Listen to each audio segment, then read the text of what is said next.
Oh boy. Today's the day. I hope you guys are ready. Oh boy. Jeez, here we go. Here we go. So, at some point, I need my opponent to get to me.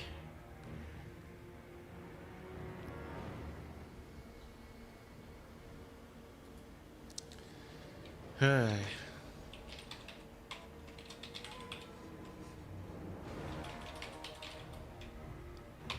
Send out some messages.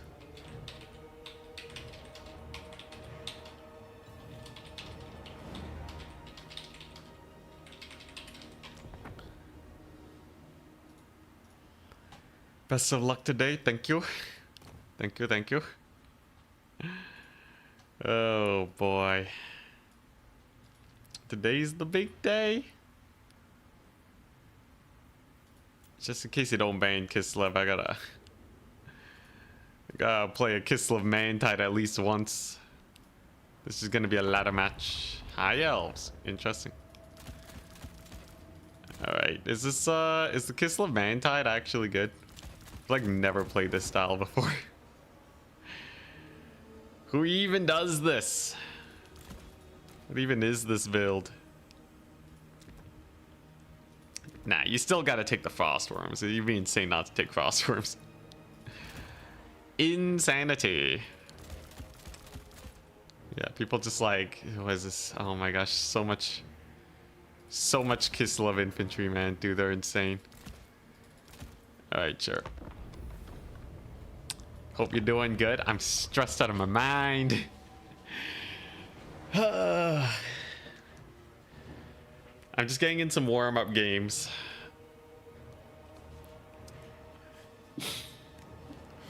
Okay.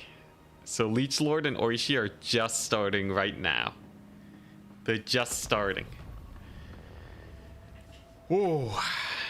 Alright, winner of that match, we will be taking a look-see at. It's not Kislev Mantide, it's delayed Monster Rush. Alright, fine. I just played this guy, so whatever, it's fine. This is just ladder anyways. Alright, fine. You want Mantide? I'll give you Mantide. Behold.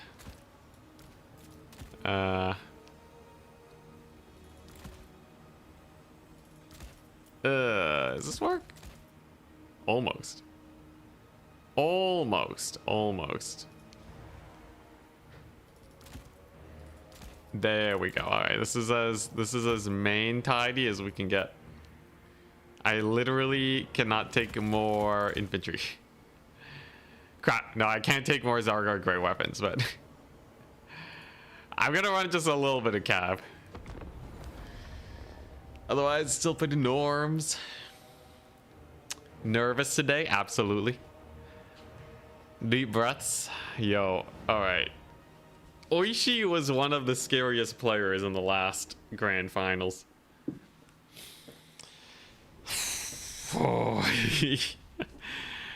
Alright. I got some pretty good rest. Got some good food. Hydrated. Oh boy. Had a bit of soda last night, treating myself. You got this.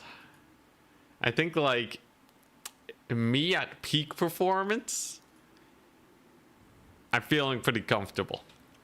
Me currently, we don't know yet. I feel like we can lock in though, right? It'll be fine. The biggest thing in my head is making sure that we get good matchups. If I could just get some comfort zone matchups that we've played a million times, it's fine. And given my rather large roster of factions, that should be pretty good. If own goal, like let's say I beat Oishi, right? Because Oishi is like, they only have like a set of factions. If we go to Turin's multiplayer Discord, go to SFT declaration, look up every faction that Oishi has played recently. They haven't even played this month. But what? They got Slanesh, Kislev Greenskins, Khorne, Demons of Chaos, Slanesh, Ogre Kingdoms, Dwarves, Demons of Chaos, Warriors of Chaos. Yeah, it's like you have some Kislev, you have some Khorne. Eh. Is my opponent lagging? Am I lagging? No, come on, man. But yeah, I think like, do I ban his Khorne or what? What else does he play? I think he liked playing Norska for a time, but I don't know if he's gonna play Norska. Wood Elves, Warriors of Chaos, Beastmen, Demons of Chaos, Lizardmen, Demons of Chaos, Lizardmen. Own Goal, I did some research. He's played a lot of factions. Played a lot of Lizardmen recently. But I don't know if that's like the faction that I want to ban. I think Oishi, most likely, we're probably going to ban Khorne. Shot Glass, Scav, thank you very much for the 4 months. Take my prime. Much appreciated. Yeah, yo, does anyone know what Own Goal likes to play? Any RTK insiders that want to out their own clanmate? I go to SFT Declaration and then look up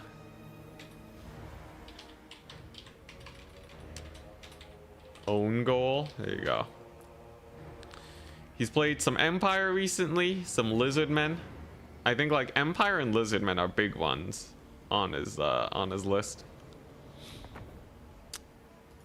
So that's pretty spooky indeed. I don't want to ban my own Empire. That just seems a little awkward. What was I just playing? Kislev. Yes. Yush, the Man-Tide. Anybody down for some Man-Tide action? Get the Halberds in there. Get the Kossars. Oh boy. Oh boy. Oh boy. Let's see here. What else? Hey, some elite infantry. A little bit of cav, a little bit more Man-Tide action. Anyone else here like Man-Tide? There you go. There's your Man-Tide. When's the game starting? Well, my opponent is playing their best of 3 in the top 16 right now, so we'll have to see. Isn't that guy a lizard guy? Own Goal? I'll probably ban his lizards because there's no way I'm playing Lizardmen. Check his YouTube channel maybe. He's played a lot of Lizardmen recently. His other factions are like Beastmen and Empire. And like, you know, a little bit of Wood Elves, Greenskins. I'd rather ban his Lizardmen than his Greenskins. And we both will have access to Beastmen, so I don't think I ban Beastmen.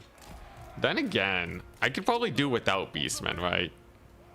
So if I ban Beastmen, that's potentially one of the strongest factions they have that I'm banning out. Thank you for streaming. Thank you for watching.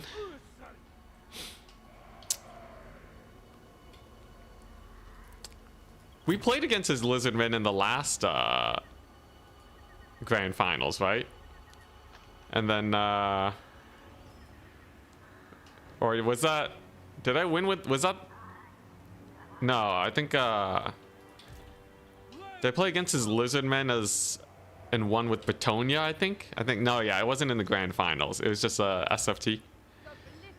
No Frost for him. Yeah, I just want to get a feel for this Kislev Man-Tide style. It's like a style I actually haven't played yet. It's probably not that bad. You have a lot of archers. Armored Kossars are a fine unit. 40 melee defense is good. Pretty good melee attack. It's a decent style. I think there's a high chance people ban my Empire instead of Kislev today. Because I I think I have a much better track record with Empire. But Kislev has definitely some pretty massive threats. No bears, no bears. This is a boring Kislev build, but we must learn it. We have a victory point. What's the format for the tournament? It is a pick 3 format. So you pick 3. And then you, that's not a very worth trade for him. Good dodging. Still taking a little bit too much damage though, for what it was worth. But yeah, you pick 3 factions, one at a time. No repeats. And then you have 9 matchups between all those factions. You gotta start deleting those matchups one at a time, and the last one standing is the one you play. Repeat that enough times to finish a best of 3, and then you're good. Yeah, this is just practice. It's not even practice, it's just warm up. I just need some warm up. It's some ladder warm up. Honestly, I do feel a little tired today. It's a little bit sus. Okay, so we're gonna have to. Oh, he's gonna move up first. He got antsy. Has no reason to advance right now, but I'll take it. You know what? Let's just keep spamming ranged. Then, do these guys have charge defense against just large? Okay. I can sub them out for these big boys. The hearth breakers will do pretty well. Little manticore over there, not a big deal. And then it's just these guys. What's this overcast? Just a little bit more damage. Not really that worth. He's force pathing it. Wow, that's crazy, man. Asking to get murdered. Here comes the manticore. And there's Throggy. Alright, so this is pretty straightforward, right? We just murder Throg. With this many range units nearby, he's gonna be in for a bad day indeed. Standard campaign Kislev build. Gotta get some practice at some point. If I treat it like an Empire main tide, I can at least kind of understand how it's supposed to work. I think my formation was actually a little too tight. Probably want to go a little bit more loose with the formation, but you know. I think it makes a lot of sense how you're supposed to play this. Didn't need to use that vigor buff. Whoopsie daisies. Also forgot guard mode. Bad news bears without any bears. Let's see here, and then we just focus fire these guys. Yeah. My opponent kind of took a sketchy engagement, unfortunately. Turns out if you just stand there menacingly, they will sometimes just advance. Gotta do a tournament using only campaign armies. It's actually fairly meta. Mantide is there. Redeem the stretch and some squats. All right. Gotta get the blood pumping. Whew. Whew. All right. These are gonna be the only squats I do today, though, because I actually just don't want to be tired. So we'll disable it, but I will do these squats just to get the blood pumping. What is this? There we go. I'll disable that. Yeah, this is just ladder. 2, 3, 4, 5. Could you see witch hunters being viable? Nope. Not for a little while. Although they're technically viable. 2, 3, 4, 5. I'm doing all the hacks. Get some water too, why not?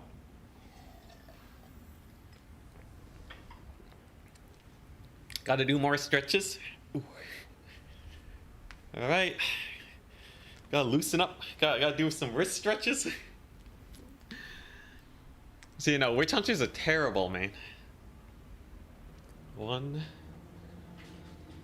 2, 3, 4, 5. All right. Blood's pumping. Now we wait for our opponent.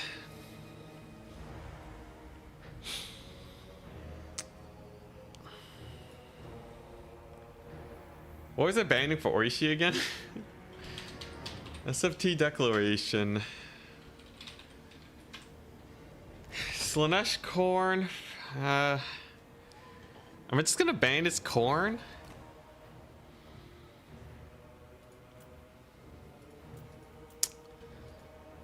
I don't know, man. I don't even know, man. Yeah, there's the other version of this build that just goes like super hard on the Kossars, right? And then you go for a million of these guys. You got this lady, ultra cheap.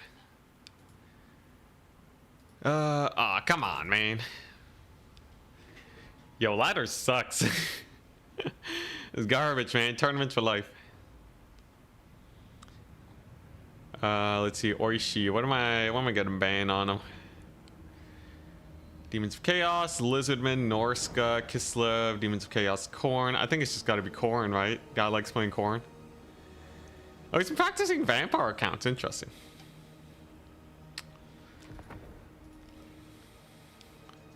You should just snipe me, Karafdir. I want to fight your Cathay again as Slanesh. I gotta see if it's a legit build. Actually, you want to do that, Karafdir? You want to do that? I'll dodge right now. And then we can see if it's actually unbeatable. I guess his Demons of Chaos would have Seekers of Slanesh, right? And Demons of Chaos I don't intend on playing. He's been playing a lot of them too. So he's definitely well practiced with them.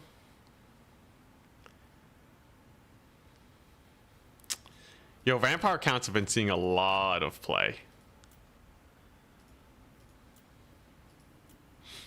Vampire counts are spooky. They are quite powerful, it turns out, once you figure it out. Probably in 15 minutes. All right. Might have my match by then, but we will see. We shall see, my good sir. Yo, this is kind of crazy. So as Kislev, you can actually go for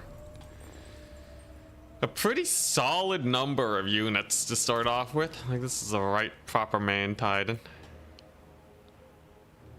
And then you just like spam up the cav later on. A couple armored Kossars, call it a day. Realistically, I should get the Frostworm most of the time, but it's not bad. I'll be back in a second. Oh.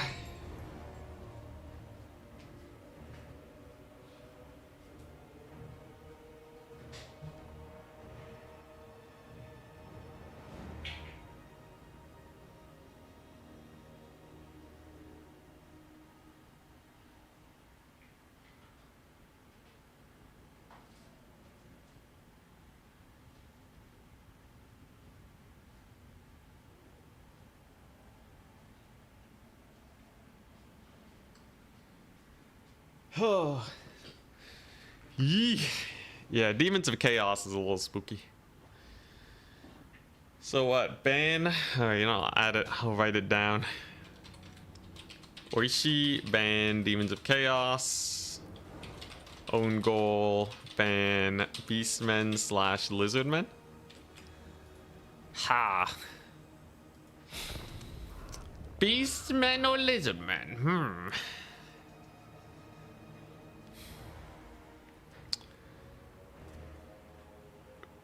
I think I ban his Beastmen, because I can play fine without a lot of other factions, right? And Lizardmen, they have like a handful of factions that I really would not want to face Lizardmen with. But as long I can totally just bring counter picks to that, right?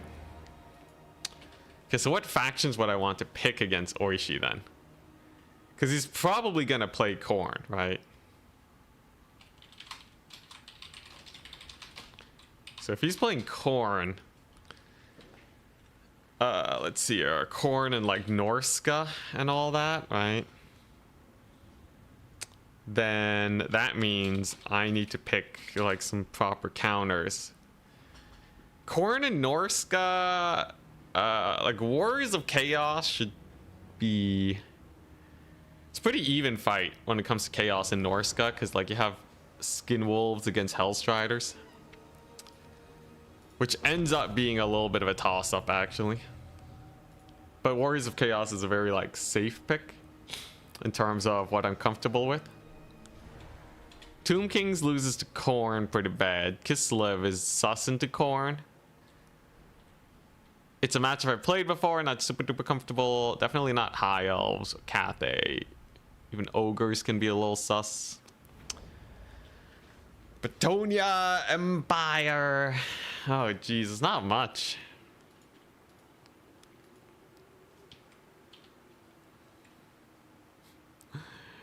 Still can't believe the one faction Cathay's super good against is Slanesh. It's quite the surprise, ain't it? But yeah, that air dominance is intense. Slanesh does have that one weakness. Okay, just some standard checker boxing, nothing insane. Very loose formation. Grab all these guys, give them guard mode. Make them a little bit more boxy. Alright. Ooh, we got a spam message on Twitch. Classic. Alright, here we go. Let's see here. Corn Norska. Okay, yeah, I think like Warriors of Chaos is a fairly safe pick. Is Wood Elves good into Corn? Pavane is banned today, yeah. Let me check the total tavern stats real quick. Stats. Wood Elves. Actually, let's just look at Corn. The bad matchups are Slanesh, Beastmen, actually. Dang. Maybe I do just win Beastmen then. Wood Elves is 45% too. Okay, so we're actually fairly comfortable. I think I have my good matchups against them. Wood Elves into fire damage sounds bad. It's really only the Dryads that will suffer from it. Alright, so this is your standard Kislev Mantide.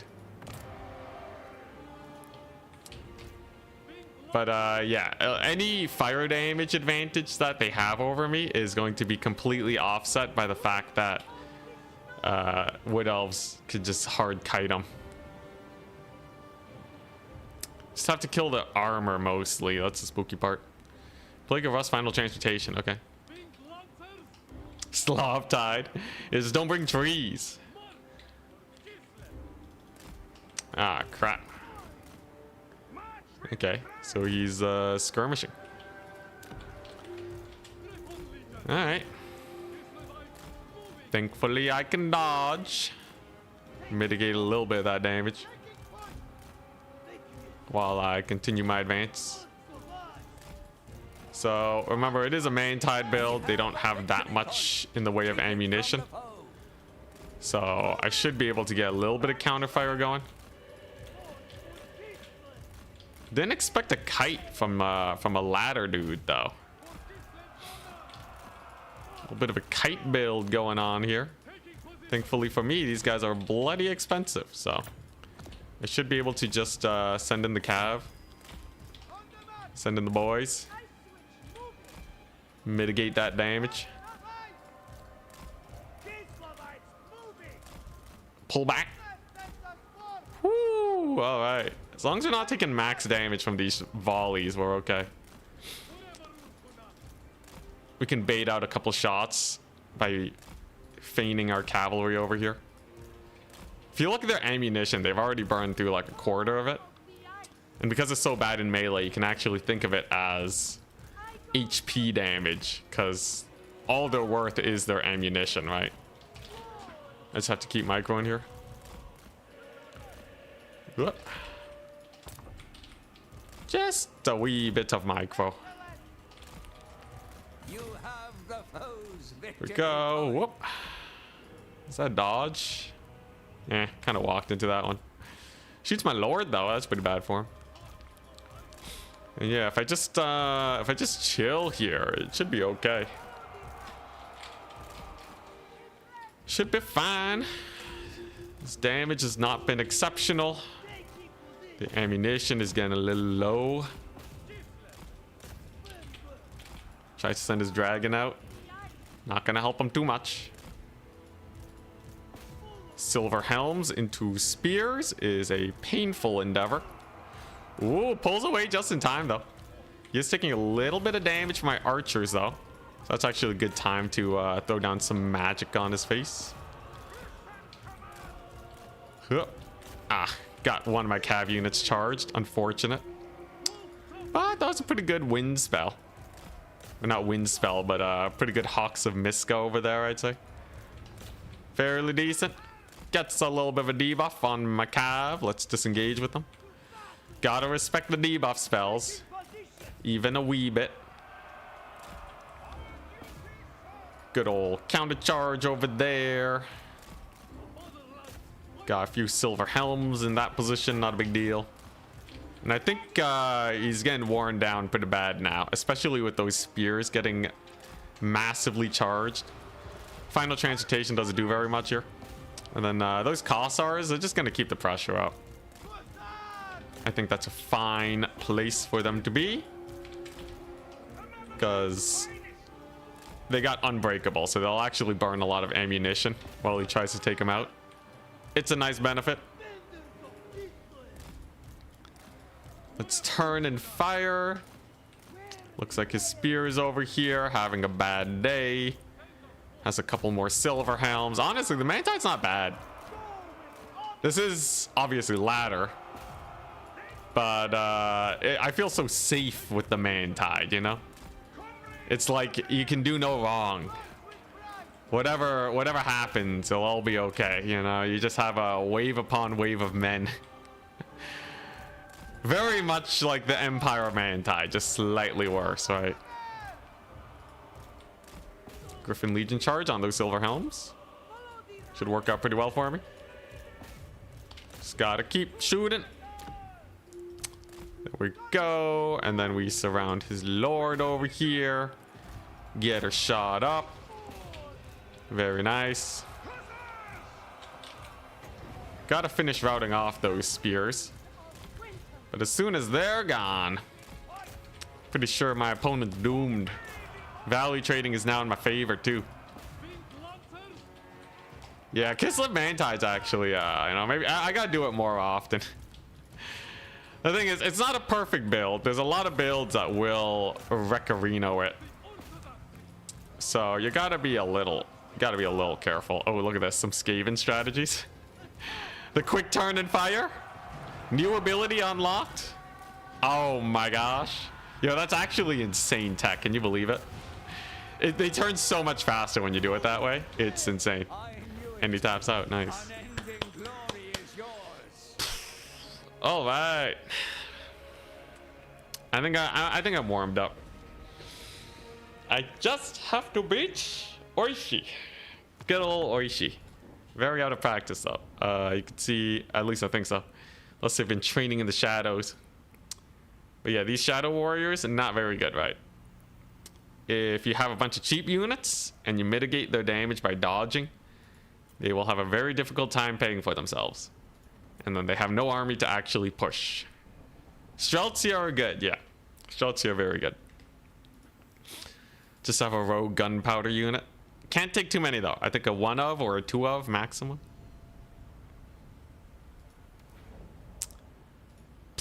Alright. Time to get the mod going. Here we go. Just went 5-0 in Smite. Oh dang. Hopefully I can win as much today. Yo, if I win 5 games, that's enough to get me to the finals. So if I win 5 games today, it means we're playing against Charix. And it also means that I lost every single match against Charix. 5 Streltsy. The pro strat. You do the Tekken single player because you can pause. If it's where you manually rotate in position. Yeah, you like set that deployment up. It's good. It's very good. You can do it in multiplayer though. You still save time. Alright, I just need my mod page to load in. I'm gonna get some milk, get some sustenance going.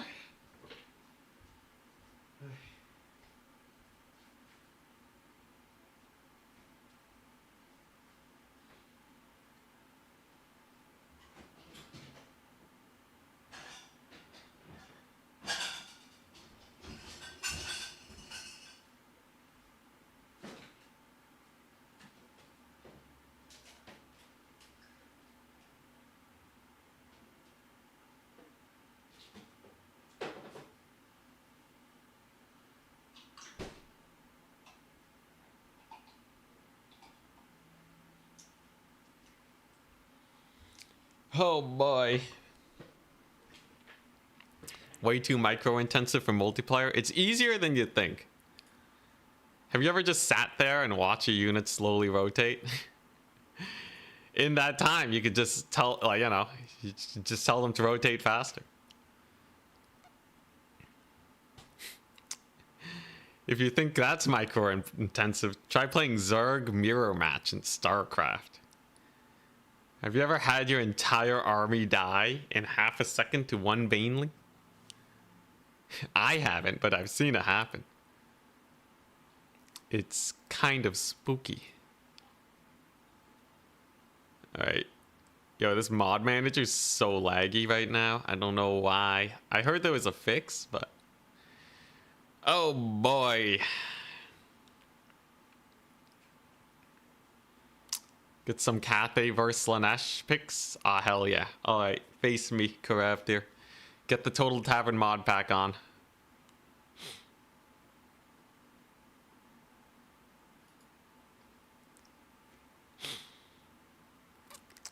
Yeah, I got delete a certain folder somewhere. There's some fix, right? Try Brood Wars EVZ? It's worse? Oh boy. Oh yeah, the Mutalisk micro. Oh my gosh. StarCraft was my childhood trauma. Yo, StarCraft. That's insane, man. That's insane. Alright, Karaf, they're getting here. I sent you the lobby code. Yeah. Delete the .text file in roaming/ca/launcher. Let's see here. Warhammer.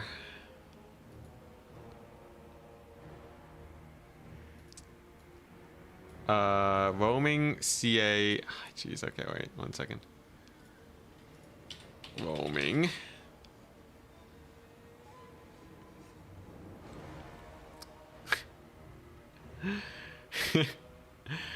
Oh man, yeah, Brood War control groups. At least in Warcraft 3, you don't have that many units to micro. StarCraft, you got the limited selection and like, you know, 200 some odd Zerglings. Just 4 pool. It's temporary fix on the forums. I think Karav there already told me the solution. I just have to go to roaming.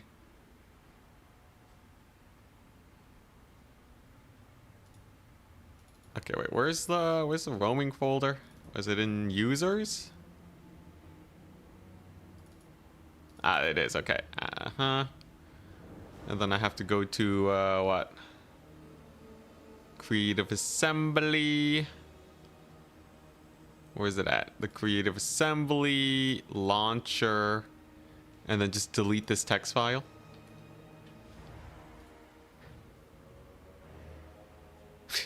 PC immediately implodes. Stream ends. Age of Wonders. I played a little bit, like 5 seconds of it. When I was at my cousin's house. Seemed fun.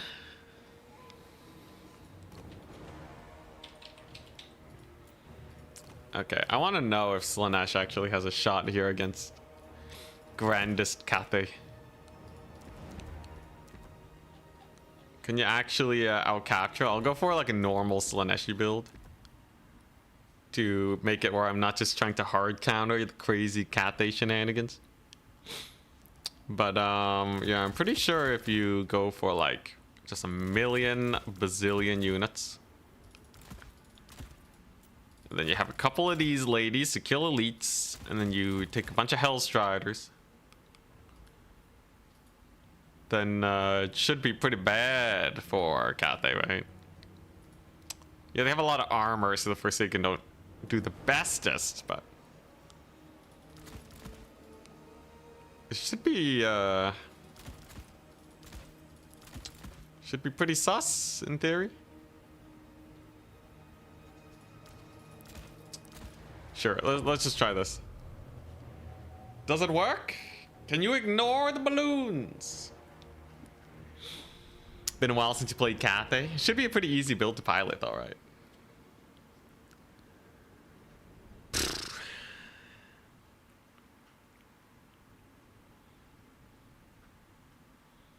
Warcraft is also much slower than Starcraft. Oh yeah, that too. Yeah, yo, it's hilarious. Every time Turin talks about me playing a lot of RTSs, he keeps saying I'm high masters, that I got to high masters in Starcraft.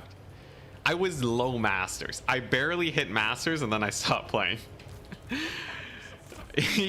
he always says, like, yeah, like Antissi was like high masters, right? It's like almost a grandmaster. He was almost a pro player. I think he beat Cyril one time. No, it doesn't go that far, but like every time, man. Every time I catch him talking about me. Oh my gosh. Giving me a title to try and live up to. This guy. Only wins today for me. Fingers crossed. It's like a parent hyping you up. He's a doctor. He's a lawyer. He's an engineer.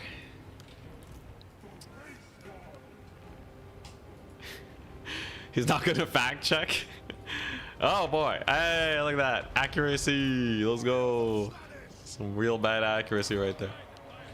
Alright, so like the idea is you see the build and you're like, oh crap, that's a lot of balloons. And then you capture the point. And then you book it. Can actually capture the point in time. Is Cathay gonna beat me to it? I think they will. I think they will. Oh, barely stopped. Crazy.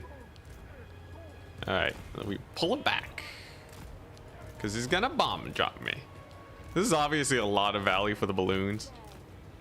But we're just gonna build up tickets and see what can get done.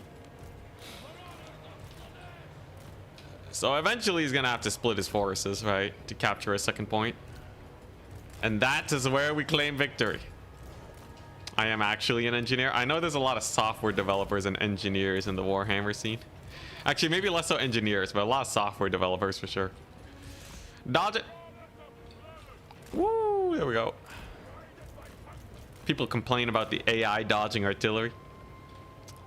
It's still better than a lot of people in multiplayer, so, you know.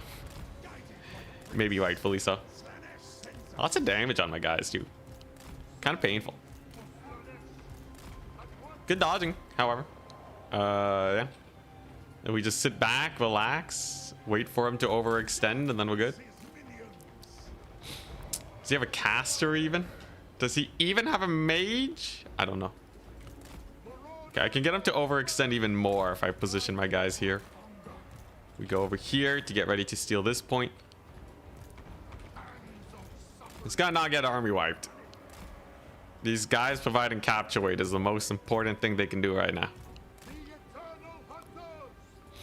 Literally nothing else is more important than this singular job of holding the points for a couple of years. Okay, here we go. Double exalted demonette. Send in the ladies. Should have moved my lord around there sooner, but such is life. I can't dislodge this position, right? It's a little too sus. Gets another balloon barrage on me. Kind of painful. His Lord can just make the transit. They'll be fine. We're gonna get hokey poked by some balloons for a little bit. Here come the bomb drops. Okay. You want soldered some wires? Ooh. I feel like it'd be cool to get into that kind of technology stuff. I can rampage these guys, by the way, before they bomb drop my dudes. That should be a pretty nice bonus for me. I just gotta get it done. I just gotta get in there. Here we go. Woo! Pretty close. Close call. Very close call, I must say. But that will get them absolutely massacred now. And then my ladies can just keep the grind going. Let's get some seekers in there now. Very nice. Forsaken with the rear charge. Oh, no. No devastating flanker for them. Ripperonis. He's brought in his Lord. He killed one Exalted Demonette, actually. A little unfortunate, but he actually doesn't have any harmony bonuses here. It's actually not too bad. Then we can do this. Shoot him up over there. Get a another Malkoth to kill his Crowmen. Crowmen are the providers of harmony, so as soon as they're dead, we're in a beautiful position. And then we'll see how it goes. Exalted Demonettes are actually having a pretty hard time, aren't they? Dude, these Jade Warriors and Celestials are cooking up a storm, aren't they? Here comes another Cav group. At least I still have the capture point. That's good. His Lord is certainly taking a lot of damage. So that's pretty nice, I guess. A little bit of a speed amp for my Lord. Get that vigor back. Jeez Louise. Oh, they have magic damage. No wonder. Makes sense. Makes sense. Do I risk it? Do I just bring Furies here? Without Crowman, I should be able to kill the Lord Magistrate, right? And then once he's dead, then we're doing a little bit better. These guys have spell resist, right? Not really worth it going for that. Get in there. Got a rampage in. If I can just kill off that Magistrate, it shall be very painful. There you go. Lots of damage. There you go, a little bit of a terror route over here. Very nice. And okay, yeah, Magistrate is down for the count. Very nice. I should probably kill off these Crowmen too, let's be real. Can't be having them murder and everything. Looks like the fighting is still technically to my disadvantage, but there's a lot of balloons here. I think the Magistrate will probably come back too, but if I can just kill him with my Hellstriders here, then we're goodies, right? Look at that. Forsaken managed to win the low ground. Fairly good. And then if I just chase these guys off, then I will have a rampage for his other thingamabobs. Oop. Yeah, just get the direct damage on him. And then kill him with Forsaken. That should do. Very nice. Get another Furion. Fury's on the balloon. I don't know if that's worth it or not, but they're doing the best. There we go. And there goes the Magistrate. Slowly but surely running away. In fact, I'll sick the low HP Furies on him. Yeah, I don't know if Furies are good against these balloons, man. They seem to take so much damage to them. I think the Furies are absolute bait. I don't think you're supposed to take Furies here. Seems like a terrible idea to me. Hey, I still have all the capture points, though. Speed boost. Speed amped Furies, get them. And then, yeah, we just get the Hellstrider in here. Make sure my Lord doesn't die. Yeah, he's shattered. Let's go. Let's go. Okay, yeah. I think, especially on the bigger maps, it can still be sus for Cathay. I think on some smaller maps, this is definitely a very good style potentially. But you gotta keep the Lord, gotta keep the Lord safe, and I think the Dragon Guard are very, very annoying to deal with as Slaanesh. So you probably just keep them boxed up for a long time, right? Balloons might have garbage melee stats, but they're still a pain to deal with. Anyways, I think this build would work on like a smaller map, and if you played it very, very carefully.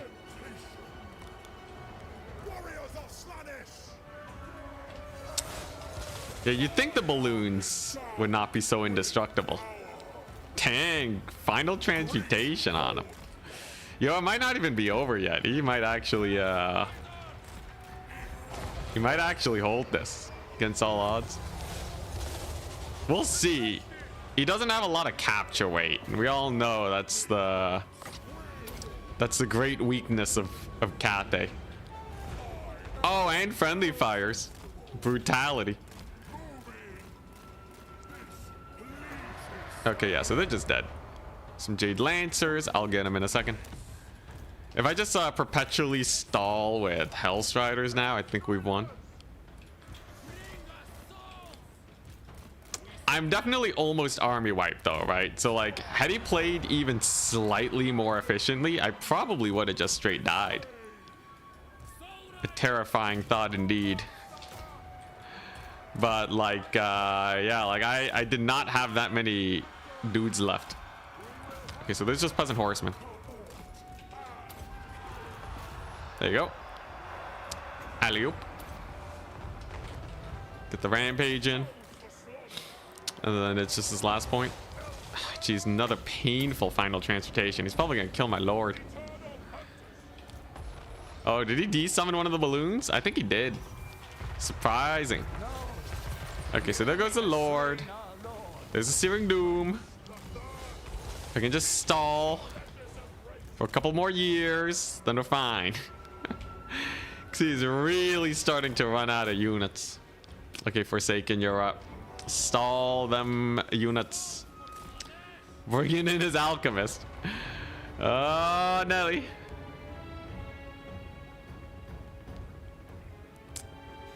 Why do people call Cathay the human dwarves? Because they have so many armored infantry units. They have a very hard time capturing points, much like the dwarves. And oh, this is awkward. So how's your day going? Both just staring at each other. And okay, yeah, he does take the point. So now we disengage over there. Yeah, those balloons get a lot of work done, man. They get so much work done. Are those crane gunners still shooting too? I gotta see, do they still shoot when the thing's out of ammunition? I don't think I've seen them shoot for a little while. 3,600. Oh my gosh, insane. Yeah, I don't see them shooting anymore. Do they stop shooting when it runs out of ammunition? So that would actually be pretty bad for this guy junk. No, they're still shooting. Okay. They just have a long reload time. Anyways, I should be able to retake this point fairly easily. It's just one Celestial Dragon Guard.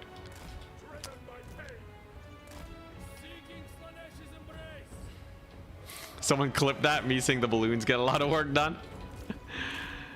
Rare Anticity praise for sure.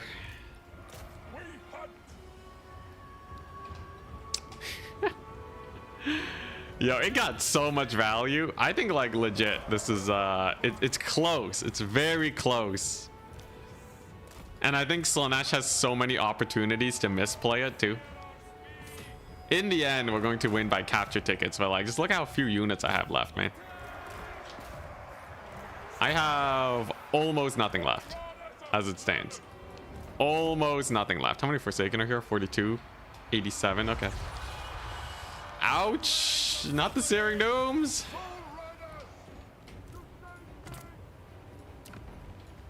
Okay, he's out of stuff though. He's out of juice. Yeah, summoned in a lot of crows, though like cavalry is not going to do like the best. But I think crow maxing is probably not the way to go about it. Death through sensation. Let's get that leadership back up real quick. Yeah, Celestial Dragon Guard though are so hard for Slaanesh to deal with though. They are incredibly difficult. Gets another Crowman over there. I think if I just get a Forsaken on this point, he shouldn't be able to take it. Forsaken are pretty fast. 13-minute battle. Yeah, tournament should be starting very soon. Technically, it starts in 13 minutes. My opponent is playing against my not opponent in the lower bracket. Whoever wins will be facing us. Jeez, yeah, almost army wiped. Almost army wiped. Holy crap. So if you just found if you found a way to just squeeze out a little bit more value, we'd be so dead. Oh my god, those Searing Dooms. Jeez Louise, those Searing Dooms. One of your units has been destroyed. Oh my gosh. Yeah, straight up, almost was able to pull it back. I can't believe it. Yo, that's terrifying. Yeah, Turin is streaming the semifinals, both semifinals and the finals. Potentially 15 games. Poof, jeez.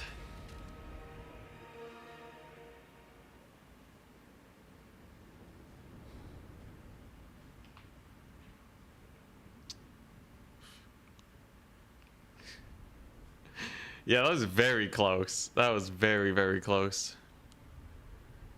Look at that balloon. Silver chevron balloon. So you start with the reserve caster, huh? Very fun scrap.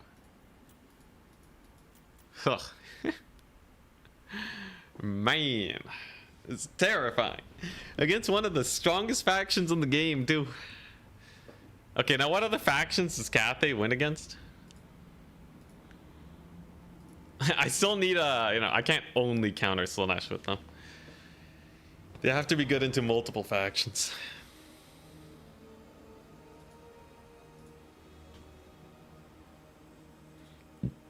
Yo, I think Karafthir, Cathay, SFT can get very far. Very well practiced Cathay player for sure. Own goal. I hope you're looking forward to the games. It'll be a proper scrap. Terracotta's not unbreakable anymore. They nerfed it. They done nerfed it. But yeah, what else am I supposed to play Cathay into though, right? Like, what? Run them into Dark Elves or something? Cathay vs. Skaven. Get shot to bits by the weapon teams. Oh, it doesn't get scared now. It crumbles. Yeah, it has construct crumbling. Which is not that much damage per second, but it's still a feel bad. Rogue Idol. Isn't Rogue Idol also not unbreakable?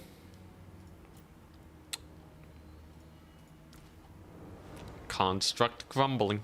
All constructs. They need to see their leader ahead of them to keep it together.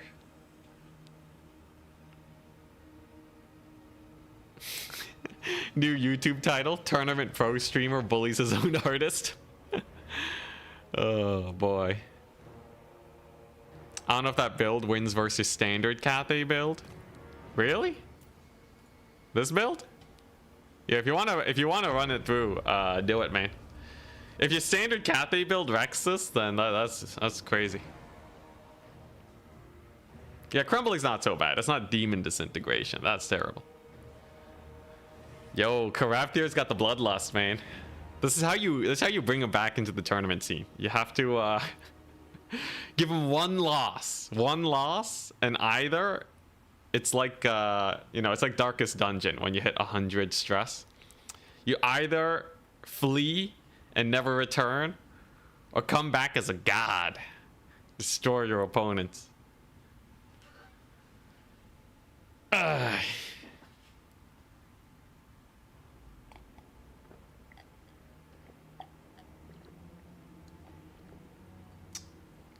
Construct should get a debuff. Maybe? I don't know, man. It's Magic. It's hard to say what does make sense. But if we're talking like general suspension of disbelief, I think the crumbling thing is a little weird. It makes sense for Tomb Kings, though. Unbreakable Ushapti sounded insane. Still sad about Darkest Dungeon 2, yeah. Not a type.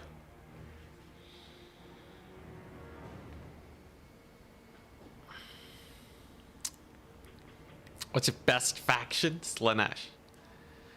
Slanesh is my favorite faction for sure. We have a good time with them. They line up perfectly with my playstyle. And they're perma-banned. 24/7. Permanent banned. Okay, we still don't know who my opponent's gonna be. I think they're still fighting it out. Leech Lord and Oishi. They're still fighting. You ever play Banner Lord? No Banner Lord for me. Too busy playing so many other games. Like Hades 2. Great game.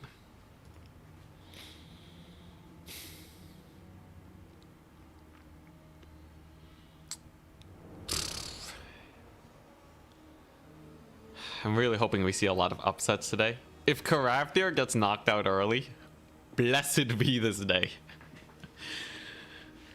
That's all I need. Alright, just have... I mean, Charix, God, Karavdir. I keep mixing them up. If one of them got knocked out early today, it's great. Even though Charix does not qualify, you know what? Just get wrecked, Karavdir. Standard build, all right, hype. Let's see what your other build looks like. Can it defeat Slanesh? Let's see. Here we go.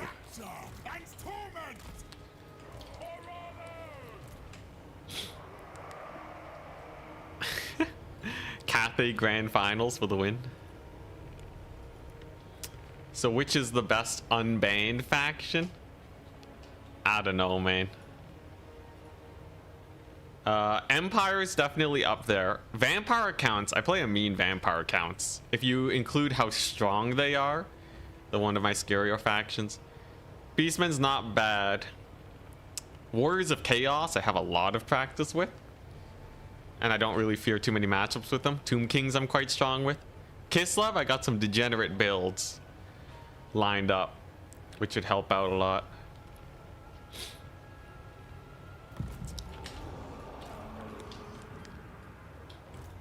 All right, so this is his quote-unquote normal build as Cathay. Jade Warriors,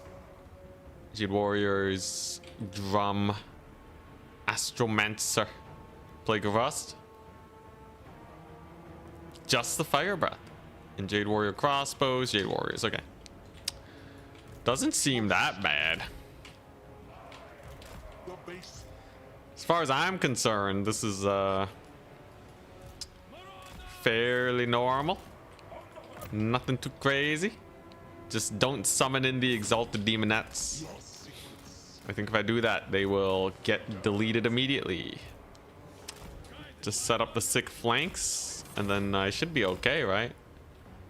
Okay, Seekers are probably a little bit risky though, right? Anything worth magicking? Do I really magic the Jade Warriors? I should probably magic the crows, shouldn't I? Little crows. Really? Okay. Splitting up his forces. Never split the party, man. Never split them. There we go. I got him to pull back just a little bit. Oh, that's bad. Bad for Xiao Ming. If I catch him here, it's over. Could very well be over. If we manage to catch him. I believe this guy's faster than Zhao. Zhao running for his life right now. Oh, he's trying to get over the water. He's trying to get over the water. Look at him. Look at him go. Dang, he's actually gonna get out. What a mad lad. I'll take the consolation crow prize here. Songs are slowed. Dang, brother. Yo, some close calls, man. Some very close calls, I must say. It's just a little spooky. A little spooky all around. For sure, man. He could have died. Oh, Zhao's back. Interesting. Maybe I can just kill the Astromancer while we're here. Like, what's Zhao gonna do? He's just gonna fly around a little bit, right? Not a big deal. He's killing, like, what, one Marauder? Don't matter to me. Get the Forsaken Sandwich. Get a little bit of that. And wow, he commits. And he commits. So Forsaken have Devastating Flanker. That's going to be real nice. To fight the Crowmen, we brought the boys. This guy has anti-large, so Zhao is kind of getting cooked alive right now, along with the Seekers of Slaanesh. And this is looking pretty bad. I have most of my forces here. He has half his forces here. Zhao is almost routed now. That's real bad. That's really, really bad. Yeah, no, I think the balloon. I think the balloon build. I think the balloon build cooked way harder. He just commented his own crows. He almost hit my Furies though. That would have been hilarious. Had he hit the Furies, I actually would have lost a lot of them. But unfortunately for Zhao, it's Jover, man. As long as we keep our positioning good and get our flanks on, I think we're okay. One of your units has been destroyed. Gotta make sure Zhao dies. For sure. Get rampaged, fools. There we go. There goes Zhao. He's a goner. Get some Furies. Kill some Crowmen. And he's gone. Sick. Is that another comet? Or is that a lightning bolt? Woo! Okay, we dodged it. Dodge a lightning bolt, we're good.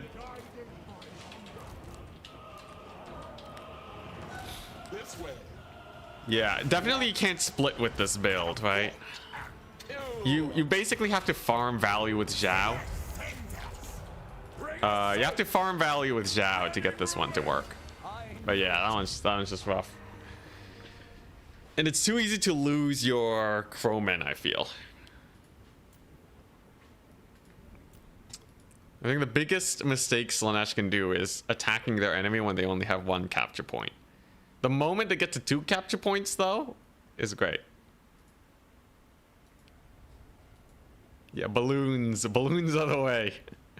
I think balloon build and slightly more efficient trades, and like life gets so hard for Slaanesh unless they really know what they're doing.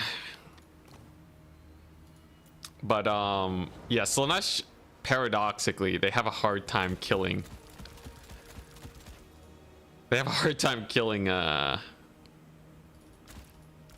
dudes. They have a hard time killing Celestial Dragon Guard. Armored Halberd Infantry. The only thing they can bring in are elites, right? And then the elites die to like whatever. You can even have 2 casters based on what they decide to bring in. So if they go for like a Mantide, you get Wind Blast. Otherwise, you can go like Final Transmutation, Searing Doom to kill the Cav. It's pretty nice. Won it the first time, yeah. Surely they'll get weaker with the DLC. Yeah, totes. But yeah, it's the secret sauce for those of you that haven't seen is this: the Kite of Uttermost Airs. It is the strongest mortis engine in the game, but it only hits flying units. So yeah, it's an interesting one.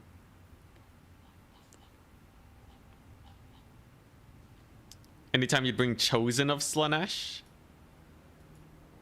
I've seen some people run them. They're not bad. Fast, high damage infantry. But I think they would down trade to the Celestials, especially when you have magic being thrown down.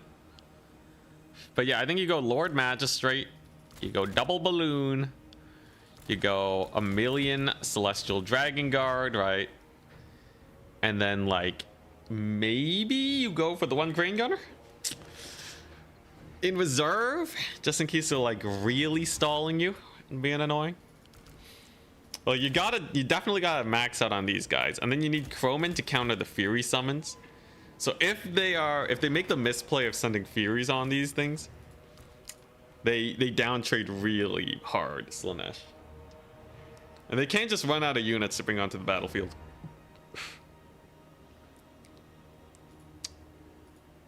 But yeah, I guess the rest of the build is like, yeah, you take a couple of these guys. Definitely want Jade Lancers. And then yeah, like, I don't know, you sneak a Crane Gunner somewhere in there. A little bit of shuffling, and then I think this build is set.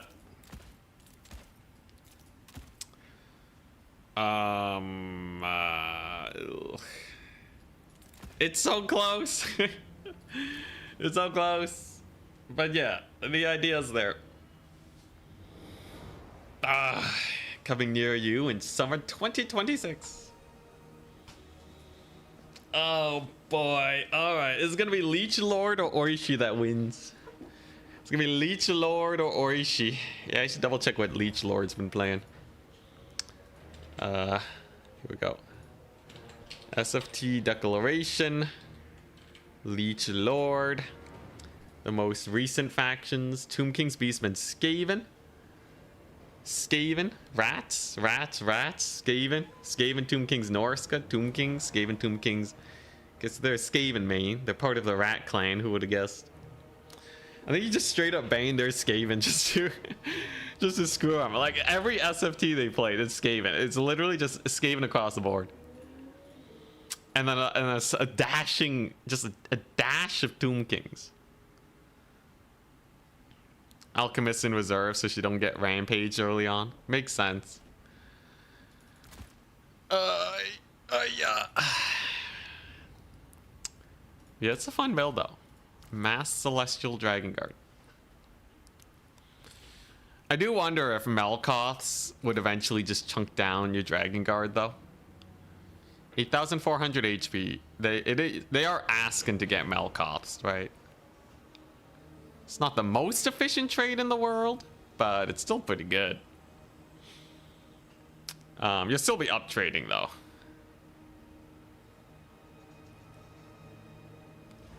I feel like a Crane Gunner in reserve is nice, as long as you can keep it alive. But seriously though, what other factions do Cathay beat? What, Batonia? If they go Slanesh Batonia, then maybe I'll pick Cathay. Maybe you'll send the first one to Turin. Feel free to. I think the build cooks pretty hard.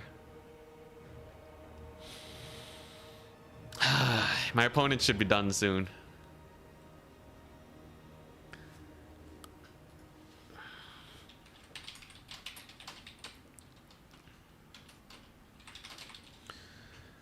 So own goal plays Beastmen and Lizardmen. I do think I get rid of its Beastmen because I think he'll be itching to play Beastmen, and there's so many matchups that are kind of sus against them that I don't really know if that's what I want to do.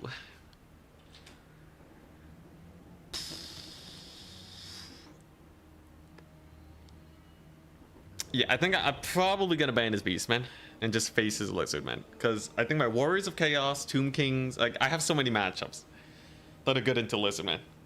Where they generally do well against me in SFTs As long as I'm playing the legit factions with cannons and whatnot, we'll be good. Oh boy, I'm tired. Oh god.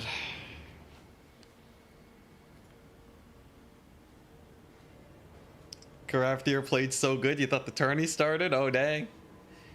He plays a mean Cathay, man. What do you think of dwarves in a tournament? Good race or question mark? Closer to the question mark side of things. Dwarves suffer from the fact that they have no cavalry, so they need to bring an anti-cavalry tool.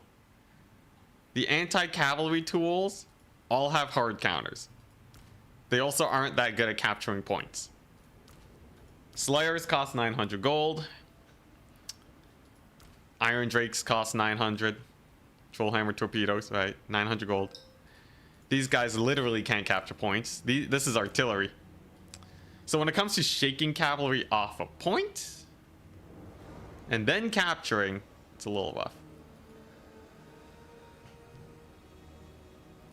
Okay, I think Oishi won.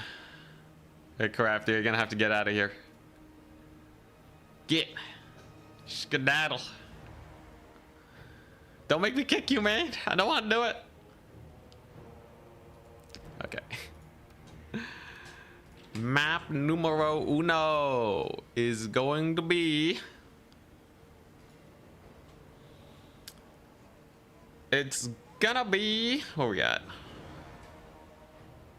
Round of 8 maps. Chateau. Rock Fort.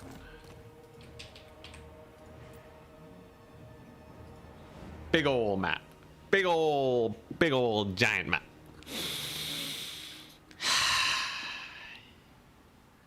Oishi versus Leech Lord. Here we go.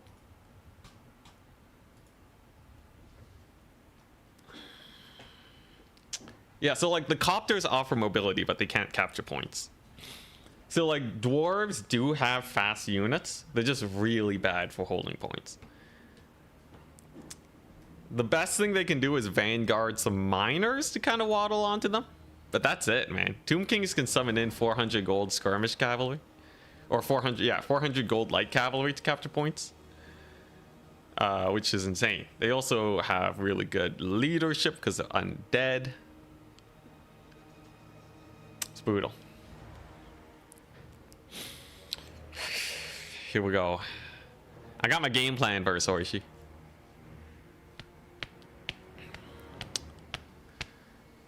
I have to see who they ban, though. I have to see who they ban.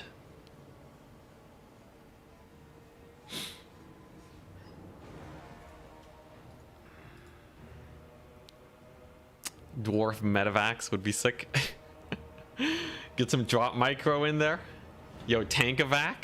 Can we get some Tankovac action going on? If that was in Warhammer, it would be hilarious and people would hate it.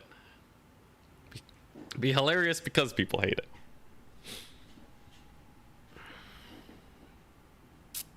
Yeah, gyrocopters they have a lot of counters. Many factions have flying unit counters.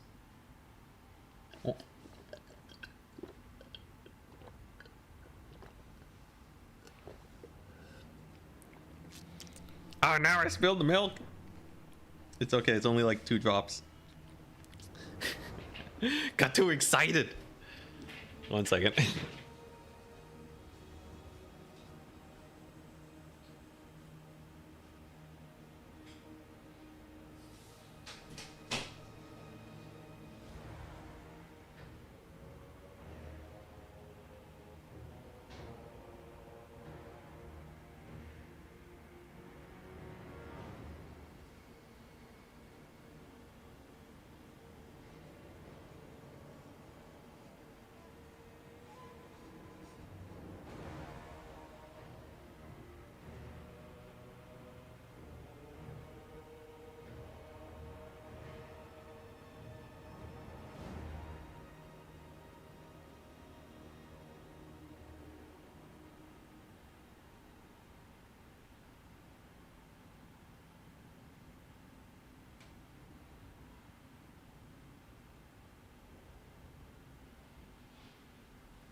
Alright, we're back.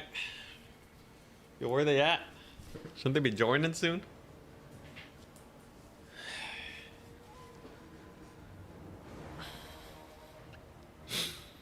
Have we started yet? I think my opponent just finished their match, and it's probably Oishi. Hey. Win a tourney with dwarves. Is Cathay respected in Dom? Nope. I think they have the lowest win rate right now. Actually, lowest win rate faction. Poor Cathay. Apparently, they're quite good in land battle and conquest, though. What round is this? We're in the top 8. I must defeat 3 opponents today to win the grand finals. Can it be done? But a mere 3 players. Just 3. It's just 3 players. I'm gonna puke. Oh, B6, welcome to the crew. Thank you so much. Holy crap. I wish I could play Skaven for you today, man. I'm just not practiced enough. I think Charix is starting to convince me that Skaven are decent. They're not bad in Conquest. Solid B tier faction. Huh? Good luck. Thank you. Thank you. What rounds are Turin casting? He's casting the semifinals. So if I beat Oishi here, then I get to jump into the semifinals. And then we wait to get cast by Turin. And I think I'm playing against Own Goal, who is a very strong player.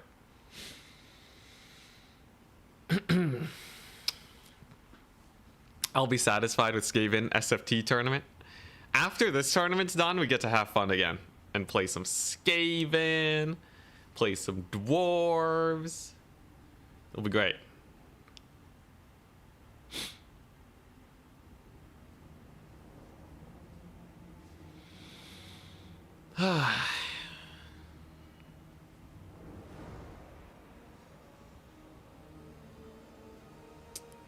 What's about reading your advice?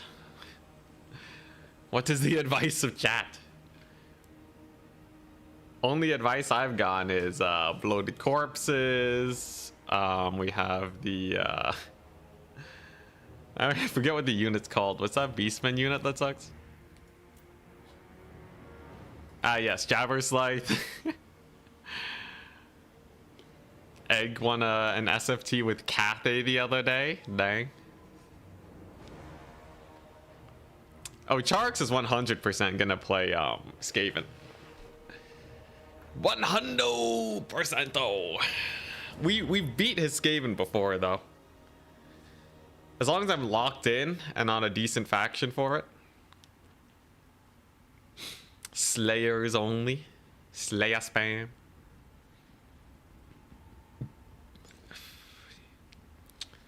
Yo, is my opponent gonna get to me?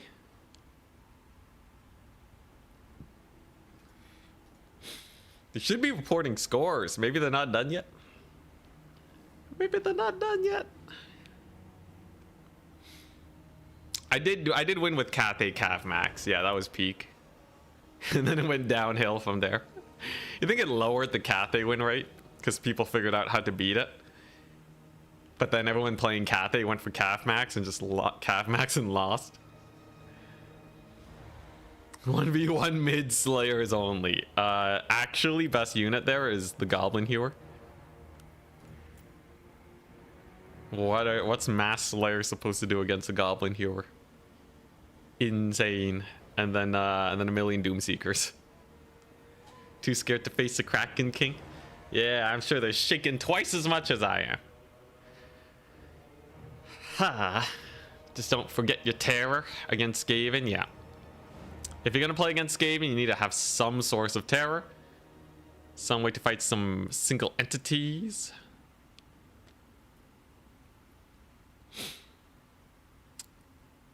And you need a lot of cavalry.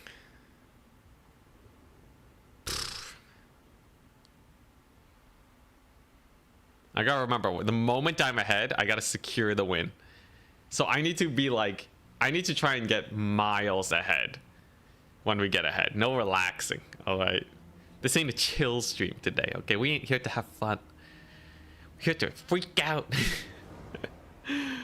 Yeah, I would be happy just making it to the finals and losing to Charix, but I feel like we have a good shot against him.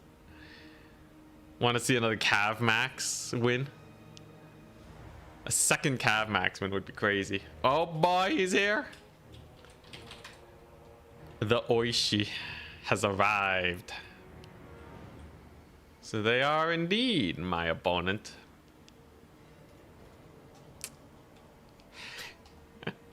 I'm freaking out, guys. I'm freaking out. All right, here we go. Give him the code. Let's get some bands going. Get a couple bands.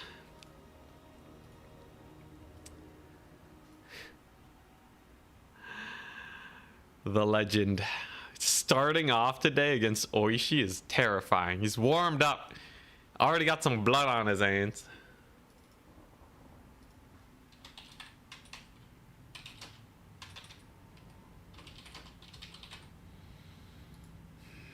He's ready to end me.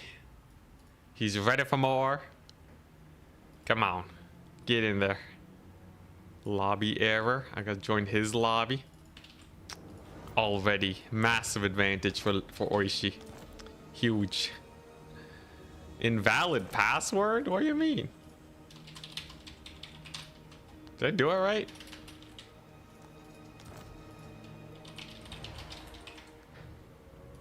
What do you mean? What do you mean? All right. I guess we can't play against each other, guys. Wrap it up. Wrap it up. Yeah, no looking at chat.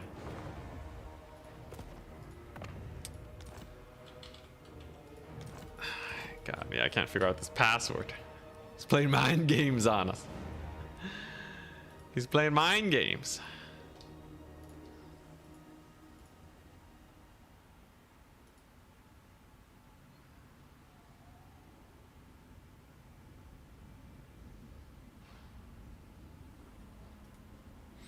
Alright, well, let's just do our bans first, I guess.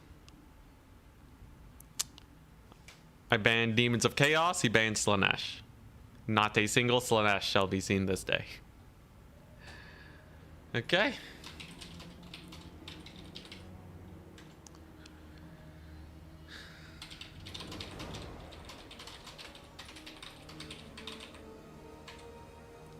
Interesting. Crazy to see him ban Slanesh. Ah, the super secret password. I see. I see. No one will guess it. It's actually impossible. It's 4 characters. Okay, so no Demons of Chaos. He's gonna play Korn, some Norska, a lot of melee factions. One Rockfort, which is nice.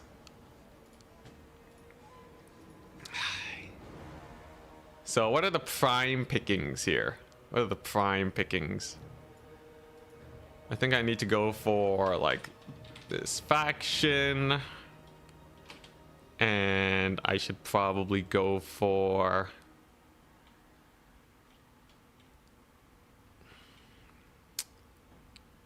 Should probably do this. And then I should probably do... Honestly, Beastman versus Korn and Norska. Do they even have a good matchup? Do I go for Beastman? They have apparently no bad matchup, so it can't be that bad. In fact, versus Korn, they have a 70% win rate. Okay, it's not bad. Against Norska, 69. Very nice. All right. Okay. Okay, here we go. Here we go. So what's his first faction going to be? What's it gonna be? He's picking. Oh boy, it's starting. Best of 3 versus Oishi. Beastman first. A strong pick. A very strong pick.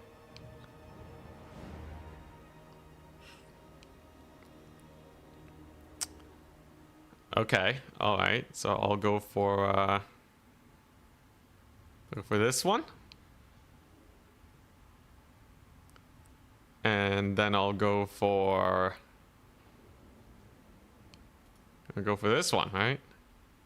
Warriors of Chaos and Empire, both. I'm comfortable fighting Beastmen with. And then his second faction. God, this is stressful. His second faction is going to be... What's it going to be? If I can get another faction that's good into Beastmen and he has to ban all of them, it's comfy. Kislev. He picks Kislev. Wowza. Very interesting. Okay. So if he's picking Kislev and Beastmen, Vampire counts, easy pick. Easy pick. His third faction, I'm just gonna ban him. Just ban the third faction. Who cares? That's why we learn vampire counts, man. They crush Kislev. They crush Beastmen. Screen blocker? Well, it's on a website. There's nothing to screen block. It's fine. His third faction is dwarves. It's dwarves. Whoa. Whoa. All right. All right, you mad lad.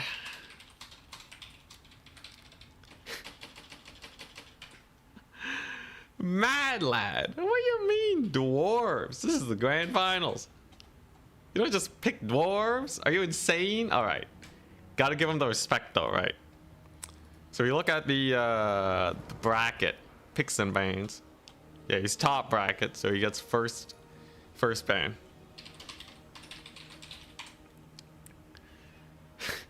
Dwarves, Kislev, Beastmen versus Chaos Empire Vampire counts. Wowza. Anticity will lose. Beastmen's meta. Kislev has some cool plays. Dwarves is insane. This map is huge. 6 artillery dwarves. Okay, so he bans dwarves and vampire counts, which is like the one matchup they were supposed to be good with. That's solid. I'll take that. Let's see here. Warriors of Chaos versus... Okay, yeah, I'm banning Warriors of Chaos versus dwarves. Warriors of Chaos versus Kislev, though? Yeah, I'm gonna get rid of that. So I still have all my Empire matchups set. Empire versus dwarves, Kislev, and Beastmen. In theory, Empire is pretty comfy for most of them, but we'll see. I also have Vampire counts versus Kislev and Beastmen. Like, I think he has a really bad lineup. He may have some secret tech. It's been explored, but yeah, I'll have to look around to see what, like, maybe skew builds he might bring. Make sure we're ready for everything. Whew. Should have went Trundle. No, I did play wait, did I play Trundle ever? I forget. Whew. Whew. Funny that he banned Slanesh though. Empire Beastmen, Empire Kislev. Sick. Sick. Alright, alright. Vampire counts versus Kislev. Vampire counts versus Beastmen. Empire versus dwarves. Warriors of Chaos versus Beastmen. I think we get rid of Warriors of Chaos against Beastmen. And then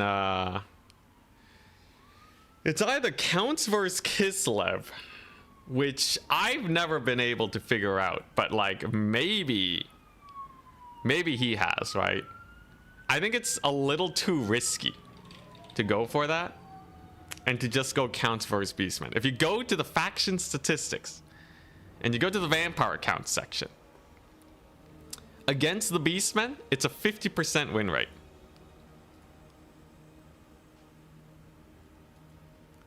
Empire vs. Dwarves, I feel like I know how to play.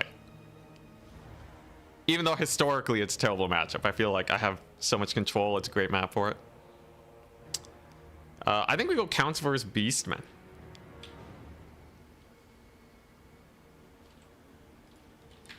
So it's either Counts vs. Beastmen or Empire vs. Dwarves. I feel like we should be fine, but you never know. I expect nothing but Lord throws all stream. Alright, let's see.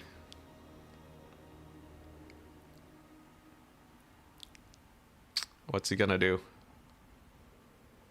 Counts vs. Beastmen are two top tier factions that we're burning at the very start.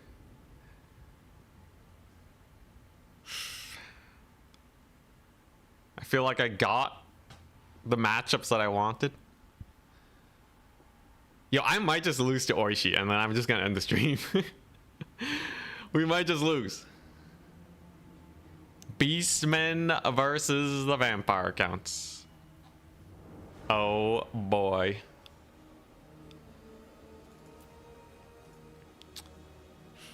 Now here's an interesting one. This right here. So, in theory,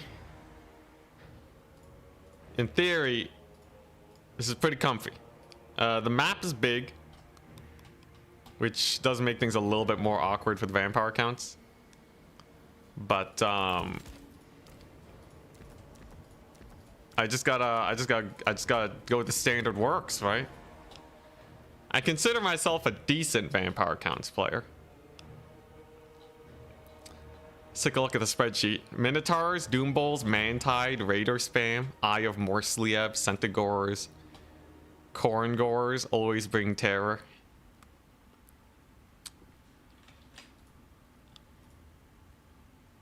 Yeah, Beastmen have a lot of ways to cut down chaff. It's true.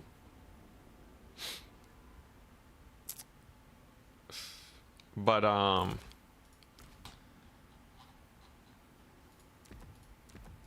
yeah, I have options. We have many an option. Screen blocker's up. We got that there, screen blocker. He's nervous, but on the surface he looks calm and ready. You're talking about me or Oishi? I'm freaking out. Blood Knight play. Blood Knights are okay, but they're a very risky unit for sure. I think one wrong move with Blood Knights and it's like a million times over. Just have fun. I have fun with the stress a little bit. Not that much though. This is a little freaky. Let's see. Okay, so this is pretty good. So it's gotta make sure he doesn't just cut down my chaff, right? Spooky, scary skeletinas.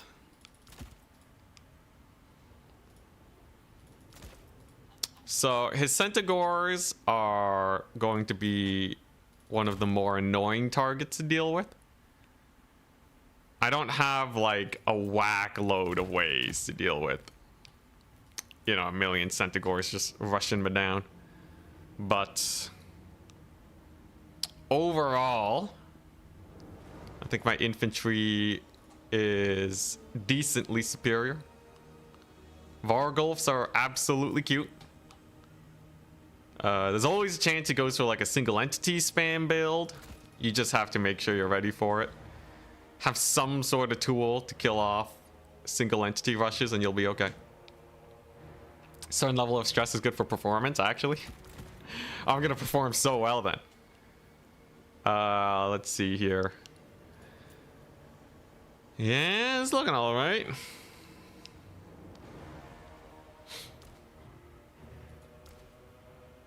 And yeah, the idea is just don't get cleaved right through. His infantry can only do so much damage if I bring the right build.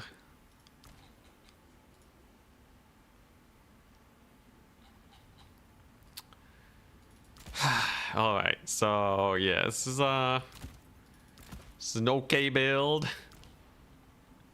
It's a very okay build. Man, just a fat single entity squad.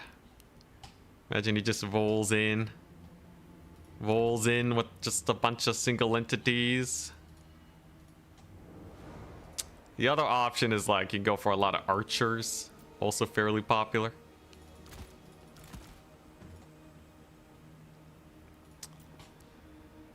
Yeah, White Kings are obviously super meta. I think you can't leave home without White Kings, right?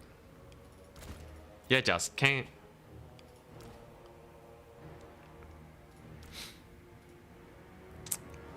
Man, getting the money balanced in this is just a little bit painful. Guess I can do this. Get rid of this. Get one of these guys. I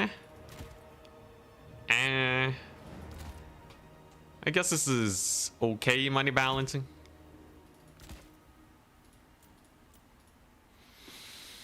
Yeah, this seems fine. Seems fine. I think I have everything I need, more or less. The only thing left to do is to lock in. Lock in and not die. It's gonna come down to play. Whoever just micros better. This matchup in theory is a 50-50. But I feel like I'm a little more comfortable here.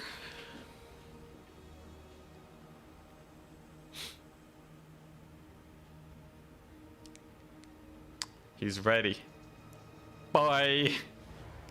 Alright, we're locking in.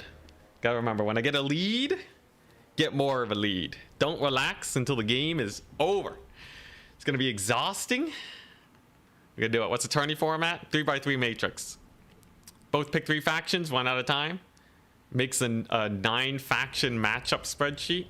You ban 4 factions each, 4 matchups each, my bad. And then you play the last one. Repeat until the best of 3 is done. So very normal build that I'm going for today. As vampire counts, it's generally safer to play for 1 point at a time. Spears on the flanks. And then we're gonna bring in the juice for the middle line. These are my very, very sturdy infantry. The Grave Guard. And then some thingamabobs over there. Flanking wise, I don't have to worry about flanks very much. And I have double White King with Scab Scrap. It's a fine build. It's a very normal build. Yeah, this one's a best of 3 until I get to semis. So if I beat Oishi, it's best of 5s afterwards. But right now, it's, yeah. So this is to deal with single entity maxing. And it's also a source of terror, which is going to be very important. Some Lord Snipe Spirit Leech action is great, as he already has regeneration. Don't really need to use heals. So if he brings like a Chariot Lord or something, or even like a Minotaur, he should do pretty well. It's fairly tried and true. We just got to rout off his Ungor Raiders, who could potentially snipe these things. If I can get that done, we're fairly comfy. More anti-single entity. This is my anti-infantry. And then just some cavalry. Not too hard because he can go very hard on the cav and outmaneuver my rather slow knights. We don't want that.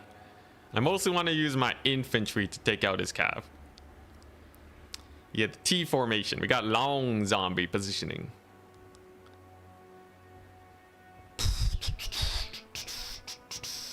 He's going to capture the points very quickly, by the way. But I think as a trading game, this should go fairly well. He said ready. So I don't know why he hasn't gone for it yet. Alright, some Centigore, some Corn Gores. So my Grave Guard are here specifically to deal with those mid-tier infantry units. Bestigores is where the Mortis engine comes in. Looks like he has a lot of skirmishers. Just gotta keep them away from my dudes. And his lord is Malagor. Very snipeable. With Pendulum. Just Pendulum. Well, I don't really have any other place to put my magic, so we're just gonna snipe him up. Hopefully I can burn some ammunition over here. Not a lot of cavalry, that's good. And I just gotta look for things to summon on in. I don't know how many Ungor Raiders he has, so it's a little risky to bring in the Mortis engine at the start. There you go, good little dodge at the start. It's gonna work out pretty well for me. We're gonna save our summons at the beginning. I don't want to summon Crypt Horrors into these guys. That's painful. We're just gonna send our White Kings up and forwards. Deal with them. And you know what? Yeah, it's mostly infantry. I think we do bring in the Mortis now. Corn cores are not a big deal. Whoop.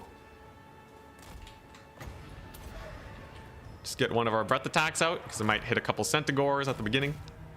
Get a little bit of a free charge in there. We just want to get in there right now. We just want to get in that business. Here we go. Gotta keep the Lord alive. I can't waste HP on him. Even though he doesn't have many single entities. It would be rather painful to lose him.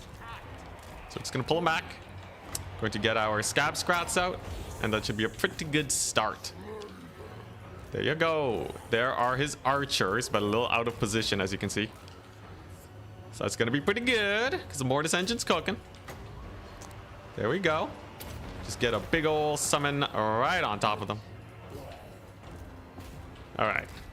It's a good start. It's a good start. Oh, geez, Mortis engine, though. Got to be really careful with that bad boy.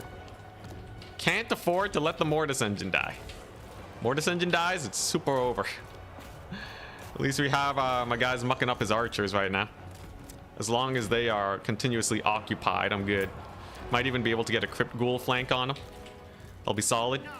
And we are already making our way to the point. So Doggo's chase there. We're gonna go there. We already use our Scab Scrats, which is nice. And yeah, he's actually committed his cavalry to dealing with this, which is a pretty nice time to get a breath attack down. Overall, my guys are doing fine. What's the next play, though? I gotta get another summon to kill off his Ungor Raiders, right? I just need them dead. The Raiders are his main way of getting value. So as long as they're gone, I don't have to worry much. Mortis engine has to stay so safe, though. There he goes. With the Raiders. Okay. Here we go. Mortis is doing okay. Has to play it safe, though. Nice. We got his Raiders down. Okay. Use some spears there and then just capture the first point of the day. Then we're going to summon in some Black Knights, start contesting on the Cav front. Doggos are back in business. Looks like my Mortis is still doing fine. The Crypt Ghoul summons are doing great when it comes to that distraction core. And the Black Knights here are going to be amazing, man. Look at that. Graveguard are doing fairly well. Trading wise, though, it's not there quite yet, right? I do have healing, so it's not the end of the world, but it is not quite there yet. So we're going to make it get there. There's a Pendulum. Hits a lot of his own units, too, though. It's not too bad. Mortis engine just has to stay safe. Mortis engine cannot die. Okay, and then we got a lot of infantry on his Centigore, so that's good. All right, sick. Very nice. Look at the Graveguard, they're doing good. Mortis engine is still alive. Let's actually just kill off that Gore herd over there so the Minotaurs don't have support. And then use another Black Knight summon to help out the boys. As long as my mobility stays alive, I'm sitting fairly comfortable. It feels like he's definitely starting to run out of units too, which is good. If I can just bully these Minotaurs, I'm fine. I don't really have any more summons left, so I'm just settling for Spirit Leeching, though. I know it's not the most comfy thing in the world, but To do well. There you go. Anti-large lord doing great. Let's not get too comfy though. We still have to mop up the rest of these forces, right? I do have the second point, however, so it's gonna be uncomfortable. There you go.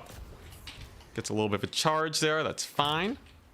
I think we're gonna start summoning in crypt horrors. A little bit of monstrous guys in here. We're gonna use our white kings to hunker down while I try to make sure my lord doesn't die. Although our centaurs are fairly distracted. This flank fight over here is going great thanks to the grave guard just being so incredible. There go his ungors, continuously delayed, and the mortis engine is indeed alive and well. So I just gotta keep comfy trading here, right? I don't need to go for the third point. That's where we start down trading and then we run into issues. I just need to comfortably trade, get value, and then we're goodies. Screw killing Malagor. I respect my opponent enough to know that he will probably keep Malagor alive the moment I start spirit leeching him. So it's not even worth it to go for that. You can see a little bit of a dive in on that Mortis. We do not want him to get his shots on it. Gotta keep it alive. While Mortising too, of course. Very solid. All right, it's still doing very good. And as soon as things start wearing down a little bit, I should just be able to capture the third point before the end of the game. Even if he does technically win on a one cap, it'll be so difficult for him to secure the position, I think. All right, there you go. Now the crypt horror is in. Lord is fine. Have a whack load of mobility. We're just gonna hunker down on this point with our boys. Bats are doing great. Cav core is doing great. Mortis engine is still alive. That's the only thing that matters. Just keeping this bad boy alive. The longer it lives, the more value I get, you know? Very nice. Okay, so there go those archers. Ah, he does get a catch on my bats, though. A little unfortunate. But he should never be able to take this point back. And then once we have my boys in there, we'll be fine. Just to really make sure he doesn't snipe a point, we're going to bring in some zombies. Lord's doing great when it comes to the terror routes. Mortis is still alive too. Look at that bad boy.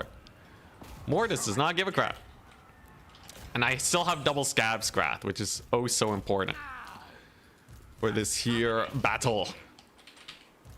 All right, horrors are in. We've accidentally ourselves to the next point. There's his raiders. They're not really in any position to do much. I just have to keep away from them. And okay, yeah, it looks like he is going for this point. At least thinking about it. So gonna need to handle that situation. Let's countercharge those Centaurs to get them killed. Bring that bad boy in, and as soon as they are reformed, that's when we hit them with the big scab scrap. Unfortunately, there's not much I can do about that cavalry to keep them alive. We're just gonna have to send them in because they are too slow, sadly, to really do much. It's looking good though. It's definitely looking good. I'm not gonna let off the gas pedal though. Good route. Very good route. Scab Scrath, man. Scab Scrath is a winning spell. And we know skirmishers are bad versus bats. So we're gonna send in the bats on them.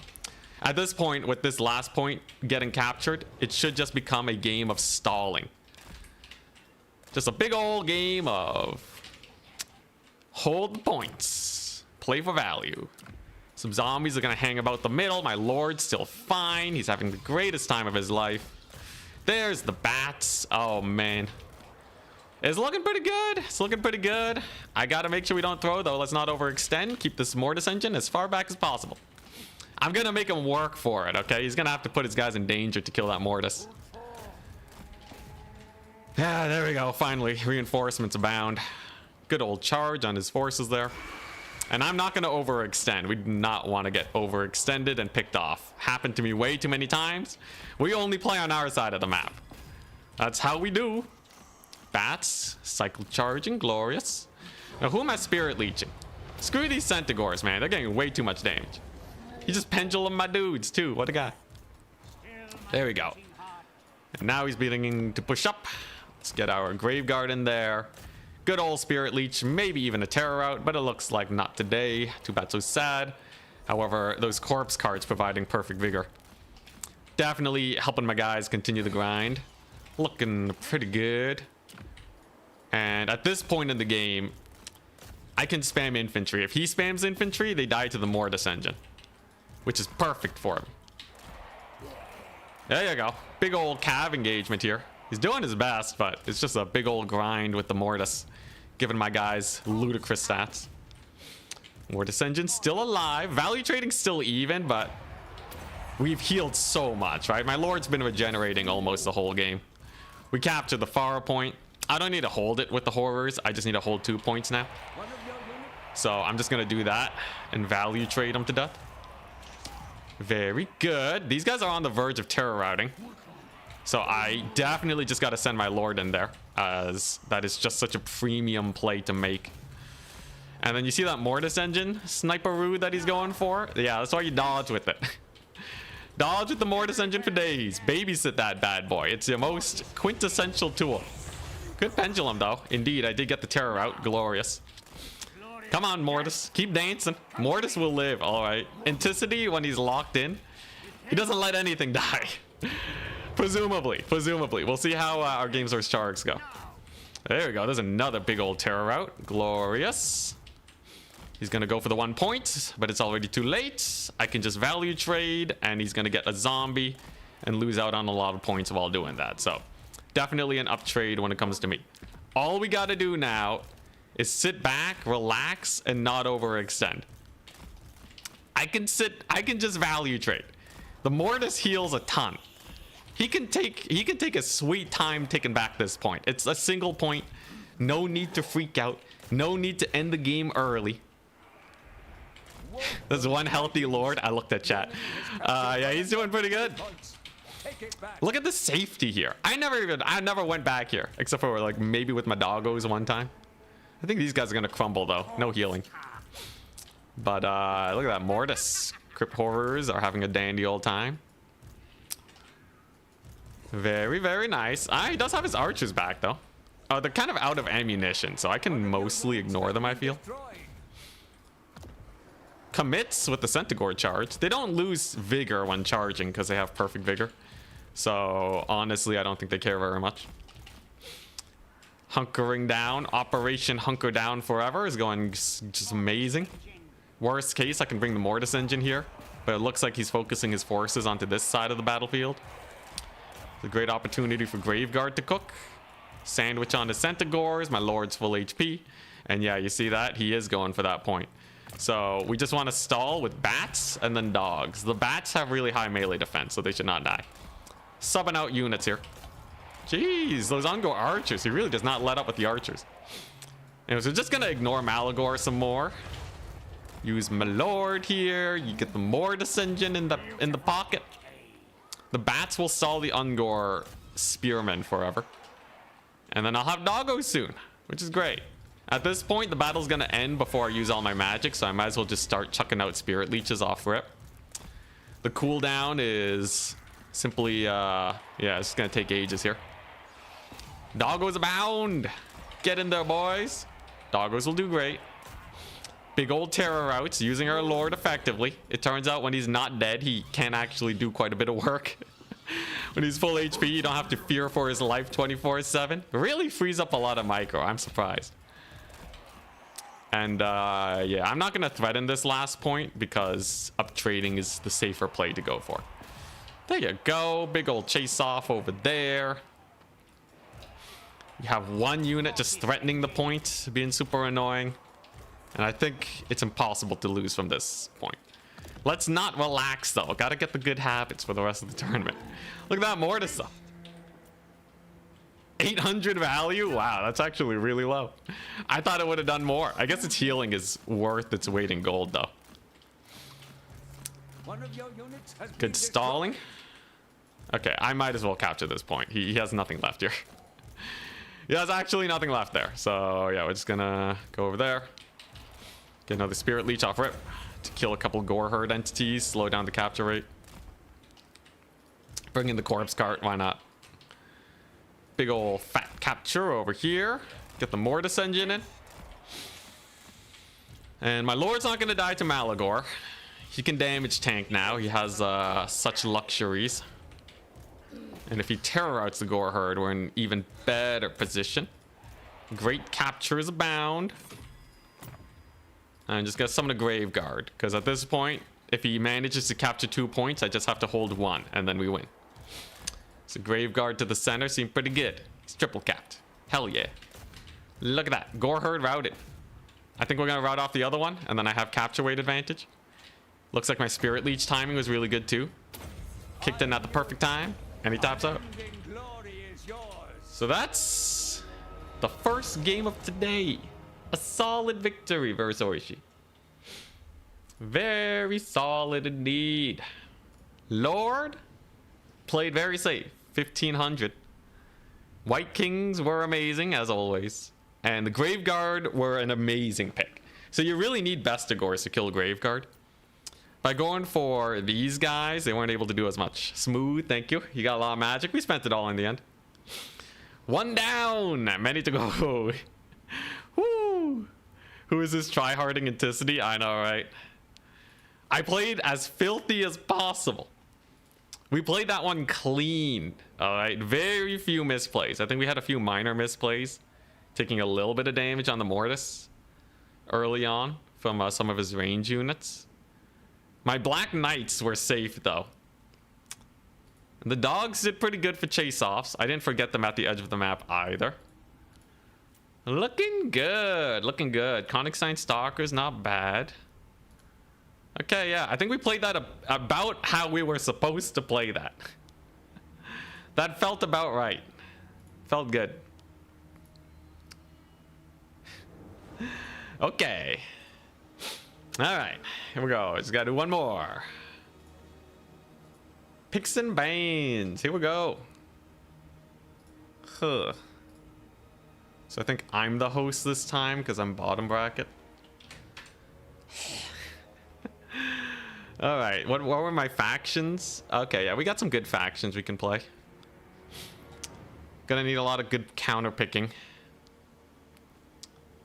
Is dirty or clean? Which is it? I think it was clean. I don't think we pulled out any filth. I think I just played well. I told you I had faith. The Yoda.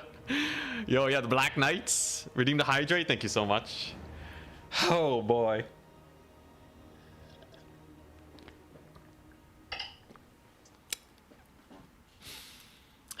Okay. Just one more. So I don't have Vampire counts anymore, but he doesn't have Beastmen. So that means I don't need to pick Beastmen in my starting factions, because he can't pick Beastmen. So I can save them as the last faction whenever I want. There's no like denial game. It's just gonna let him counter pick if I start with them. So I should in theory go for a very safe starter faction as first pick. I should go for a very safe starter faction and then just hard counter pick after that. Redeem the stretch, thank you. Lord is alive, hashtag not my Indicity. Oh man, yo, in a normal stream day, I'm like casual, everything's so fun. This is fun too. But like, oh man, we're like memeing it up. People are telling me to go for bloated corpses. I take one for the lulz. Nah, I don't run bloated corpses, but there's such a different aura. All right, he's in. So we're gonna save the Beastmen for a counter pick. If he brings 2 factions that are weak against Beastmen, we run Beastmen as our last pick. If not, then we save them for later. It's also great if I can deny factions that he enjoys playing. I can't play Khorne, but like Norska and Warriors of Chaos are decent picks.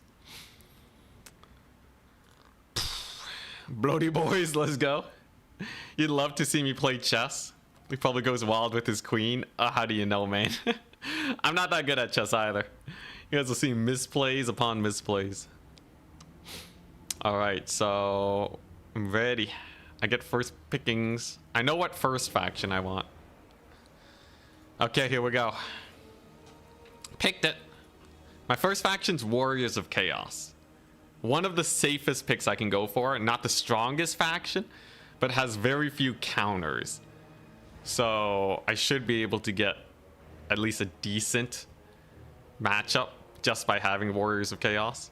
Now he's gonna pick 2 factions.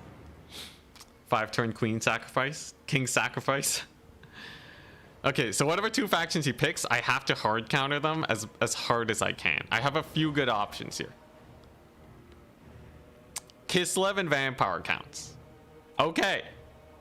This is good. This is good. Let's see here. Okay, this is really good. This is really good.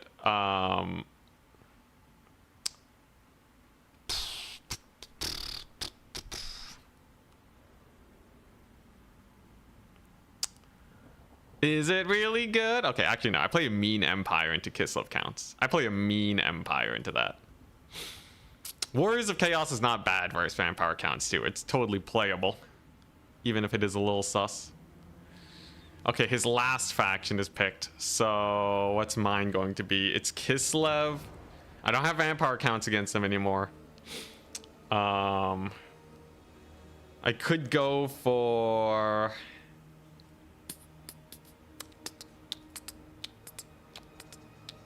I have 9 seconds. You know what? Wood Elves. Wood Elves are a good faction. Vampire counts dwarves. He went dwarves again. What a mad lad. What a mad lad. Yo, what the crap? He really wants to play dwarves today. All right.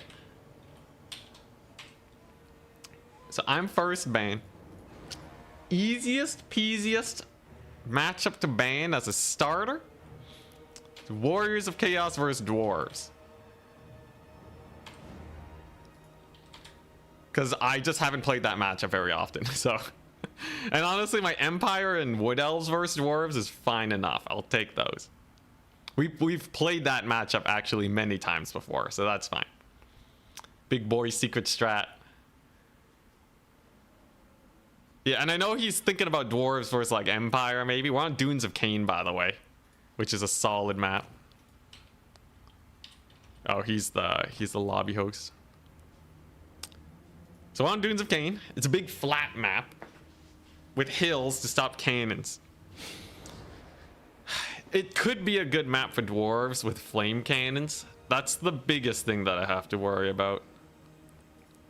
Yeah, the rogue dwarf pick though is insane. So based on the picks and bans, he thinks he could take on dwarves versus Empire and Chaos, but I don't know if he thinks he can do it versus Wood Elves. I think played well, he can definitely get it quite close, but I've played Wood Elves versus Dwarves on this exact map. Like, I am primed and ready to play against them here. He bans Wood Elves versus Kislev. Hell yeah. He bans Warriors of Chaos versus Vampire counts. Hell yeah. That's good. That's real good. All right. So Empire versus Counts is one of the more sus matchups. So we get rid of those. While I can play it, I don't think I can play it perfectly every single time. So we get rid of that. Then Warriors of Chaos versus Kislev is a little sus. We get rid of that too. That leaves me with Empire versus Kislev. We've seen it. Great matchup for the Empire. Empire versus Vampire count. I mean, Wood Elves versus Vampire counts. Amazing matchup for the Wood Elves. Wood Elves versus Dwarves. Medium matchup. Empire versus Dwarves, though, that's my jam. All right, so I just got to ban like I get to ban 2. No, I get to ban 1 of those. So we're fine. We're fine. I think, fingers crossed. For the Dwarves, he has something in mind. He definitely does, but he didn't take the Dwarves versus Empire match last time. Which means that he actually does fear it. At least on that big of a map. Maybe on a smaller map like Dunes of Cain, he's a little bit more comfortable with it. And he's going to ban Empire versus Kislev. He's going to ban Wood Elves versus Vampire counts. Which means indeed, we're going to get to play Empire versus Dwarves. Historically, people say this is a terrible matchup. But I am no normal player.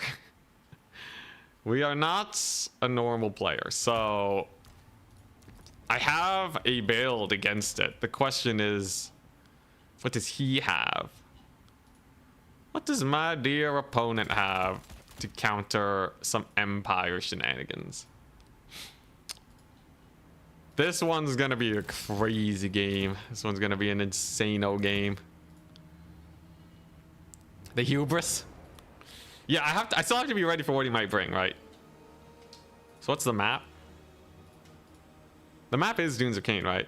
Did I read the wrong one? Yeah, it's Dunes, okay. Wait, no, that's a round of 16. Oh, it is Crystal Lake. Okay, it's fine. Crystal Lake's equally good. We're fine. It's actually better for me. Oh, I looked at the wrong map. Oh, geez. All right, that's terrifying. It's fine, though. We're still good. We're still good. We're still good. Freaking out. Oh. All right. Sweater's off. It's getting too hot. All right, here we go.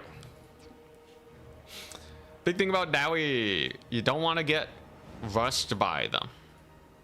A big old Dowie bum rush is the most annoying thing to have to face. Yeah, we gotta treat them like they're good. No hubris, no hubris. Okay, so that's looking good. Get me one of these dudes. Take that. Yeah, Dunes of Cain is not the best for Empire guns. It's true. Okay, so that's looking pretty comfy. And then, yeah, I just gotta round out the build now. Let's take a look. Dwarven threats. Thunder Barge plus flying. Cannons. Man-Tide, blasting charges, Doom Seekers, weapon teams. Like a bunch of troll hammers would be pretty spooky, right? Okay, so we're gonna take one of those, and then I'm going to bring... What else do I need? Isn't it just bad for Dowie guns then? Well, dwarves do have flame cannons. If it was Dunes of Cain, flame cannons would have actually been a little terrifying. Not the end of the world though, but not exactly the most comfortable thing in the world either. Okay.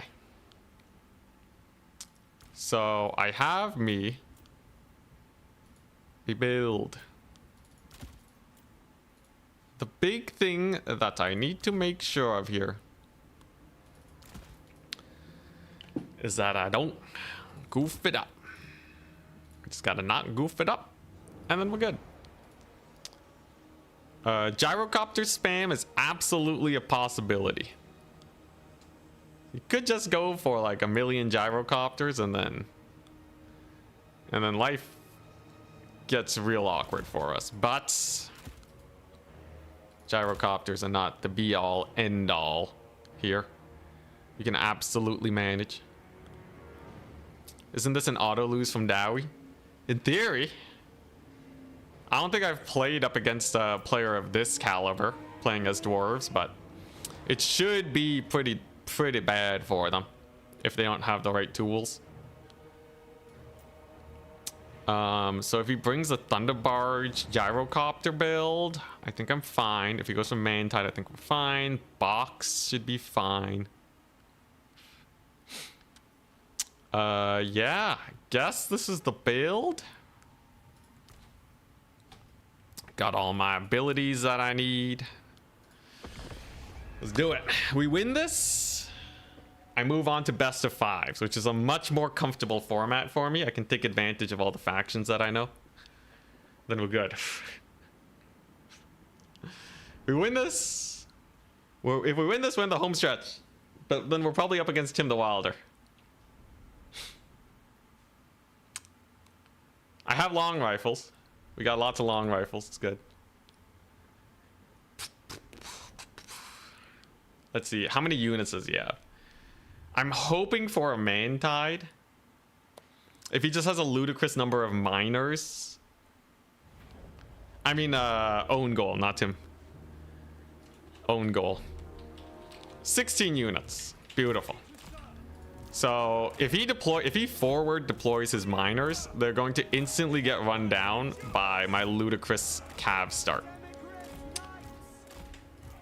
And then I have one handgunner. And I have one handgunner to clean up the mess.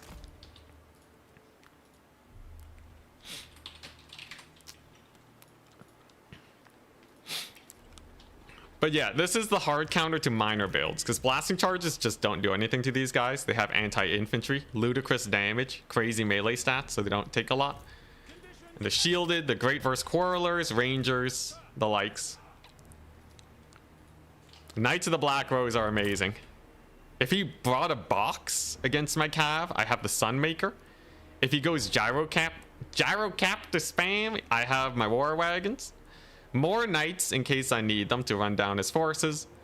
This is for ranged maxing with like bugmans and such because they're weak to fire. This is for dealing with too much armor like longbeards. And this will force him forwards. It's a great build. This is one that I've run before against dwarves and it did amazing. Like not even close, one-sided. So if we bring it here, it should be fine. No great swords. Yeah, no great swords is actually a little sus, but most of my calves should be able to do basically the same job. He has triple cannon. Okay. There's only one way to play this, guys. It's a full rush. It's a full rush against triple cannon. Volkmar is going to disrupt the first volley of cannon fire. And then we're going to full commit. We're going to full send it. Because look at this. He doesn't have any real protection for them, right? I have some of the best cavalry in the game ready to plow into them. So Volkmar's just going to chill. We're waiting for them to fire. There you go. Woo! Didn't see the fire marker on them. But now they have a long reload time to deal with. That's gonna be good. He has a Slayer. He has a Malachi. I just gotta dodge the artillery shots like it's Warhammer 2.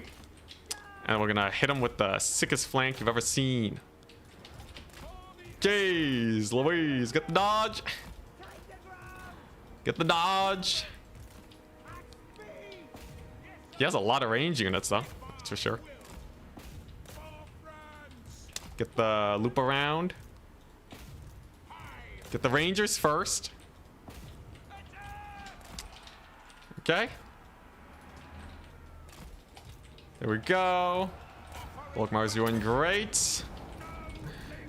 And then we just keep on pile driving him. Gee, that's a lot of cannons though. Jeez Louise, that's a lot of cannons. I should be able to charge these Slayers at least. Volkmar will live, he'll be fine. Bringing these guys. Come on, you darn cavalry units. Just get in there. Just get in there. Demi Knights are in. Okay, and that's some fairly good cannon disruption we got going now. Finally. Jeez Louise. So much death. So much death.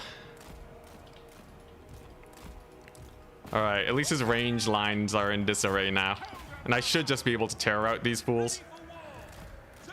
Ugh, jeez. All right. Got myself a capture point. These guys are pretty good. Pretty good into them cannons. And I think we just save up for more Demi Knights, right? Value trading will come back, I'm sure of it. There you go. Get a Volkmar. Okay, so we just pull back over there. Got a pretty solid charge. Most of his guys are occupied or what have you. So that's pretty nice. And then now I bring in the long rifles. With no more artillery, life's going to be a little spooky for him. Most of them are routed or terror routed now. Volkmar just has to live, and I just have to kill off all his ranged. There's the second point on my end. All right, now it's just escorting them off, which is easier said than done. One of them does actually rally, but Volkmar is around to terror rout him. Yep. Does have a quarreler sitting over there. Here we go. Come on, Volkmar. Just pull to safety. All right. Most of his quarrelers are down. That cannon is down. Hell yeah. Does have a couple slayers there, which is a little spooky. I do have more guns, though. He doesn't really have a lot of tools versus guns. Come on, big terror outs. Handgunners are doing fine. There's another soul fire. We just got to keep the artillery down and in their place. There we go. Glorious, glorious soul fire. My goodness. All right, long rifles. This is where you cook now. All the key targets have been mostly taken out. And I have a million long rifles to make his life hard. We summon in Demigryph Knights. We shoot his Slayers to death. And then I think we're fine here. He has effectively no more range units. Except for like Malachi. I think that's a miner spam. I think he's spamming miners over there. There's the cavalry all over his backfield. Looking good. Handgunners are doing fine. All right, it's time for the rest of the battle, which is a dwarf apocalypse we got going on here. There you go. So they're all dead. Just don't let them. Just don't let them rally. All right. Hawkman long rifles. Your time to cook is now. Volky's doing his best. Okay, Demi Knights. Glorious. Now, how many Slayers does he have? That's the real question. He actually has quite a few, right? He has a healthy number of Slayers. Those miners over there are getting mulched at least. And his quarrelers are down for the count. That's good. Yeah, okay, so it was miners over here. That's okay.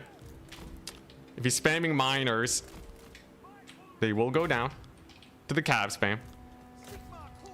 Unfortunately, I don't have that much cavalry left, but plus Volkmar, he should be okay.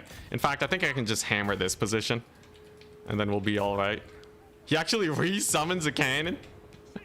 What a mad lad. Okay. The cannon re-summon. Crazy. All right, well, we're going to send a cav unit over there to try and deal with that. Volkmar can deal with this blob just fine. Okay, there we go. Most of my knights are doing fine enough. I'm actually going to need to get like a Sunmaker or something here in a bit. It's a little awkward. Come on, Volky. Come on. Okay, artillery piece is in there. He does have Slayers on the job, but we'll see, we'll see. There's a Soul Fire bombardment. It's looking a little sus. Looking a little sus, I'm not gonna lie. We're gonna do our best to get that cannon down. Miners over here are slowly going down, but he does have that triple cap. And he has some Slayers here, which is brutal. All right.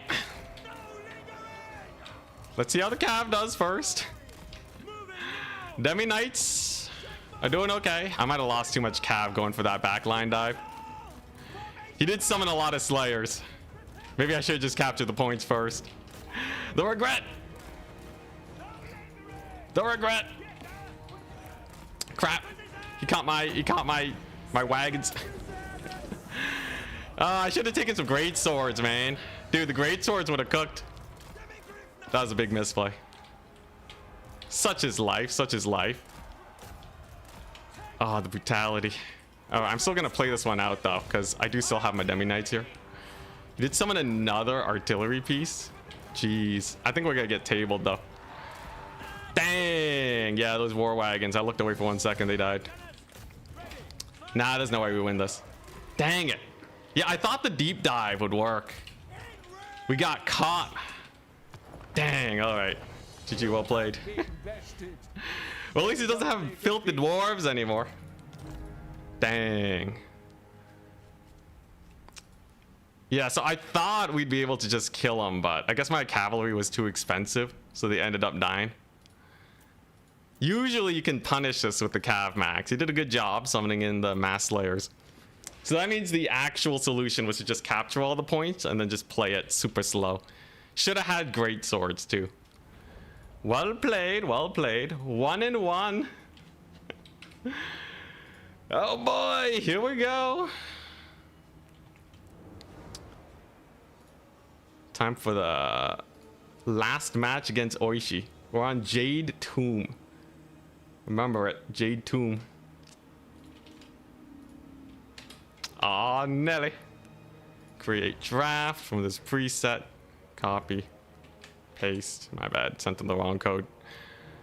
Let's see here. And he's top pick.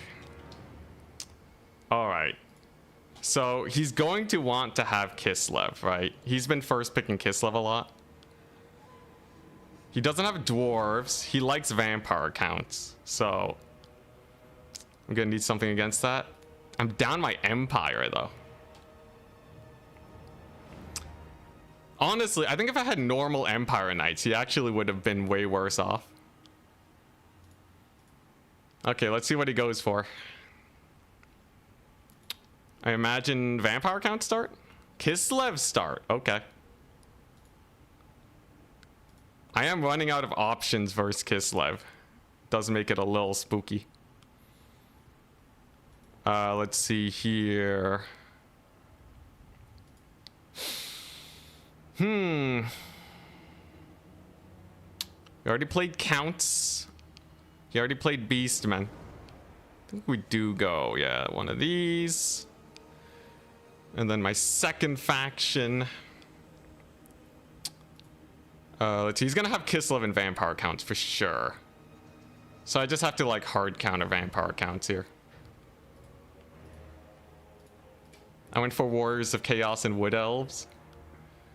A little spooky. Him getting dibs on Kislev is just a wee spook. He might go for Khorne here. He might have sworn off Khorne though, we'll see.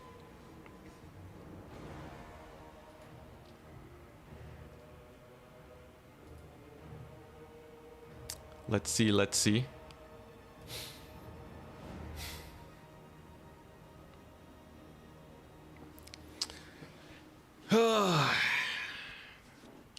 Dark Elves. Wait, he ran out of time? He ran out of time? It says random. He went random into Dark Elves. Okay.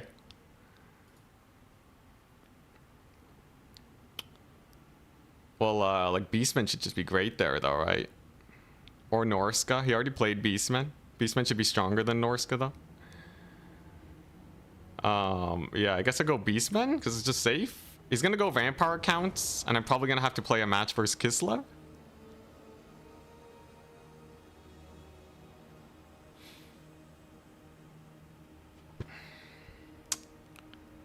Ogre Kingdoms. Dang, interesting lineup. Okay. Ogres, Dark Elves, Kislev versus Warriors of Chaos, Wood Elves, and Beastmen. Interesting. All right. Yeah, let's drink some water. Stay hydrated.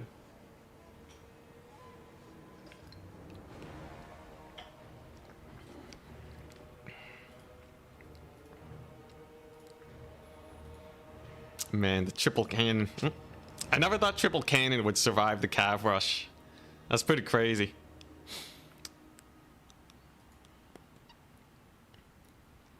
I was thinking the cav rush would just kill him, but I was gravely mistaken. Bans Wood Elves and Kislev. Interesting. So he actually bans a Kislev matchup first. Let's see here. Warriors of Chaos versus Ogres. Warriors of Chaos versus Dark Elves is fine. Warriors of Chaos versus Kislev is fine. Wood Elves versus Dark Elves is fine. I guess I'll ban Beastmen Kislev. And probably Beastmen Ogres? Beastmen versus Dark Elves. Wood Elves versus Ogres. Wood Elves versus Dark Elves. Warriors of Chaos versus Ogres. Warriors of Chaos versus Dark Elves and Kislev. Okay, I think I can get at least an even matchup here. If we lose, it'll be purely my own misplays. Wood Elves are a strong pick here. I wouldn't be surprised if he bans all the Wood Elf matchups. Good luck today. Thank you. We're one game away from losing. But I think my faction lineup is okay.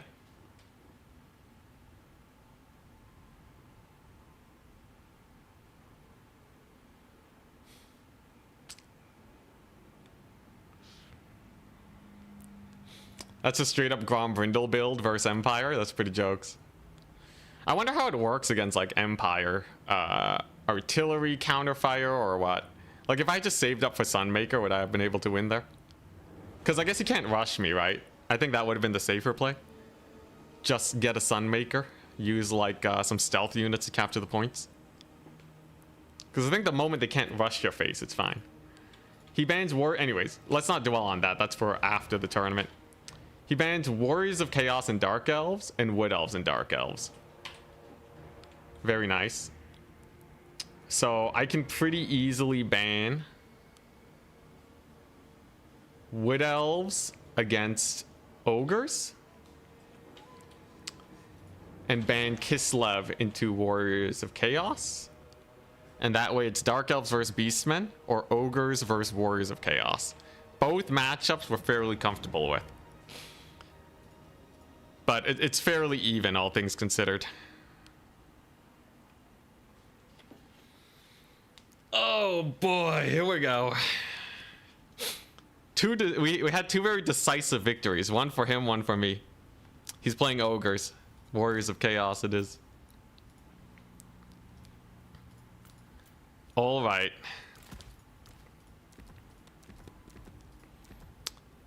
The great match.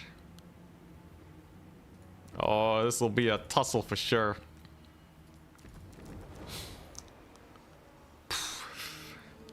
Yeah, Oishi's rough, man. Oishi's really rough. Own goal's really rough, and I suppose Charik's probably gonna make it to the finals. It's all incredibly scary, but we haven't been playing that bad today. I don't think I've been making like major misplays aside from the one wrong call into dwarves. It ended up just being like a dwarven counter build versus my more elite cavalry build. I think if I went for cheaper cavalry, we would have been better off. Which is honestly fine. Build RNG and whatnot. Ogres though? Ogres, I feel like I have a good idea of what to do against them. So they have various forms of kite if you just look at their lineup. They have Gold's Man-Eaters, which are extremely elite ogres that can mulch infantry. Iron Blasters, Lead Belchers, spam cheap ogres, Saber Tusks Carrion, Noblar spam, and then ginormous single entity builds to run over all your infantry. It's all fairly spooky. It's all pretty spooky. But build wise, we definitely have some good options.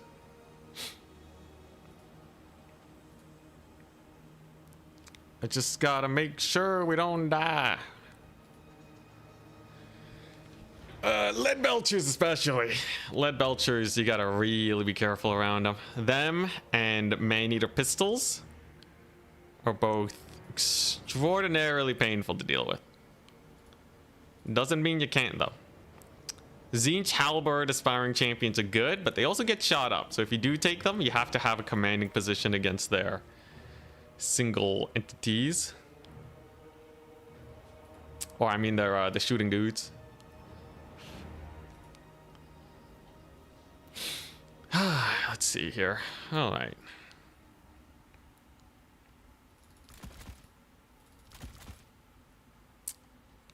Overall, though, I have a decent composition. Ah. Ah. It's freaky, man. It's freaky. Man. I got the, yeah, there's some real spooky dudes. Alright, you know what? I'll take one of those. Ugh. Can't really afford to just get rushed down. It's a high chance that he goes for that. Are these guys good? Not the bestest. How many Seekers? Can't bring Seekers as Warriors of Chaos, actually. It's a rough world, I know.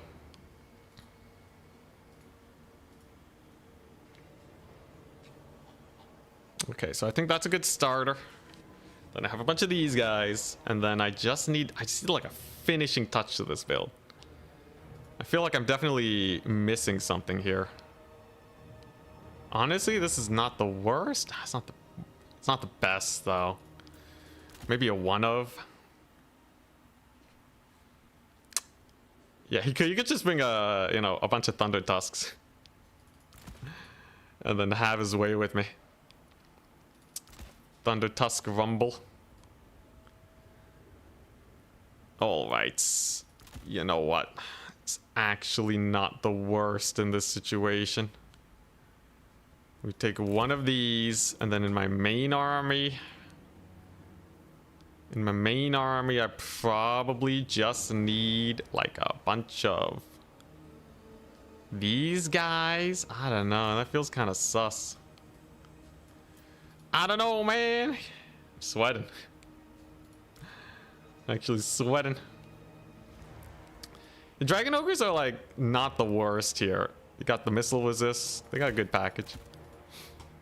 Okay, you know what? I actually think I do take this. Yeah. Yeah, that's just gonna make sense. Then I run this. I have a decent build. I have a decent build. A couple more of these guys. And I'm just gonna need, yeah, then I'm just gonna need to bring this. All right. Here we go. Let's see what he has. Let's just see what he has. It's really gonna depend on what he builds. I actually brought the Tzeentch Spears in this situation. And 5 Forsaken to cleave through his infantry lines. We won with Tzeentch earlier. Should be doable. No pressure. If we lose, I accept my fate for losing that Empire game. We're gonna be trying our hardest here though. So first things first, I just want to get an early capture point here. That's my first prerogative. We go for that. And then we get the next one. Because I don't really want to rush them. Looks like I have a rush build. But it's genuinely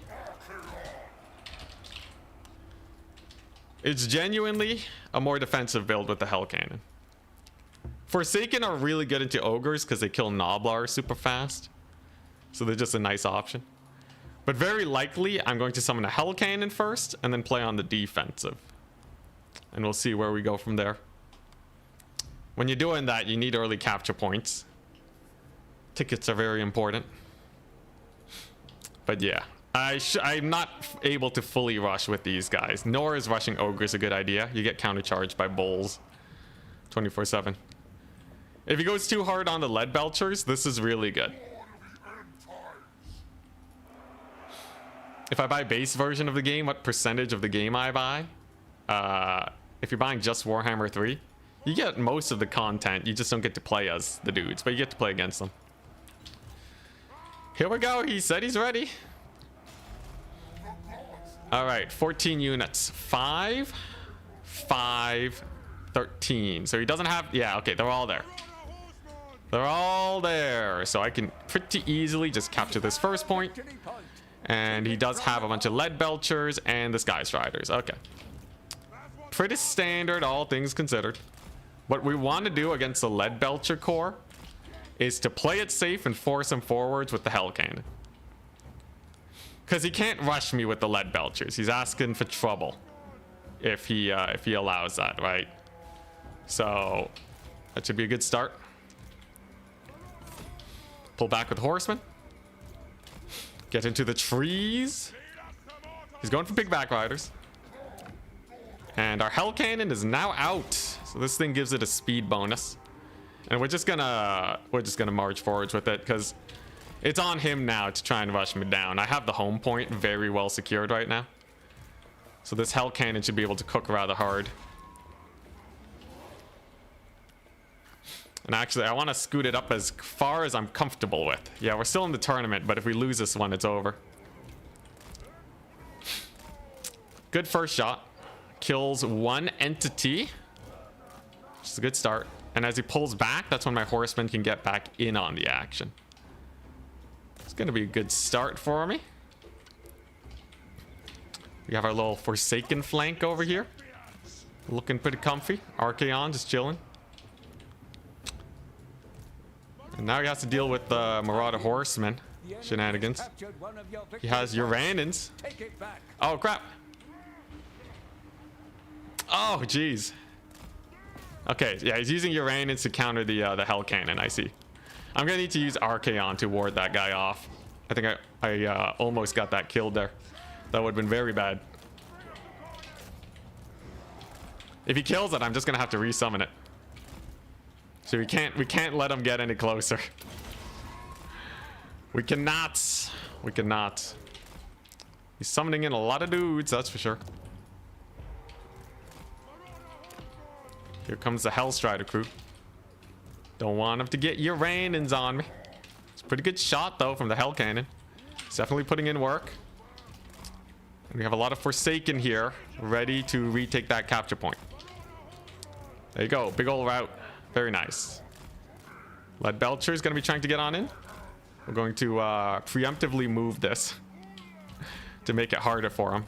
And then Archaon's just going to try and work his Lord a little. Hell Cannon's doing great, though, at least. And Archie does not give a crap. He'll be fine. You can't chase those guys either. I gotta make sure the Urannan's tech doesn't get me. That's the most important thing. Just keep dodging with this. Get the Hellstriders into position. Okay, there we go. We got the capture point. Just keep moving with that Hell Cannon, man. I ain't letting you get a second Urannans on it. Most definitely not. Flee, Hell Cannon, flee! Just hits the crew. Totally fine by me. He just hits the crew. Let's go. Good start. His Lord's getting bullied a little. Okay. Sky Striders are moving on in. Hell Cannon's still alive. Okay, there you go. His Lord is really in an awkward position. So is Archaon, though. He's gonna have to play it safe, but he has to choose between hunting Archaon or getting my other dudes. I should be able to push in here now and get the point. Archaon should be able to stay safe relatively. There you go. Big old catch potentially on his guys. We're a little bit in his backfield, but I think Archaon should be able to escape fairly well. And then I should be able to kill off his Lead Belchers. Plus, my Hell Cannon is still alive, which is oh so important in a battle like this. There you go. Fairly good engagement on his boys over there. Let's pull back with the Hellstriders to get some rear charges now. And then we just want to keep them safe. And I have a Manticore to provide terror. He doesn't have a lot of ways to deal with the Manticore, I feel, so that should definitely help us out. Forsaken are doing good. Value trading is good. And I have some victory tickets. Overall, I'd say this is a fine situation to be in. Though we're not going to throw it. We're not going to throw it, that's for sure. Manticore's just going to get in there. He actually doesn't have anti-skirmisher anymore, too. That's pretty good. Maybe I can just sick his Lord to death, right?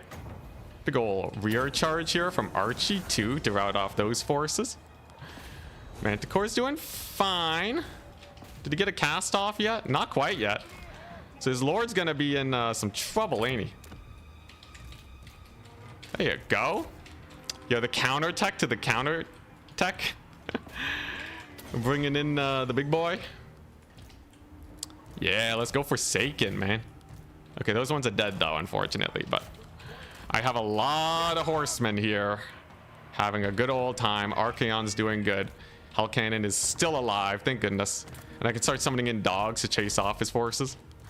Hell Cannon's doing great in the blob. Glorious. Value trading, looking good. Archaon kind of stuck in there though. He gets a shot. Scoot. Let's go. The Hell Cannon lives. Let's go. Huge. Huge. All right, gotta make sure I don't run out of units though. I'm mostly Marauder Horseman right now. And that's a little awkward, right? Sure, I have a lot of tickets, but we gotta start playing hella defensive. Otherwise, he might actually pull back here. I just need these horsemen to get a lot of value, and then we're chilling. Look at that. I gotta remember, he has healing too, right? The healing's gonna be a menace. There's those guys coming back in too. I can Manticore his Lord, however. That'll be pretty painful. Hell Cannon's doing great. Couple Ogre Bulls there, not a big problem. Archaon safe. Okay, saving up for Dragon Ogres now. I got a couple spears. That's good. Hell Cannon run! Speed boost! He actually sacked his Lord for that cast. Speed boost, Hell Cannon, let's go! They still has entities alive. That means it can shoot. Ah, hell yeah. Best Hell Cannon I've ever seen. Okay, Manticore, just kill off his Lord now. Lord's dead. His Lord's dead. Nothing can kill the Hell Cannon now. It's over, man. Woo! People said the Uranians was the ultimate tech against the Hell Cannon. Oh, yeah. With a little bit of micro. That's all you need. And that gives us a 2-1 against Oishi. That game hinged on me dodging Uranian's bolts. Good God. Oh God. Oh man, that's freaky. I had to dodge every single shot but one. It was so integral. Oh my God. Oh man. Jeez. Oh, the Sky Striders were a menace too. Look at that. Yeah, the Thunderbolt is so cheeky, but like we're deep enough in the meta where people are countering the counters. He's countering my cavalry builds with mass artillery. I know that he's bringing Uranians, so we're just dodging it. It's insane. God. Yeah, man, you've seen the AI dodge artillery, but have you seen multiplayer folks dodge with artillery? I bet you haven't. Oh man, that was stressful though. He played very well. Like he's keeping his cavalry alive. How much value did he get? 1600. What a god. God tier Hell Cannon, man. God. Okay, where's Turin at? I'm done. 2-1. Win for me. Ah, God, yeah. 16 hundo. Almost 1700 value on it. Absolutely insane value on the Hell Cannon. 666 Hell Cannon, let's go. Why the Zinch Spears? Zinch Spears, after the Noblars are killed by Forsaken, Spears end up being extremely annoying to deal with for Ogres. Even if it is just a couple Spears. And it forces them to like either summon more Noblars or like try and shoot them or what have you. Bringing slower elite infantry is grounds to getting shot to death by lead belchers, and I didn't want that.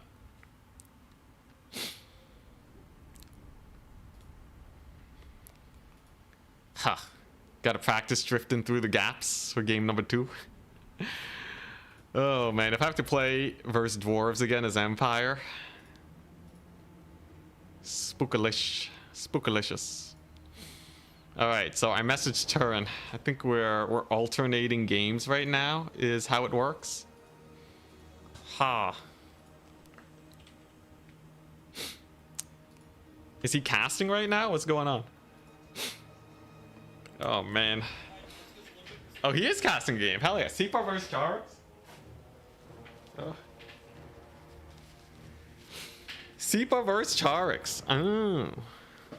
I should message Tim. I mean, own goal.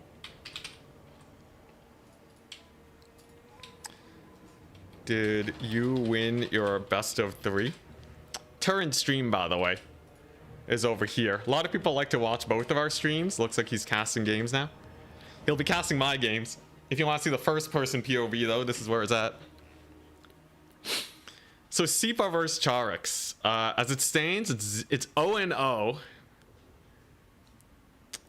And Sipa is playing Tomb Kings versus Norska.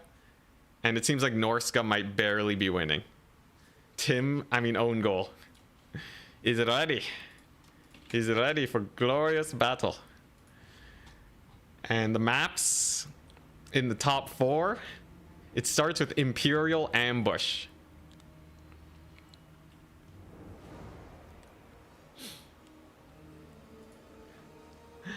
Imperial Ambush. Big map. Big map. 2 close points. Fairly open.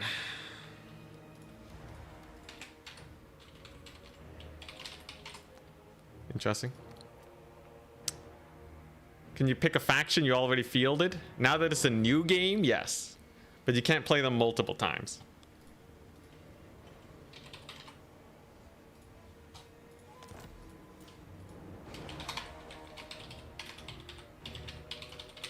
Yeah, I can't believe I beat Oishi though.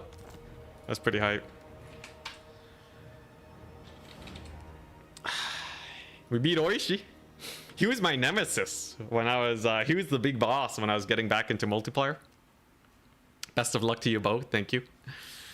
Let's hope we get some good games. So, own goal. What factions are we banning for him?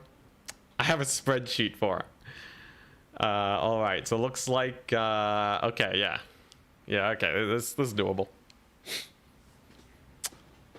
We could also just fight for Beastmen. But I think he's too good of a Beastman player, isn't he? It's either that or I ban Lizardman.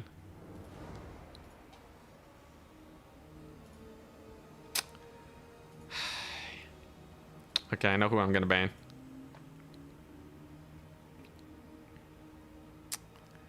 Yeah, we're doing a draft and setup while Sipa and Charix play against each other.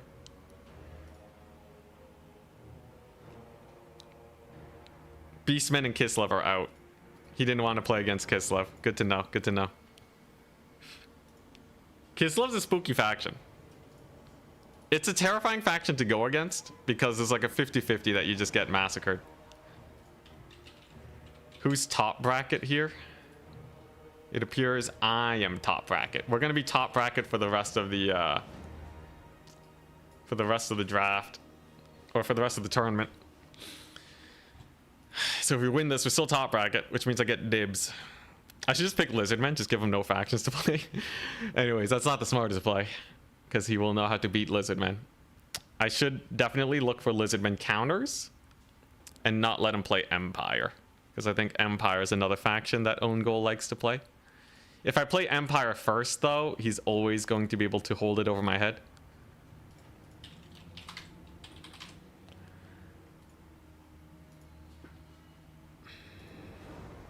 Okay, here we go. Picks and bans. Picks and bans are almost as important as the actual game itself, people. It is highly reliant on how we do here.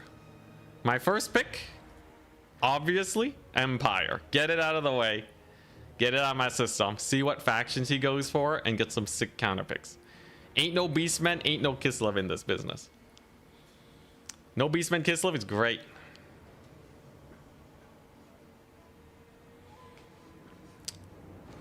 Slanesh is open though. He might go for Slanesh, but like, let's be real, it's just gonna get banned, right?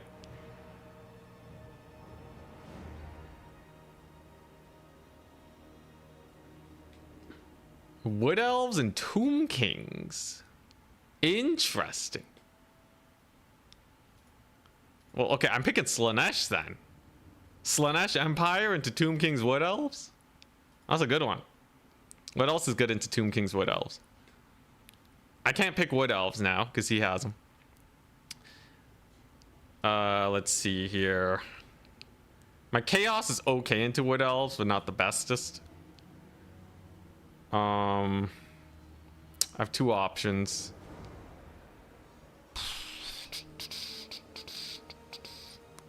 I'm gonna do it. Risky pick. Vampire counts. Yes. He went ogres. Yes. Vampire counts Slanesh Empire into Tomb Kings, Wood Elves, and Ogres. This is good. It's very good. Oh yeah, we gotta open a spectator slot for turn. Okay, I gotta close Turin stream. Okay, here we go. So, Tomb Kings versus Vampire Counts is great. Wood Elves versus... I mean, Tomb Kings is bad into Vampire Counts. Wood Elves are great versus them, though, so I'm banning that. So, that means now...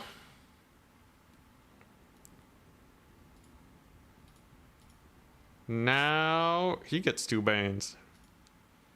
Oh, it's gonna be a big old grind fest, isn't it? It's a best of 5. So hopefully he just runs out of good factions that he knows how to play. Rhino, Beastman, or Kislev. Both players get 1 global ban. They both get 1 global ban. At the beginning. Typically, this is just banning the other person's best faction.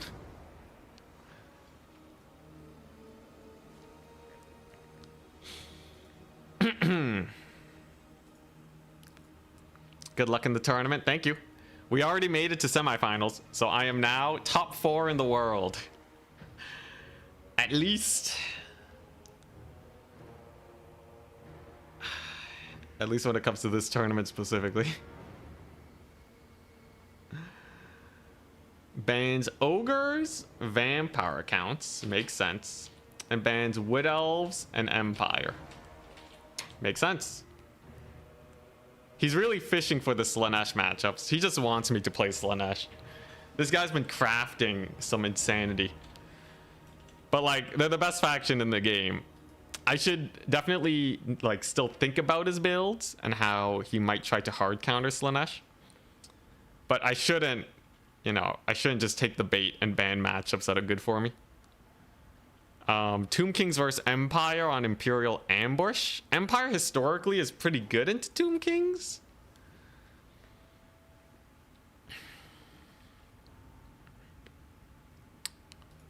Slanesh versus Wood Elves and Ogres and Tomb Kings.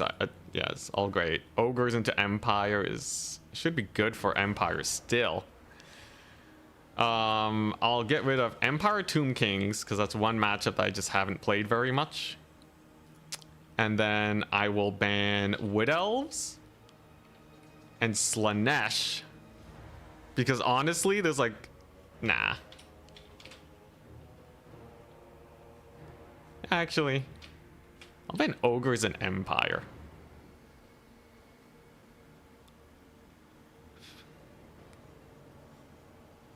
It's Imperial Ambush. Yeah, okay. So I'm guaranteed to play Slanesh if I want to. The question is he going to try and force the matchup or what? But like, supposedly, Own Goal has a build versus Slanesh that he thinks he can cook with. Apparently so.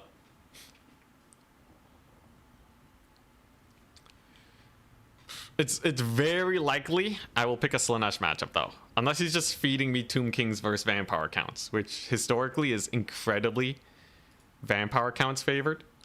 But you never know. These people, they know I've been training a lot and they've probably been scouting out my builds. Tomb Kings have big monsters, yeah. But they don't really do that well into Crypt Horrors.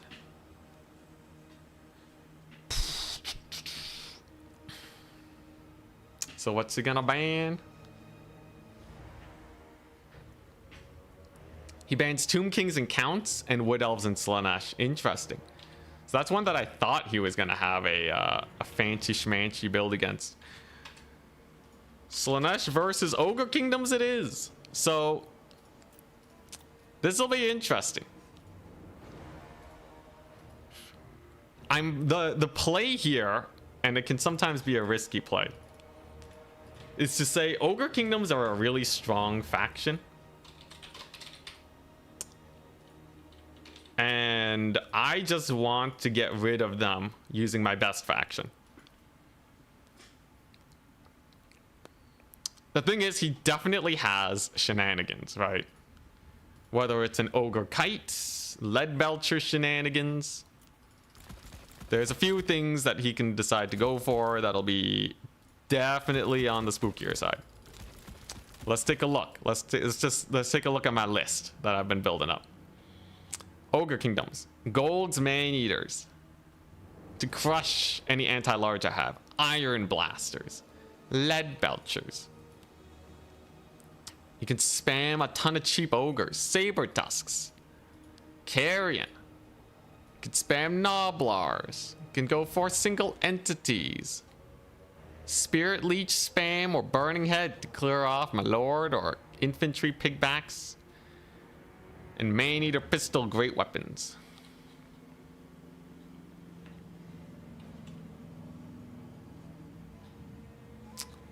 Very interesting.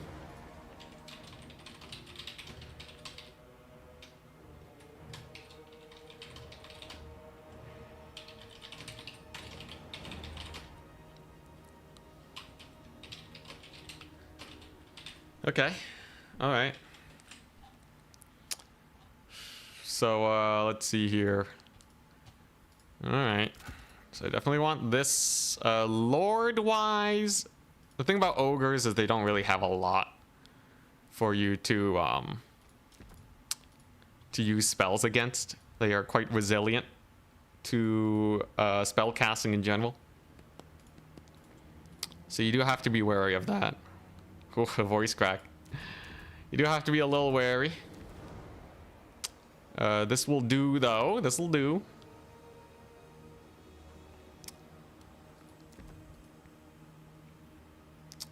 Sure. That's not that great.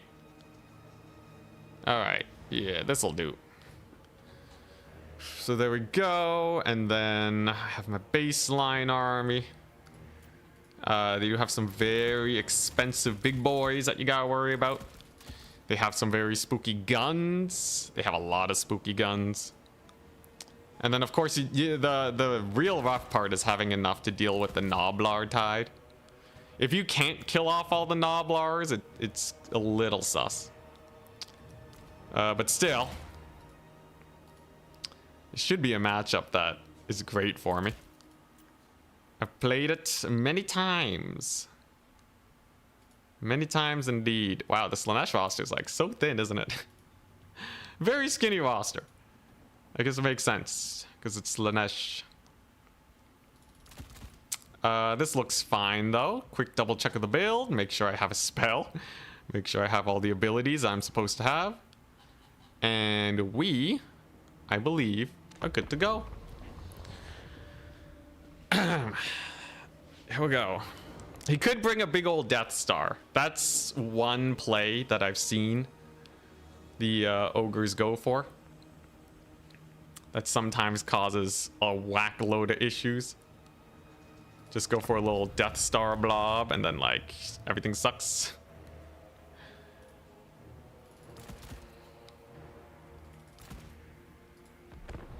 Okay, you know what? Let's do this. There you go. Actually, I'm second guessing my build.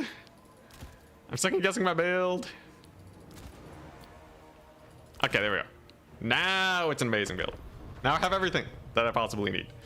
All we gotta do is win with the best faction in the game that also happens to be my favorite faction. On a map that's pretty decent for them, all things considered.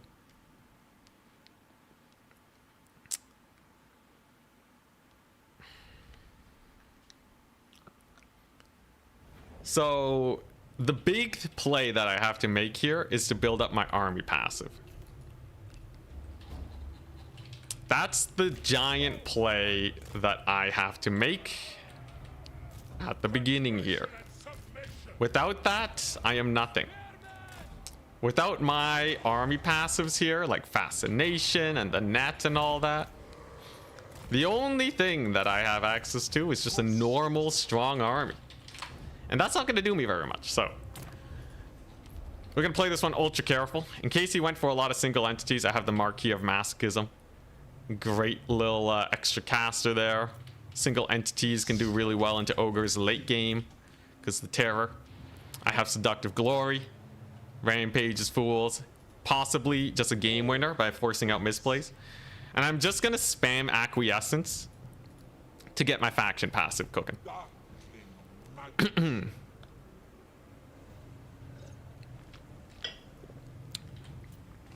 Gives melee attack and leadership to my army.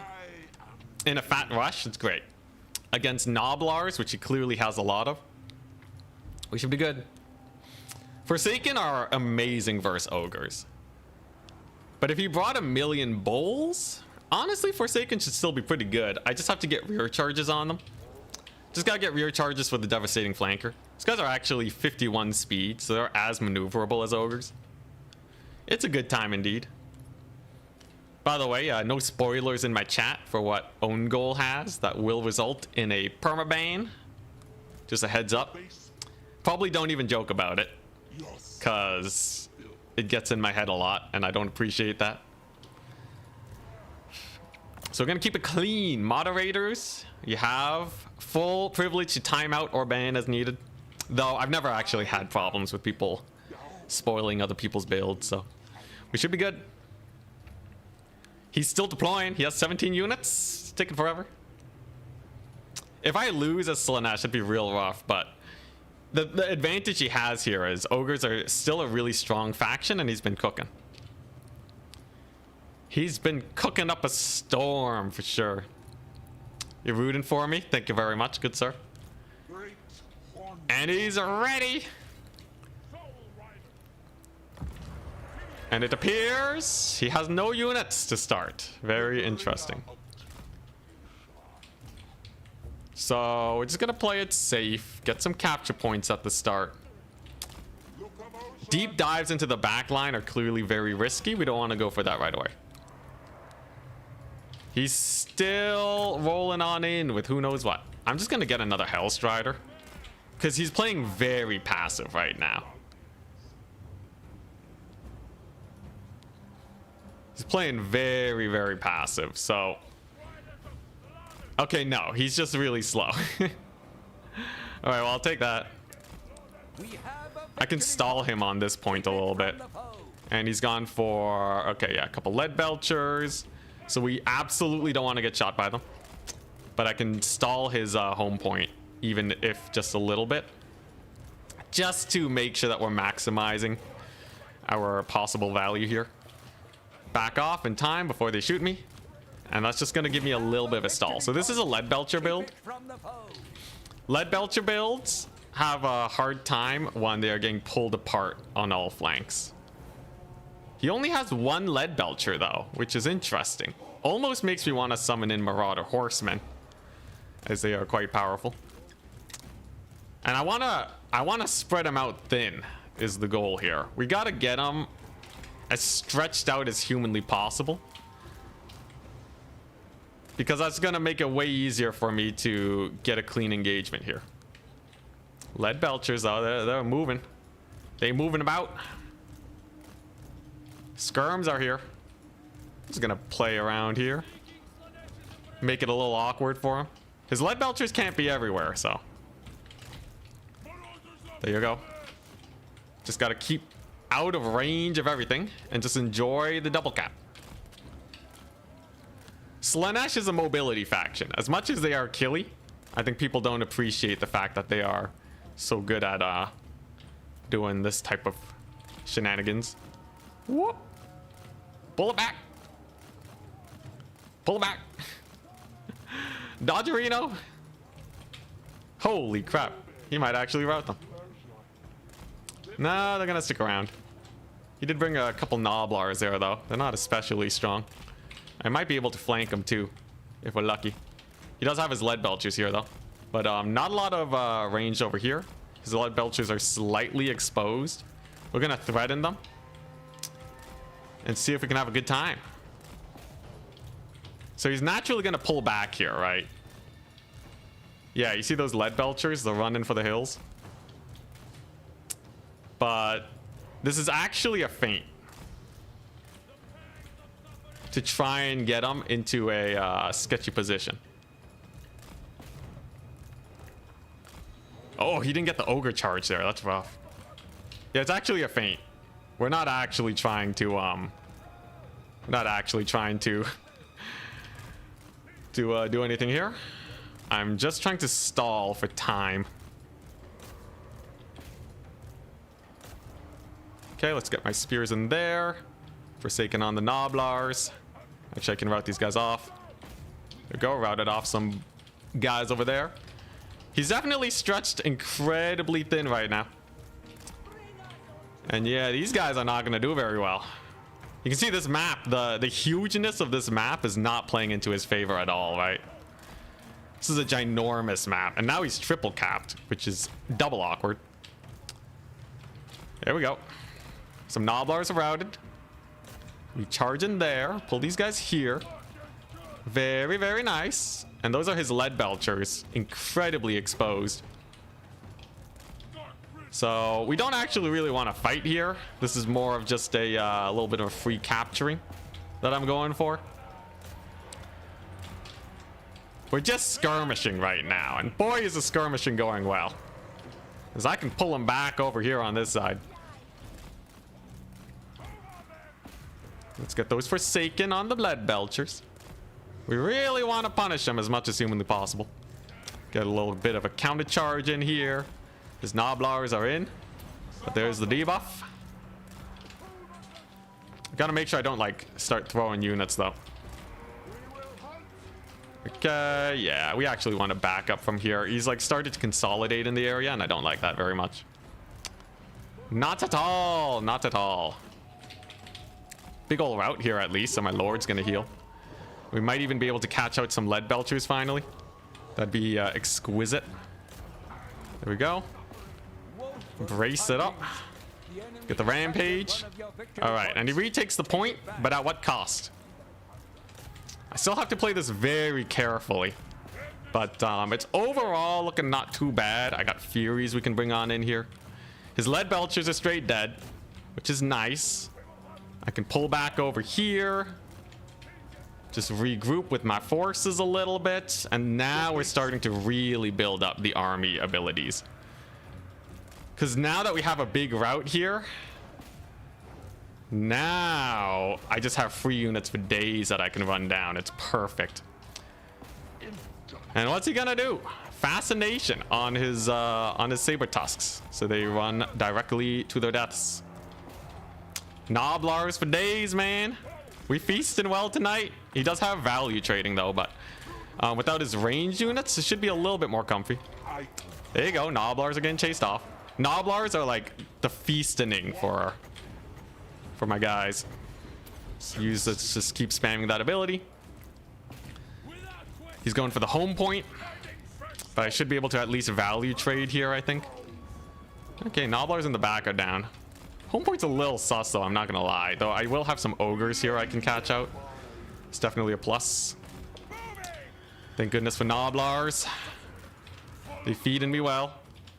If I just bring in some spears here, I should be okay. Remember, I do still have a very huge lead when it comes to tickets. I don't need to throw units away in this area. I just have to get value where I can at this point. Because ticket-wise, we're doing immaculate. My Lord, tired? Not anymore. There we go. Farming the value. Value farm's going great. Do have to be a little careful here. Oh, those are iron guts. Okay. As long as I keep this 1 point here, though, we're fairly comfy. And his forces are in fairly large disarray. Not maybe not full disarray, but like they're really spread out, right? My horsemen should be pretty good here. These Forsaken can just keep grinding. I feel like a retreat's kind of bad for them. Whoop. Pull back. All right, and he's pulling in more units here, so these are definitely exposed units. I can just go kill them.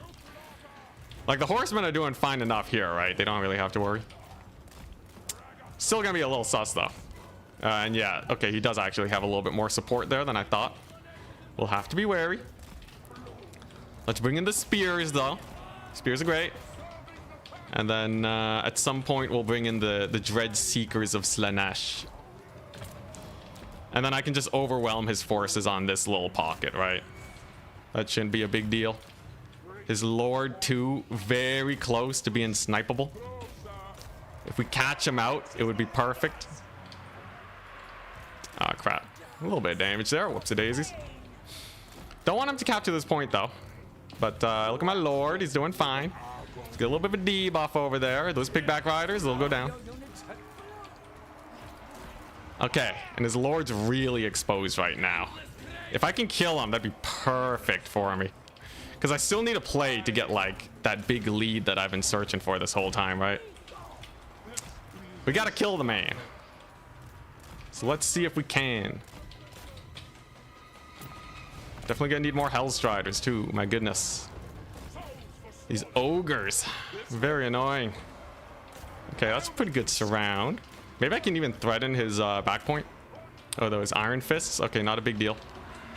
There we go. Where are these guys? Pigback riders? You know what? They're expensive. Let's debuff them. Okay. And my spears over there are doing fine enough.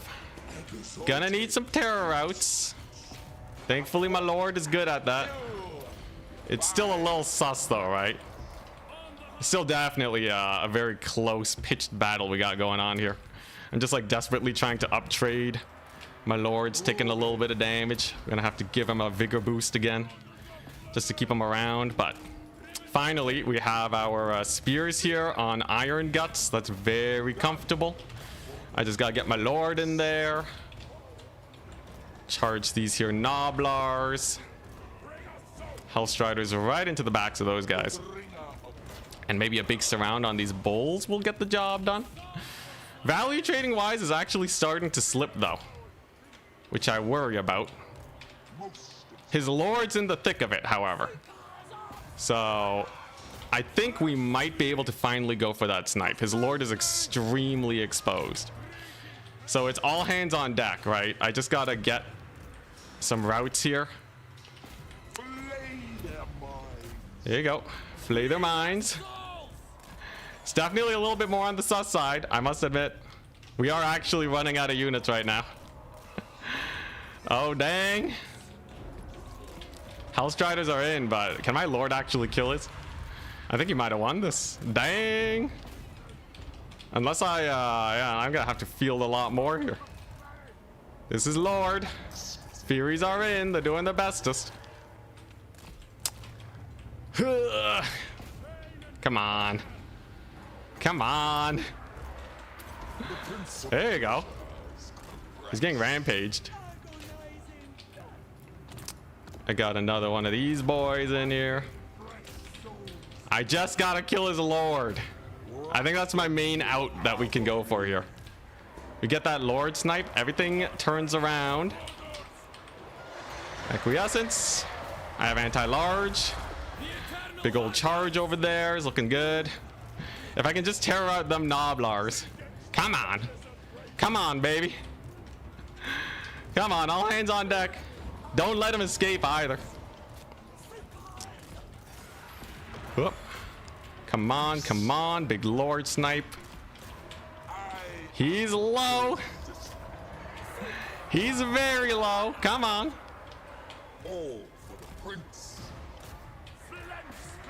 Come on, you darn Lord. Just kill him. Just kill him.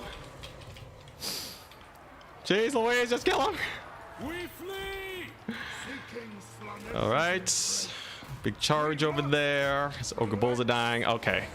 All right, I think he just died. Yes, okay. Lord lost penalty abound. Let's go. Let's go. That's a mass route for the ogres. That's a huge, huge route. Jeez Louise, I needed that one. I needed that one bad, man. I need that one real bad. I'm gonna use Seekers to recapture that point. This is why you never give up, never surrender, by the way. And now I have army abilities for days. And we bring in Hellstriders. There we go. Hellstriders of Slanesh. Lord over here is doing great. And now I can countercharge those bulls that are having such a hard day. So the Boglars, straight up Boglars against me. Terrifying. Second point's gonna get capped. And now I just have to play the home point until we win. Forsaken are perfect here. Jeez. This is so scary though. Okay, come on, just cap to the point. Just cap it.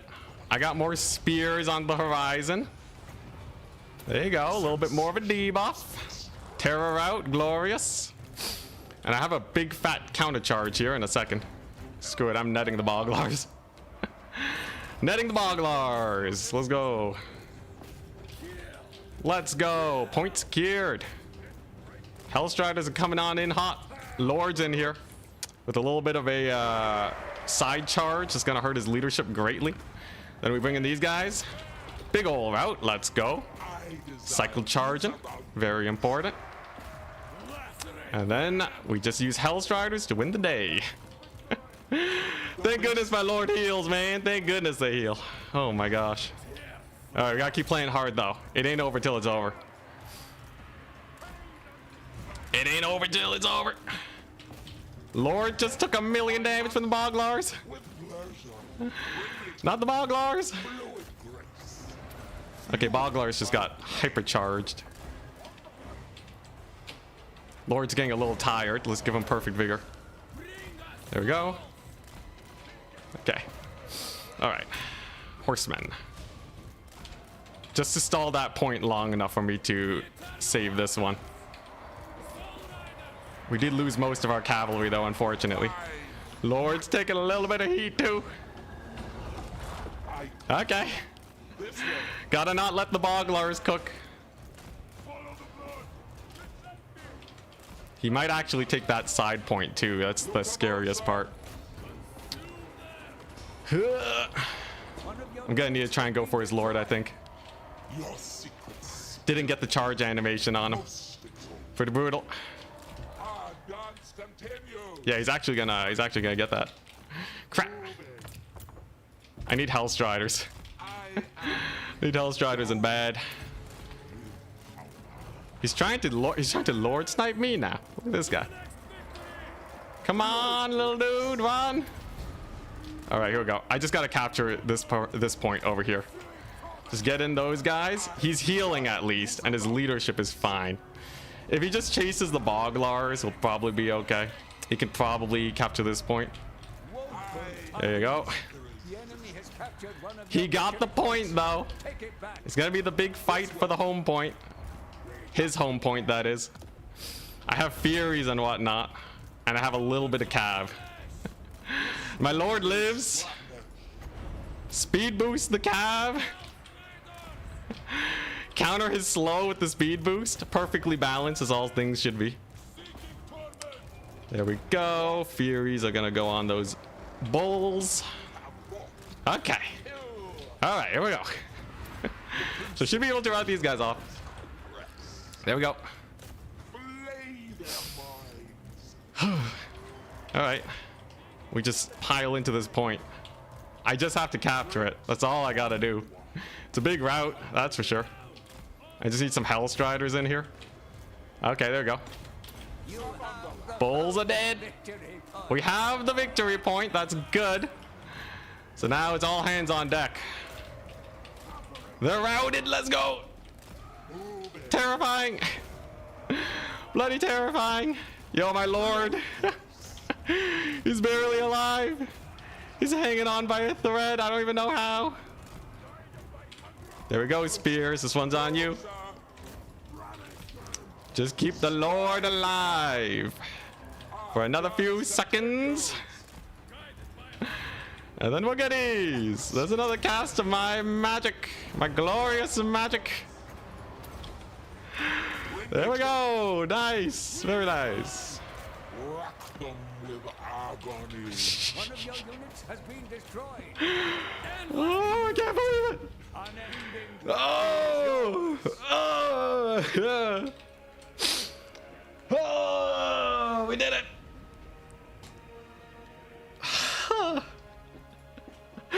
thought I was dead.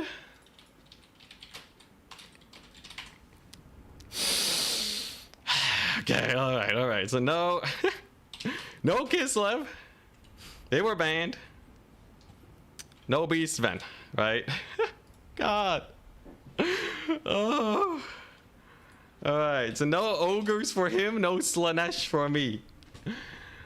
God. Jeez Louise, that Lord's Night was important. That was very important. What a game. GG. The Forsaken. I know, right? There's so many things going on. This is why the early capture points were so important. That's why you squeeze as many points as you can. Because good God, if I gave him even slightly more points. GG Uncle End.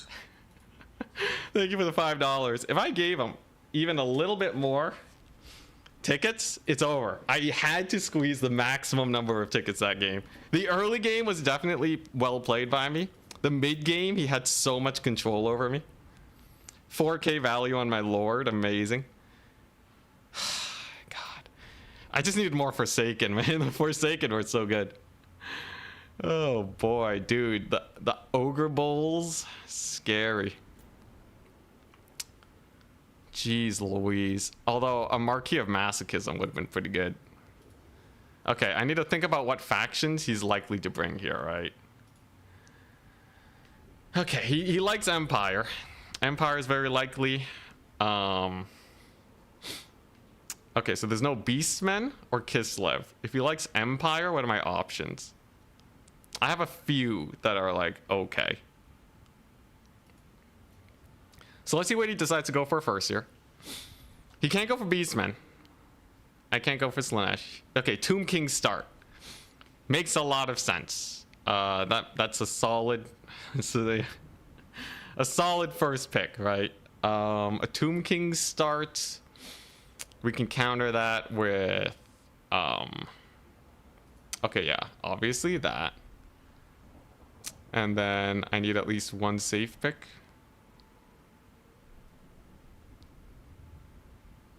Yeah, okay. I went Vampire Counts and Empire into his Tomb Kings. God, the stress doesn't end, man. We might have finished one game, but... Okay, Vampire Counts and Empire, both great into Tomb Kings. That's going to put him into a bad situation. Wood Elves makes a lot of sense. Just a generally very annoying faction to deal with. And then final pick. So, if it's Wood Elves, generally speaking, this is not a bad option. Yeah, not a terrible option. Okay. Let's see what he goes for. My last pick was Bretonia. His was Greenskins. Ah, hell yeah. Okay. Vampire Counts. Man, I thought I was so dead that game. I thought I was doomed, man. I thought it was over. Dude, as soon as he started getting the value lead, that one Lord throw, though, was so good. I smelled blood in the water, and I took it. It's gonna be a tough best of 5. Absolutely, man. He bans Tomb King's Vampire Count. Who would have guessed? That's the most typical. Okay, things are more chill now. Picks and bans are much less crazy. Dude, this Boglars, the Boglars summon's hilarious. Dude, 2,000 value on this guy's high. 1,500, 1,500. Dude, Iron Guts. Iron Guts cook. Okay, so he bans Tomb King's Vampire Counts. Empire versus Greenskins is generally a bad matchup, so I'm just gonna ban that. And then yeah, I'm probably just gonna have to ban Empire Wood Elves. It's not the worst matchup though. No, I think we can actually cook pretty hard there. Much better than Vampire Counts into Wood Elves. It's terrible. Seekers are unbanned now, yeah, so I am allowed to run Seekers of Slanesh.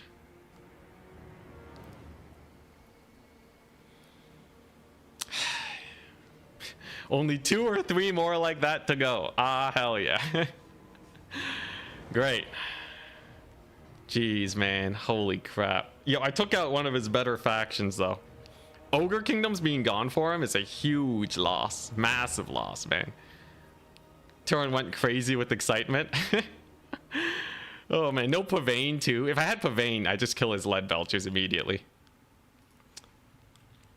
He bans Wood Elves versus Betonia. That makes a lot of sense. And Tomb Kings versus Betonia. Hell yeah, Betonia pick was golden. So it's Vampire Counts versus Greenskins, Empire versus Wood Elves, Empire versus Tomb Kings, and Betonia versus Greenskins. I'm just gonna say, give me a Greenskin fight. Vampire Counts and Betonia into Greenskins is manageable. He's a really good Greenskin player though, so I gotta pretend like they're actually a good faction. Okay, no, actually though. Last time when my Chaos was against his Greenskins, I barely won because of a Lord snipe again.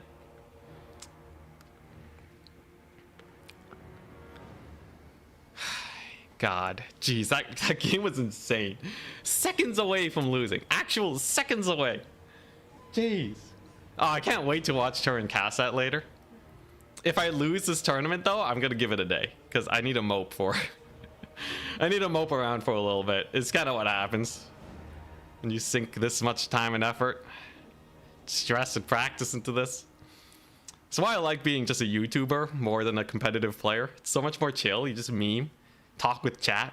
Here I'm like fighting for my life, man. It's the best players in the world. Yeah, he's very good with greenskins.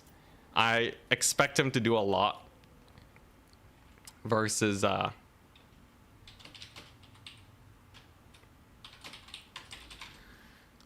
I expect him to do a lot for, yeah. A lot of good archer micro. Yeah. The world champion diff. You'll never give up, never surrender though, for sure. But yeah, so greenskins, Betonia cavalry can outmaneuver them, which hopefully leads to better trading. Vampire counts should just up trade by their healing. You just have to kill their archers mostly. I'm gonna get water.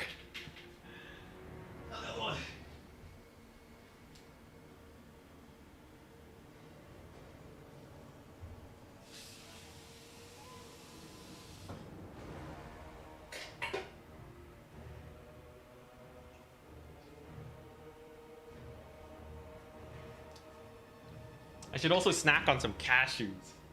Get some sustenance. Get some brain food going. I can't afford to get hungry this tournament.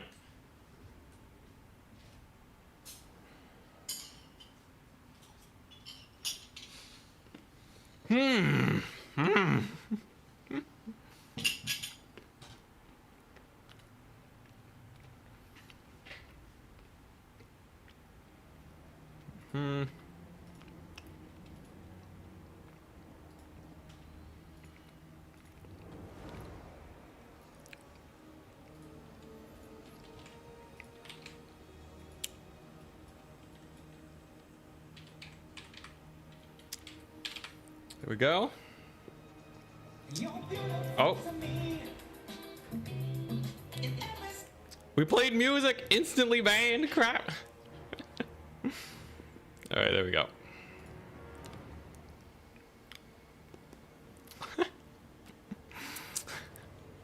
Stream ends immediately. Turin says it's cool if I restream him, by the way. So I'm just gonna do that. All right.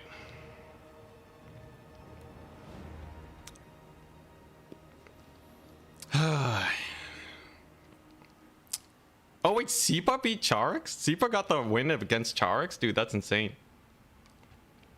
He wants to play greenskins versus vampire counts. Ah, hell yeah.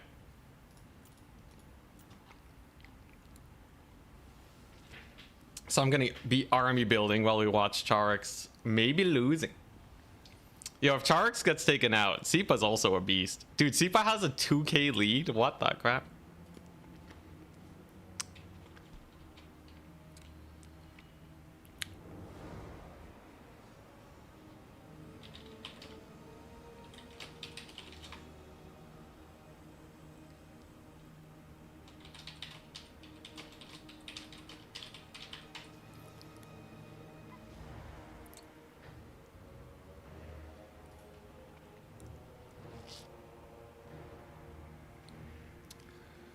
Yo,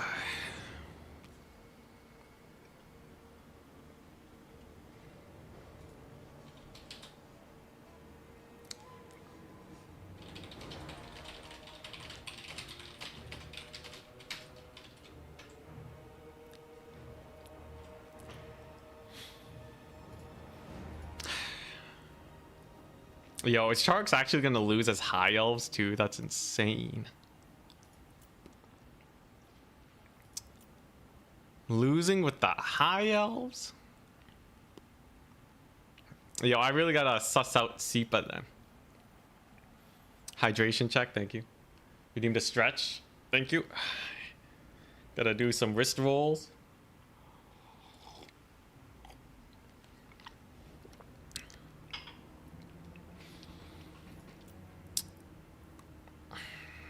Alright, so Vampire counts versus Greenskins. Alright.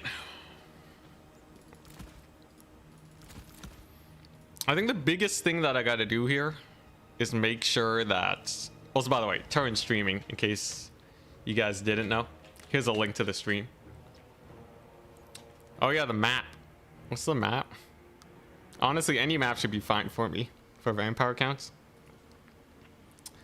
Top 4, we played okay,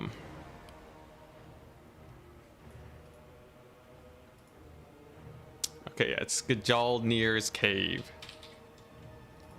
Is this Skjalnir's Cave? Wait, what's the map? Round of 8 maps. Chateau. Top side is Edge of the Dark Woods, Skjalnir's Cave. Oh, we played on the wrong map.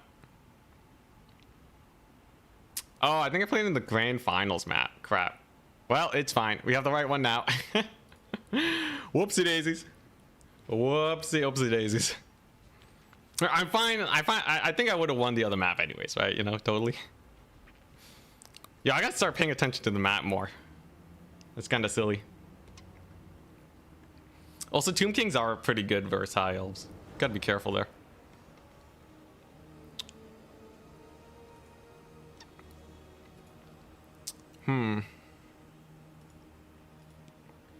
Yeah, I did not account for Seepa winning and getting to the grand finals. That's pretty spooktastic.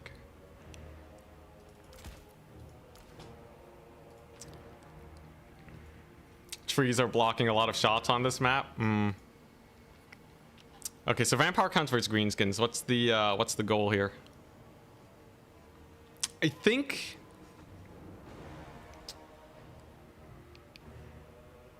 God, I don't know. Wait, Sharks wins here. Easy. Oh, is he actually pulling back? Oh, dang, he might actually pull back, dang.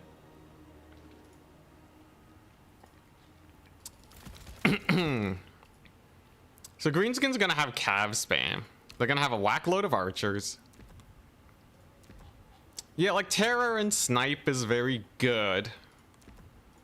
But like, then what? Then what?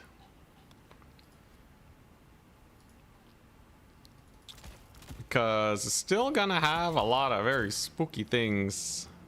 The archers are also way harder to deal with because they're in loose formation. So Scab doesn't actually do as well against them most of the time.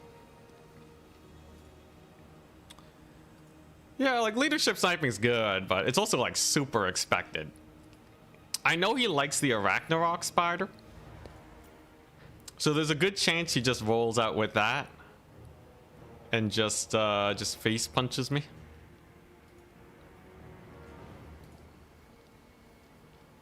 Graveguard halberds, maybe. The good versus the cav spam.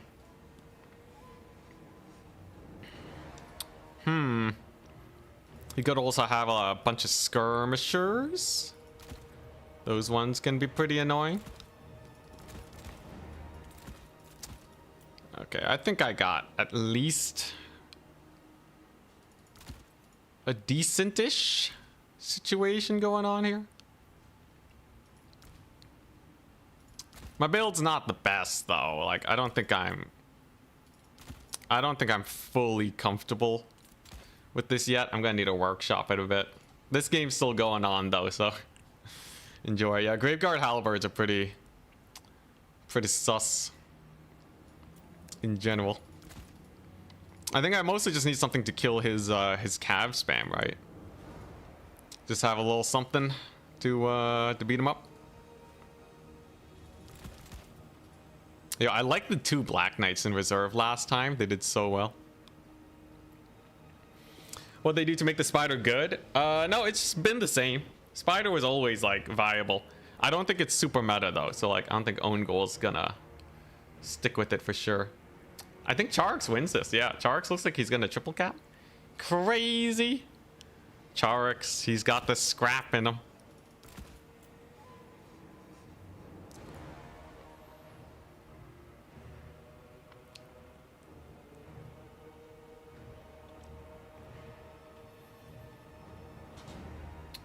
See here. Can I make this a little bit bigger? Whoop. It's covering my face. Now that I'm mostly done army building. Yo, is Charx winning this?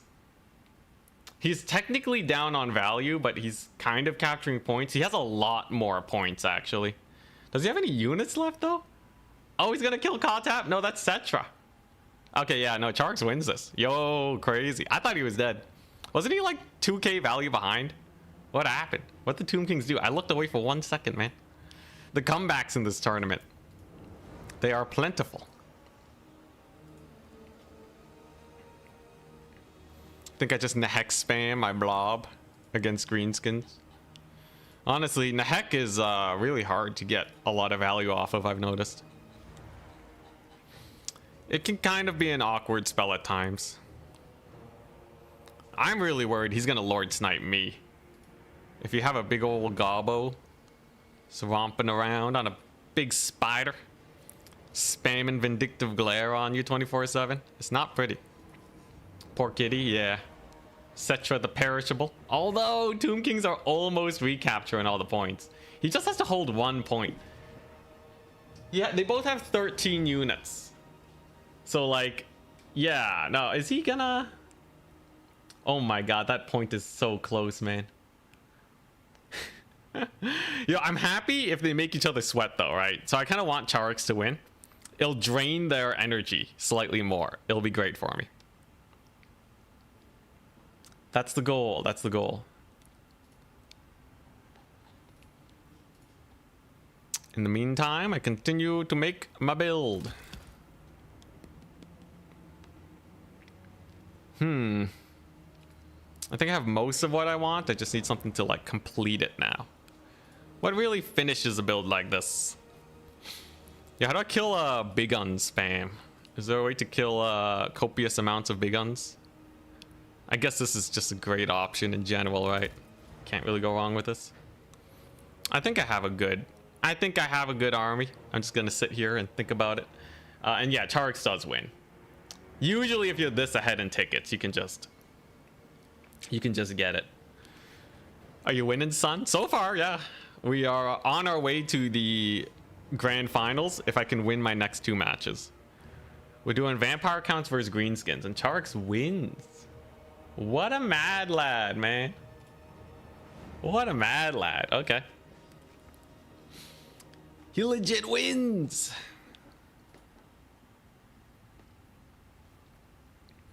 So they're 1-1.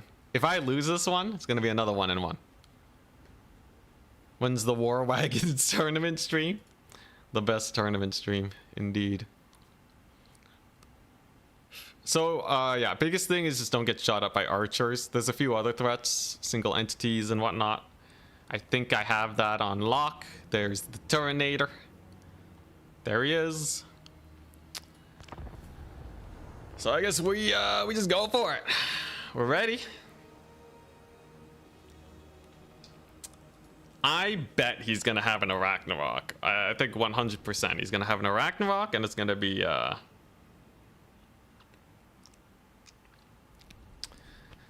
sus.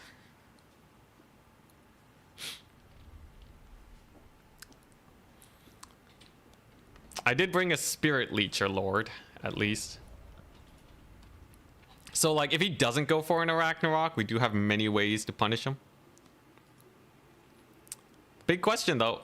Which point do we go for? This is very open. Great for cavalry to just get in there. My cavalry has Strider, so I probably do want to play on this side of the battlefield instead. 15 units. Doesn't really tell me much about his army. Other than he's not going for some, like, truly atrocious builds. Could have some artillery. I think we can out-heal artillery, though. That's pretty comfortable. And, yeah, it's a big ol' zombie tide. It's just a giant zombie tide. It's actually quite elite, though, all things considered. If he does go for a vanguard play, I should be able to catch him out nice and early. And we're gonna play on, yeah, like in this area, because what I really want is for his cavalry to just be as slow as humanly possible for this fight to go well. I just need his cavalry to get outmaneuvered by the Black Knights. Black Knights. And then we have Crypt Horrors for single entities. Lots of healing.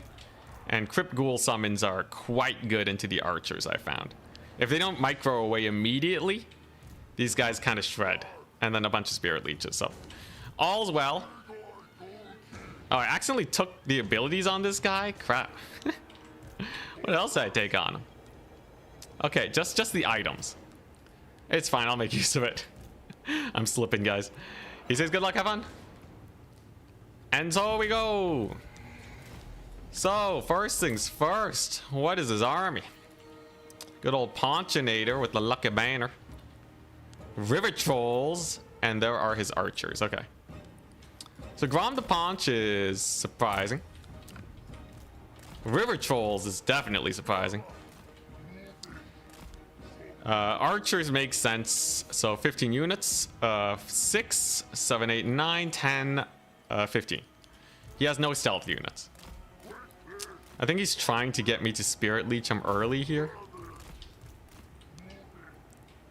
So my White Kings are basically unkillable. They're just gonna beeline for his archers to get that Scab Scrath down. They don't care about much. These archers, however, gonna be a little annoying, right? So if I have to give up this middle point, I'll do it. We just want to play it nice and slow and safe and get value on the White Kings. This is not the time to summon in the Mortis engine. It is a very ranged heavy build. So we're gonna need to pull out all the stops to deal with that. White Kings are in. We have a victory point. There's the victory point. I don't want to be too early, by the way, with my summons here. Oh crap! They just wrong ability. It's a pretty good Scab Scrath. Can I get a terror route on them already? A full route on these guys, followed by a chase off, would be huge. My Lord does not want to land though. And that's going to help stabilize that just a little bit. I do get the capture point. He is moving in with his archers. We're just trying our best here. There's a little bit of a proper landing with those Vargeists. Okay, there we go. So now they're gone. Sick. Glorious. Amazing. So I just got to escort them off the battlefield. It's as simple as that.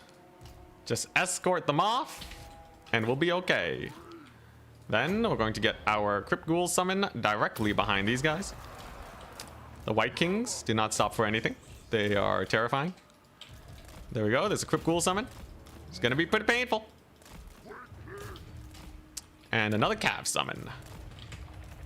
So they're going to just move on in. Dilly-dally a little bit. I have no intention of sending in the rest of my army. And we know killing the White Kings is like a really bad mistake because they just come back, man. So there we go. Pretty good charge over there. A little bit of resistance for my Lord. He's doing just fine. And then I just got to chase off these here trolls, right? Crypt Ghouls are doing great, by the way. There go those archers. Hey, nice. Trolls down, man. Trolls down, baby.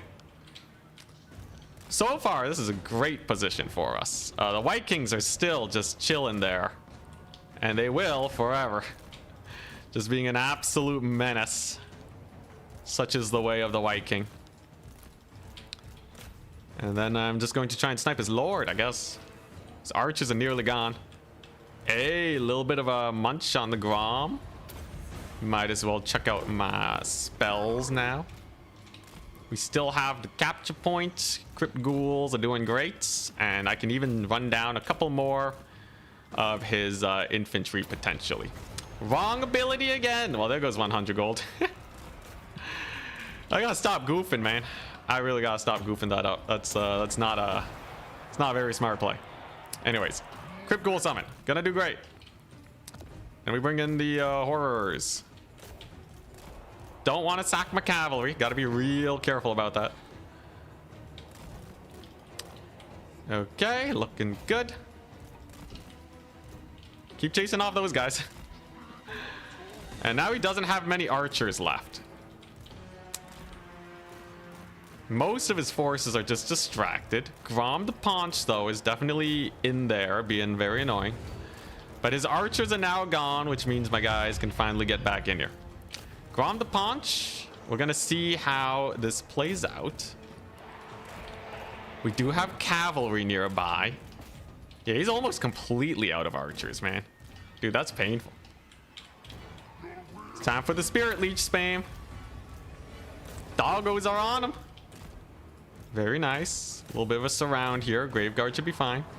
White Kings are still alive, being an absolute menace, ready to kill off more archers if need be. And Grom does get warded off. Marvelous. There's a bit of a wah going on here. But I think we're all right. He does capture that far point. Totally fine by me. We'll get it back with the double Crypt Ghoul summon. Crypt Horrors are perfect there. Let's get a little bit of a cycle charge. And then the White Kings. Oh, the White Kings. There we go. That should be a pretty good. That should be a pretty good one. Still though, it's a little sus. Like, I gotta route off these guys over here. And this flank is a little sketchy, right? It's just that littlest bit sketchy. The White Kings are doing great. Value trading's great too, but yeah, I'm gonna need to get some more units in here, right? I think more infantry is the way to go, considering it seems like he's leaning towards a cav spam playstyle now. Grom the Paunch we can absolutely kill, and we did get a pretty massive route over here on this end. So I just gotta, like, you know, just get those units split up again. And then I should be fine. There's the capture of the point, so he's not gonna have it for very long. And we just gotta keep Grom the Paunch honest. As long as he's low, we're fine. White Kings are doing great, and look at these high HP Vargeist, man. What a dream. They're so babysat right now. It's amazing. I can use them to save my Lord against those Boar Boys. White Kings still being very annoying. And this is actually a perfect time to use some bats. And we got the point. Hell yeah. So bats are really good when it comes down to chasing these units off the battlefield. It's going to be very important. Lord-wise, he's doing fine. Do I capture this point? I think we do. It's a fairly good threat, and the dogs don't really have a lot of good targets yet. I'd rather wait for them to have stuff to run down. That way they can get a little bit more value. Oh, my Vargeist kind of getting cooked by the spears. They're going to have to try and escape, I guess. So far, though, it's definitely great. Look at that point. Looking fairly comfortable. Bats are over there, so my cavalry can be a little bit more useful. And breath attack on river trolls is definitely where we want to be. Not that much damage, though, unfortunately. But hey, Lord's still fine. Bats keeping his guys running. White Kings. Okay, you can start pulling back now. White Kings should not overchase. But he's bringing in the light cavalry, which is going to hurt him a lot. I think all I really need is to just keep fighting near my stuff, and then we're okay. And we almost got that capture point, but not quite. Not quite. We're gonna have to pull the dogs out. Thankfully, he uses big guns. Very nice. So he uses big guns on that, which are extremely expensive, which means that the middle fight is way more comfortable for me. So all we gotta do is kill Grom the Paunch, keep on threatening this far point, and then we're good. Honestly, this is a pretty good lead, but we're not gonna give him an inch. I need to snipe Grom now to really secure this victory. And keep running with these doggos away from that cavalry. Here we go. Big Grom the Paunch snipe coming on in hot. White Kings are still doing great. There's a big old rout. And Skelly Spears did make it to this point on time. Wondrous. The slow march of the undead is here. Keep the dogs running. All right, where you at, Grom? The time is now. As soon as I rout off these river trolls. There we go. Big damage on the river trolls. In fact, I might even just be able to straight up terror rout them. Glorious. Bats are still doing great. White Kings. So you can see how bad it was going for the White Kings at the beginning. Because it didn't really do much, right? Where my dog's at? He stopped chasing them. So just gonna go there. He might get the far point, but that's fine. Ticket-wise, we're doing good. Okay, here we go. Grom the Paunch. Snippet a snipe. I'm babysitting my lord so much these games. There we go. And he does get one capture point, but we're gonna take this one real quick. Especially with the Grom getting massacred here. He is not having a very good time. White Kings are going back in. These are zombies. They're here to stall for as long as possible, so we're happy with them just chasing. And Ponchinator, he lives. He does manage a mild escape. I gotta, yeah, we gotta still play this one out, right? Gotta make sure he doesn't take this point.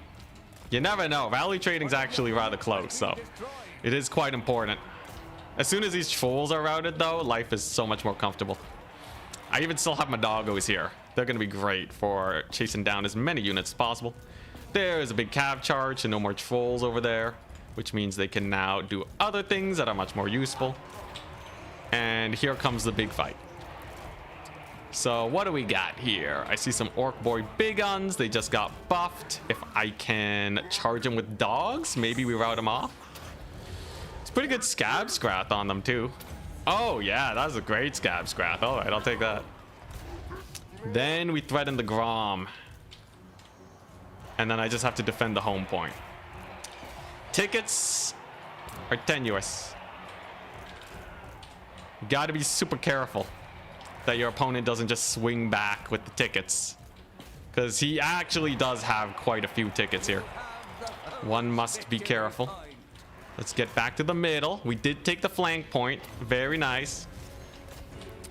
So all I gotta do now that we've chased off like everything, is just hunker down on this point. I got a unit of infantry, 2 corpse carts. He has a bunch of really beat up cavalry and 2 trolls coming on in. That tells me he's probably going to start swinging it his way very soon. But he's going to down trade a lot doing it. So if I can just get a little bit of capture weight here to retake these points, then that should be game. The last desperation play. Yeah, with the routes. I just have too much stuff now. Holy crap, I have a lot of stuff. We have a lot of stuff. All right, glorious. He did keep Grom the Paunch alive, but I think the Spirit Leeches were still good because it meant he couldn't play nearly as aggressively. And thankfully my Warhammer 2 practice leaves me very well practiced at chasing off units and playing that just pure efficiency game. I think we did a really good job chasing off trolls, chasing off archers and the works. All of it went fairly well. Game's not over yet though. It's not over until he leaves. He's got to leave before we call it. Can I get the Grom the Paunch snipe? Maybe. Grom running for the hills. He's been having a bad day for sure. Oof. And there's an anti-large dragon on your face at full HP. I don't think he's going to survive this. And yeah, I think this is just a terrible matchup for Greenskins. I don't know what. I don't know how. I don't know what's going on. But Greenskins, man.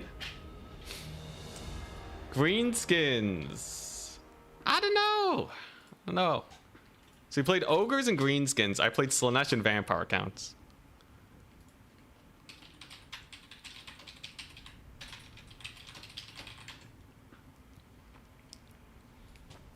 Vargeist control.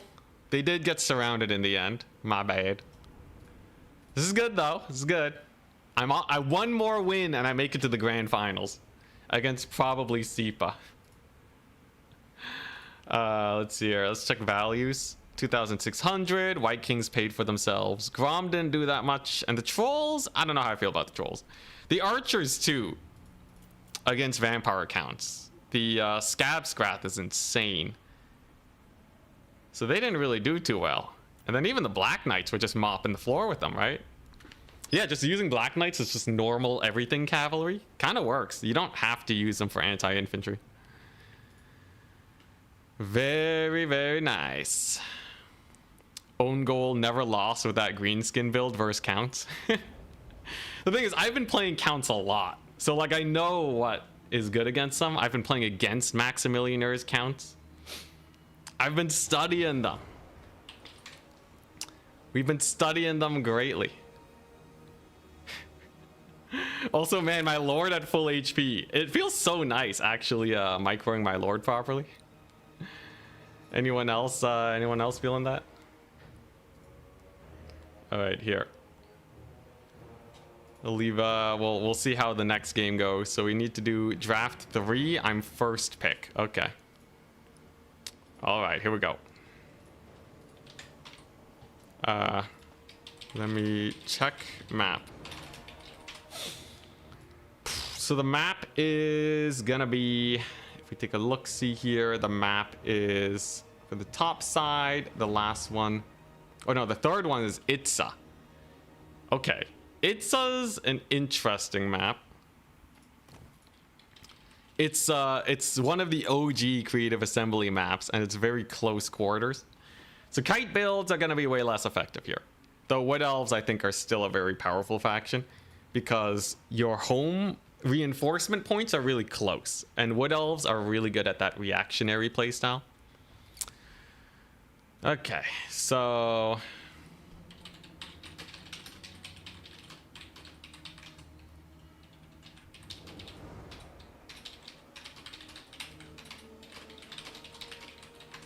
I gotta think factions. So he's played ogres and greenskins. Let's see here. There's a lot of really good factions here. Like, I think it's either I give him Wood Elves or I give him Empire, isn't it? But if I give him Wood Elves, I have some pretty solid factions, right? Versus Wood Elves. They're still incredibly strong, but it also means I get Wood Elves for the rest of the best of 5, which is great.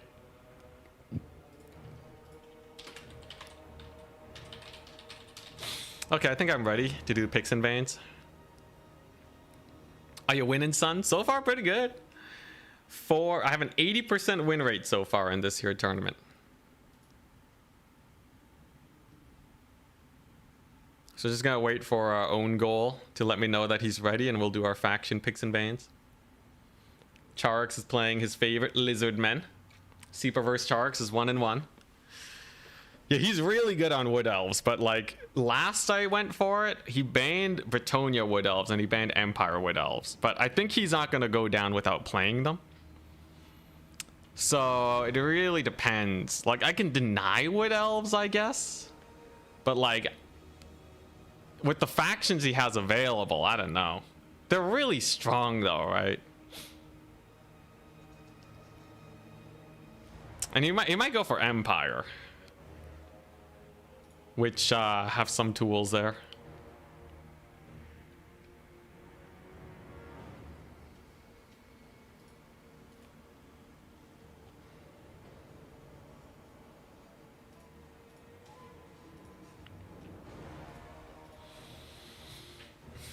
Your search for greenskin build versus counts continues. Yo, they lose to terror so hard, greenskins.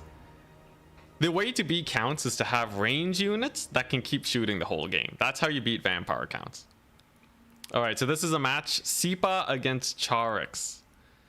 Sipa's playing Dark Elves. Charix is playing Lizard Men. He's been playing a lot of Lizard Men too, which makes them pretty spooky. Rakarth? He brought Rakarth? Holy crap, that's insane. Actual Rakarth? Okay, so own goal's ready. Time to do our picks and bans while they load in. So I'm gonna go for my favorite. We're gonna start with Empire and let them have it. So no Slanesh, Vampire Counts, Kislev, or Beastmen. My options are definitely limited. I imagine he's gonna go Wood Elves, but he might go Wood Elves Betonia. A Wood Elf Betonia pick would definitely be pretty spooky. Tomb King's Wood Elves. Okay. Yeah, that makes sense. He's been picking Tomb Kings like every single time, which means I naturally go Betonia to deal with that. But he still has Tomb King's Wood Elves. I have Empire Betonia. Order factions versus neutral factions. Let's see here. Tomb Kings and Wood Elves. Tomb Kings and Wood Elves. What's my best counter to that? Kislev's banned. Beastman's out. I guess this one just makes the most sense, right? Warriors of Chaos. Alright, now let's see Charix win with Lizardmen. I think Lizardmen have a pretty good matchup into Dark Elves.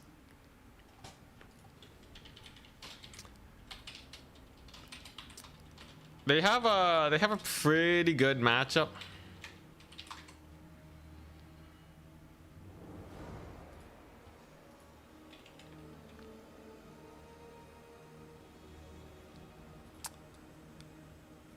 Let's see here.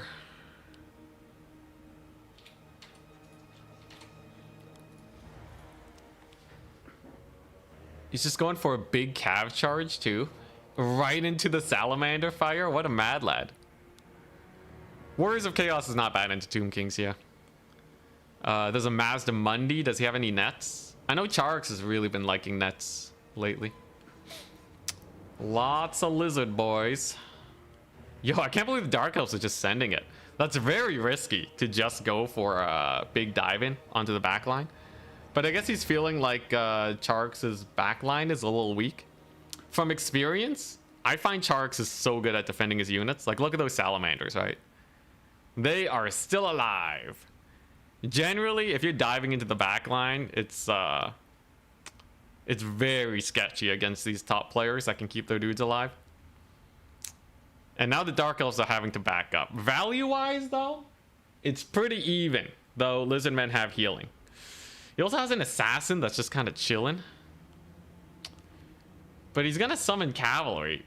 Or no, is that Dark Elf? No, it's Dark Elf cavalry. Look at that. He did get oh, dang, he actually got in the back line. Holy crap.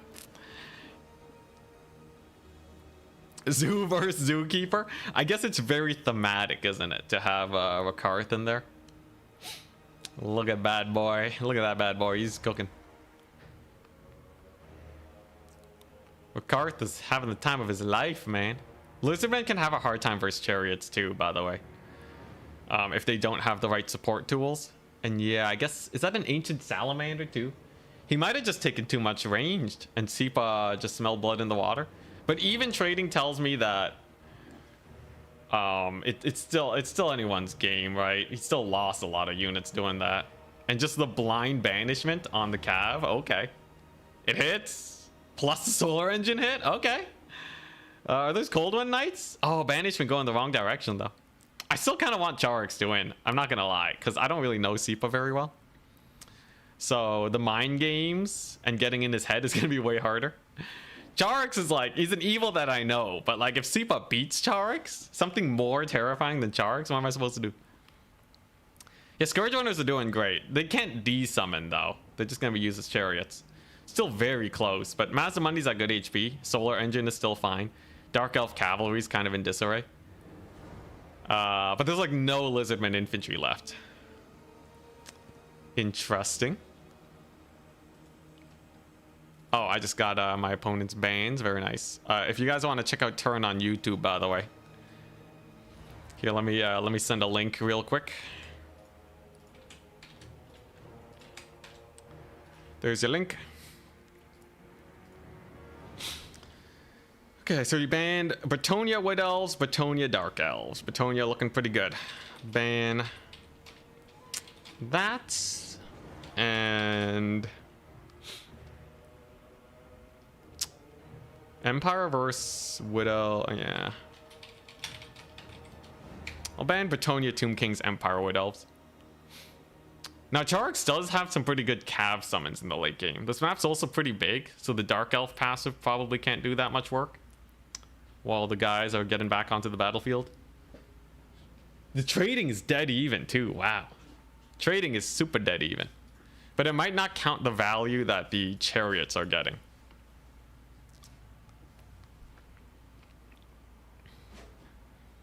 Interesting indeed.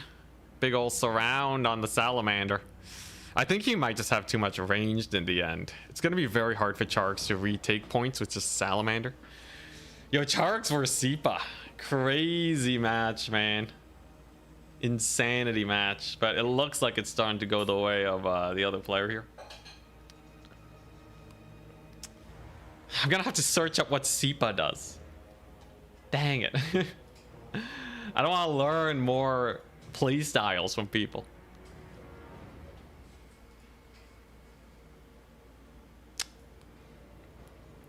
Okay, so I'm either playing Empire into Tomb Kings or Warriors of Chaos into Tomb Kings. I'll play Warriors of Chaos into Tomb Kings. The comfort zone matchup, I would say this is, it can be a little sus for the Warriors of Chaos, but should be fine. Anyways, I gotta do army building now. Omega lol YouTube. Oh yeah, Turin also streams on Twitch. But I gotta do army building real quick before this game finishes, because it honestly looks like Seepa's kind of crushing it. Okay, Warriors of Chaos into Tomb Kings, guys. Tomb Kings, generally, their front line's not too chonky. The biggest mistake you can do playing into Tomb Kings is spreading your damage and letting their passive just farm it up. So I'm going to... Most of my build is going to revolve around trying to get an early pick on his units to waste his passive. I gotta kill some skeletons at the very beginning. Screaming Skull Catapult, also a little spooky, yes. Alright, let's take a look-see. So how do I do this?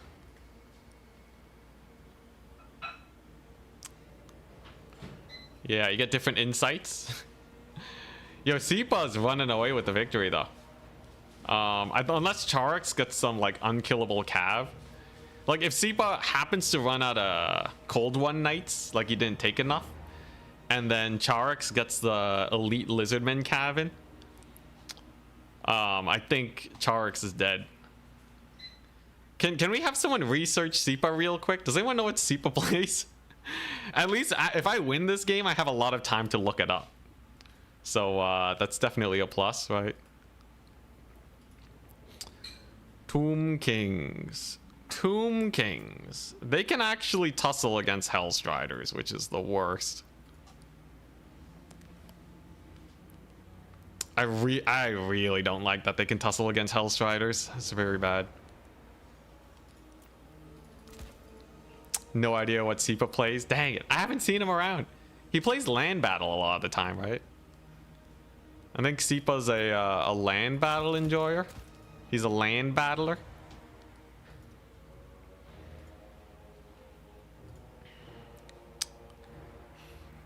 Yo, I got some crafty shenanigans for the Tomb Kings, at least. Dang, battle's already over. Good God. Jeez. Okay, what did he play in his games? He played Tomb Kings. He had oh God. He's not even a top 16 player on Total Tavern right now. Let's see here.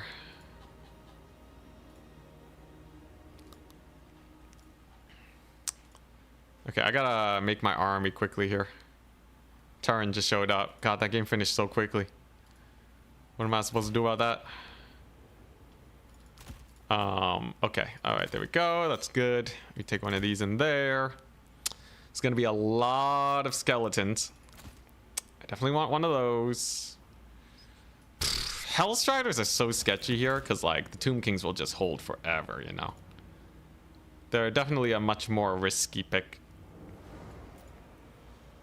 Okay, you know what? One of those. And then, God, how do I kill these skeleton horsemen? He's gonna have so many skeleton horsemen, man. It's gonna be insane. Like, it's not an easy matchup for sure. There's gonna be a lot of Ushopti being annoying. It's just his whack load of super annoying spammerino of units everywhere. And I'm gonna have to kill off some single entities too. Definitely, yeah, definitely a scarier matchup, but I think this build is all right. We're gonna try and make it work. Here we go on the battle for Itza. You see Sipa with Ogre Kingdoms, Dark Elves, and Beastmen. Honestly, I might ban his Dark Elves because they're the one faction that I won't play. He's gotta have some other faction that he just loves though, right? SFT declaration. Let's hear it. SFT declaration. Sipa. Sipa's played High Elves, Demons of Chaos, Ogre Kingdoms, Dark Elves, and Norse. He really likes Dark Elves. Chaos Dwarves, Beastmen, Dark Elves, Greenskins, Ogres. I might just ban his Ogres. Because while Dark Elves are scary, they're still a little bit on the weaker side. I think we ban his Ogres, because like I'm not that great of an Ogre player. Alright. Yeah, he really likes Ogres. Okay. Alright, yeah, easiest ban of my life. We brought these dudes. You know why they're good? Do you know why they are good? It's because they can bomb out the Skeleborgs at the very beginning of the fight. If we can just get them disintegrating and proc their passive early, I am already in a great position. Aspiring champions are good. He's giving me the good luck, have fun. Kalita! Insane. Okay, so he's splitting up his forces, some Skelly Spears. Is that Foot Kalita? With the Venom Staff. Oh, Ushopti. Wow. Alright there, buddy. Alright there. Well, first things first, we gotta do this. Is that Lich Priest of Light? Okay. That should be pretty good bomb drop. Woo, that was a very good bomb drop. I need that. And he has Stalkers. Okay, so Porkle Stalkers. Fine by me. That's a very good bomb drop, though. Triggering this passive is by far the most important thing I can possibly do right now. These guys might be overextending too if we're lucky. Gets a little bit of a thingamajig there. It's fine, it's fine. Going to get a little bit of damage. Archie actually took a lot from that Venom Staff, and he has a couple Stalkers here. We're gonna back it up. Get Archie out of there. Okay. All right. One dead skeleton is enough to get at least a little bit of the early game passives out of the way. And they've already built up their thingamajig just a little bit. That's nice. Next up. Dragon Ogres. The Dread Dragon Ogres have arrived. They're going to be a very important tool here. Yeah, do I just charge these guys? He's going to net me. I feel like he's probably going to net me, right? But this is another unit I can kill. Whoa, jeez. Yeah, okay, so you really want to snipe Archie. So Archaon just has to play safe for the rest of the game. If he gets any lower, life is going to be incredibly sus. Good catch here, at least, on his guys. Very, very nice. Most of the Doom Knights will be able to escape. And we even clipped a couple horsemen. And these guys won't be benefiting from his passive at all. Which is exactly what we want to see. There you go. Doom Knights are in. Archie has to play safe. Oh, he doesn't even have a net. My bad. This will be a great position for my boys. He is slightly out of position too. Most of my forces are here. There we go. Hit. Oh, right in the face. Poor Archie. Took a little bit of damage. Doom Knights, unfortunately, won't be able to cook as hard as I had hoped for. But a lot of his forces are starting to back up here, right? Archie can stay reasonably safe at least. And then with the burning head down the pipe and the dragon ogre is kind of cooking, maybe we'll be okay. Jesus, Lich Priest though. What a pain in the butt. All right, Archie, you're getting him. You're beating him up. Get the vengeance. Never mind. Back it up. All right. Yeah, Archaon's hiding in the trees from now on. Hey, at least these guys have a bomb drop, though. That's pretty cool. Okay, Archaon is fully backing up now, okay? I cannot afford to let this man die. He's gonna run back to some Hellstriders, and he's gonna have a good time. Whoo, the hill, the hill! It hit a Dragon Ogre, hell yeah. Alright, there you go. Value trading wise, we're in the dumps, though. What the crap? Dude, I'm in a terrible value trade position. That's pretty bad. I know a lot of the values on Archie, but god dang. That's rather atrocious. At least I have points, I guess. Doom Knights, get them. No, they're gonna rout. God dang Doom Knights. All right, so let's take stock of the situation. The Ushopti are definitely really annoying. The Horsemen are really annoying. And he has a couple Carrion coming on in here to rear charge my guys. Dragon Ogres are doing great. And he friendly fired himself just a little bit. Unfortunately, Archaon's kind of suffering. There go the Carrion. I think Carrion will put him slightly behind. And this burning head should get me a little bit of value. He has his Ushopti summon, so that means his healing's done for, right? No more of that. And we should be able to kill the Carrion, and that's a massive catch on those skeletons. Honestly, I'll take it. He does have 2 capture points, though. But I might be able to swipe this one. Only 1 cav, though, is a little sus. But he is losing a lot of Carrion. And the Dragon Ogre is actually held up insane. Very nice. I have a couple guys over there. Yeah, they might actually be able to do that. As long as the Dragon Ogres live. There's his Cav summon as expected. But, okay, yeah, nah, he's going to be able to defend this point, right? There's no way. There's no way. There's no way. So that's actually a little sus.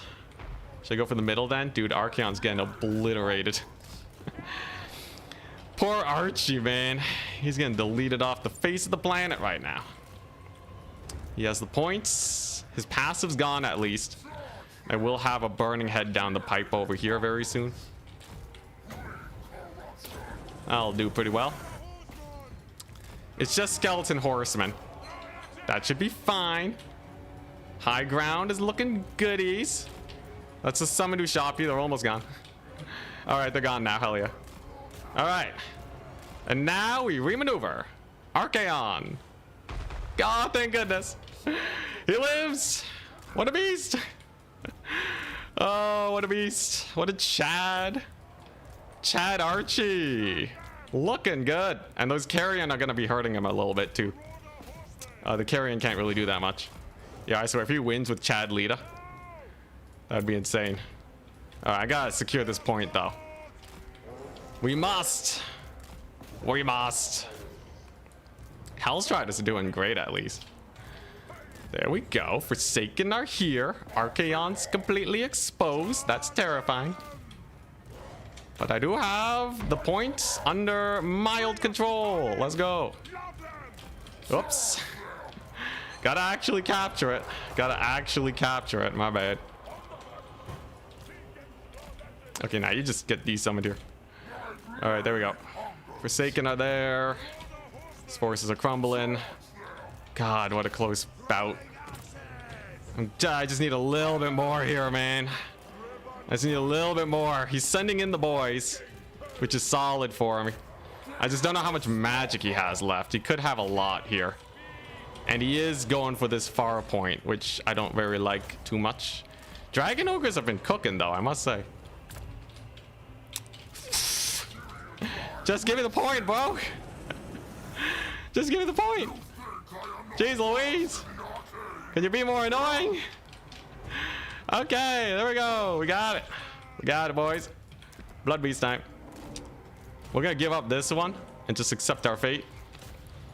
We're gonna try and get value with the Blood Beasting. Archie can fight a couple stalkers. That's not a big deal. He's fine with that. If I can kill Kalita, we'll be goodies. Kalita, obviously, a difficult one to just kill. Especially with Archaon here. Kind of getting into a sus position. Pull to safety, pull to safety. Blood Beasts are amazing, though. You don't count them out. So I'm just gonna have to kill off his army here, and then I think we're goodies. This is definitely a little more on the sus side, though. I think he's gonna win with the Chad leader pick. Archaon, he's still alive. He's still alive. Blood Beast with the massive charge, too. Okay. Am I out of magic, though? I might be out of magic. This is just skeleton horsies. I'm going to try and capture the midpoint now. I have aspiring champions already there. Archaon's doing his best. Blood Beasts are in the grind, exactly where they want to be. I'm just kind of hoping that he friendly fires himself a lot, but we're almost tabled here, which is unfortunate. Another glorious burning head down the pipe, at least. Come on, Blood Beast. Come on, man. Get some leadership from Archie. Archaon just has to YOLO in just to keep the leadership up. But he does capture that point. Pretty brutal. And yeah. Oh, man. I'm going to have to play Tomb Kings next game. I'm going to have to take Wood Elves first and then play as Tomb Kings. He friendly fires at least. Okay, got a couple Hellstriders in here. That's good. Archaon's gone, though. He's gone. The writing's on the wall for this one. I don't think we're getting the snipe. The Chad Lita. Chad Lita pick against Archie. Insane. Lots of Ushopti, too. This felt like it was going to be difficult to win regardless, though. Do still have a lot of Hellstriders. These guys are pretty beat up. You know what? We're going to keep playing it. We might as well. There's no downside, right? Ain't no downside to just continuing the grind. I just gotta get me some more Hellstrider action, right? Hellstriders are the goats. They are amazing. They would surely never forsake me. Big Hellstrider charge on the Ushopti over there. Jeez, that armor, though. The armored counterpunch on them. Pretty brutal. Pretty brutal. All right, here we go. Can we secure these points? Archaon rallied. What a god. What a god. I'm stuttering. Okay. All right. That's a good sign. Very, very good sign. So he's bringing in some horsemen. I'm going to have a second Hellstrider, and we're going to have Archie here, and it's going to be amazing. He can't really kill the aspiring champions either, and I even have some Marauders mucking them up. We're playing this one out, man. We are playing this one out. My Hellstriders are amazing. Get them, boys. There go his Skelemans. So he's gonna have to try and shake off all my dudes on this point, right? Nah, he already shook them off. It's just the one aspiring champion, man. Just the one aspiring champion in a dream. God, the Knights of Immolation really were not it. Okay, here we go. Just capture the point, fight for this one, and we'll see how it goes. I think that's the best we could possibly hope for at this point. It should be at least a fairly good burning head down the pipe. Just to get rid of them. He does capture the middle, but if we can just clear him out. If my Hellstriders just go absolute bonkers god mode tier, then we'll be fine. Are Hellstriders that good? No, absolutely not. Oh, geez, Archaon. Not the Archaon snipe, man. Yeah, nah, now it's over. All right, GG, well played. Dang, all right. Knights of Immolation were not it. GG, well played. Unfortunately. Oh, yeah, aspiring champions were great. He got the one win. If I can just win the next one, though, we're comfy. I can use Tomb Kings against them, too. especially if you play something like Wood Elves. But yeah, he just hard countered with the Ushafti. I actually didn't have that much to kill off all his constructs. They were a big pain in the butt. I think I would have needed like a lot more single entity killing power than just Archie. Like, you got a lot of work done though. But the Knights of Immolation, they just got focus fired. Unfortunately, surrounded and murdered. No Knights of Immolation. Khalida too powerful. All right, here we go. So what was that? He played as Tomb Kings. I played as Warriors of Chaos. So he could still whip out the Slanesh. Terrifying, indeed. He's going to want to play Wood Elves. And he does get first dibs on them. So I think that's the faction I'm going to have to hard counter first and foremost. What's the map? Norskin Rise. All right. All right. All right. Actually, I have some counter picks for his Wood Elf shenanigans. Wood Elves, Tomb Kings, and Dark Elves is what he went for. So I think I have some good picks. At least some decent picks. Man, that was a rough game for Chaos, though. I think people are they're starting to figure out how to beat Chaos. I don't know if I'll play a lot of Chaos going deeper into this tournament, if that's how they're gonna do. Slanesh loves whipping it out. All right, so he could go undead too, which is also terrifying. And I don't have Warriors of Chaos to potentially threaten that. So let's just ready up. Let's see what he goes for as his first pick.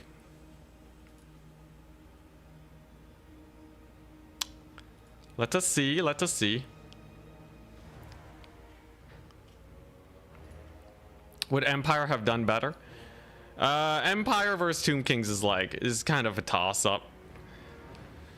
I think with his Tomb Kings playstyle, he was doing pretty good. He was microing it really well. It's a really sus map too. Empire would be a little sus. They do have Burning Head though, which is a natural Tomb Kings counter. But yeah, we're waiting to see what faction he picks first. Ha! Losing as Chaos, man. Brutal. Let's see. This is a huge map at least, so there's a lot we can work with here. I'm just looking for my yeah, I got a hard counter Wood Elves for sure, right? He's been banning Bretonia a lot, which means that if I keep taking them, we'll be good. Nerf Khalida when? Yo, the mega Khalida snipe. Honestly, Ark in the Black would have done just fine. But you know, such is life.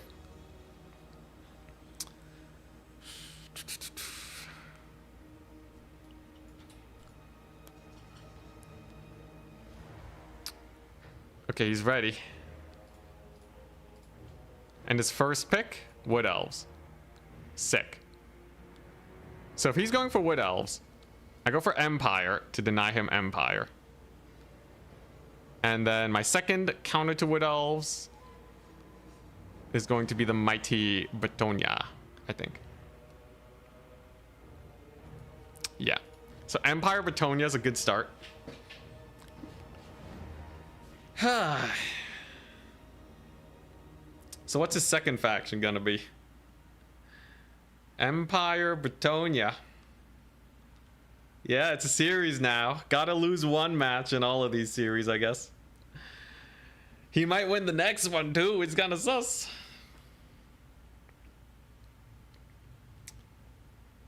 Norska. Okay. Alright, now we're talking.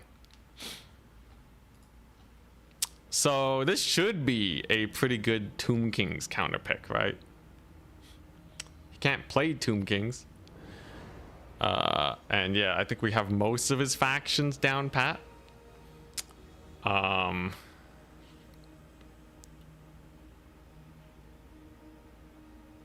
Yeah. Now I'm taking out the Tomb Kings against him. Tomb Kings won me the last faction, last grand finals too. So that's pretty spooky.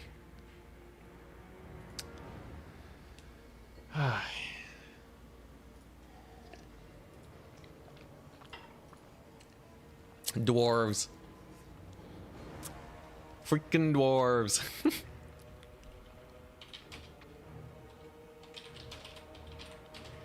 Empire, Petonia, Tomb Kings, Wood Elves, Norska, Dwarves.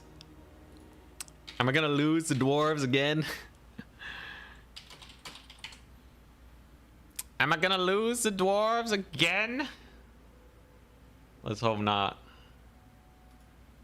How's this fight going? Is that Warriors of Chaos versus Wood Elves? Should be good for Wood Elves.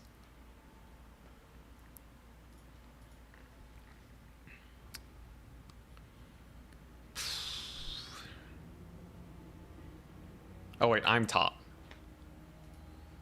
Wait, no. No, this is game 4.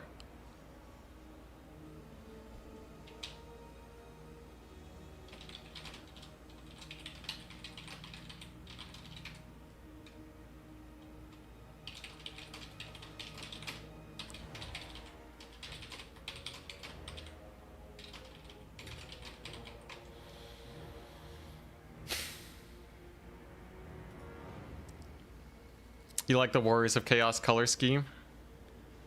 It's pretty nice. That's the Bellacore.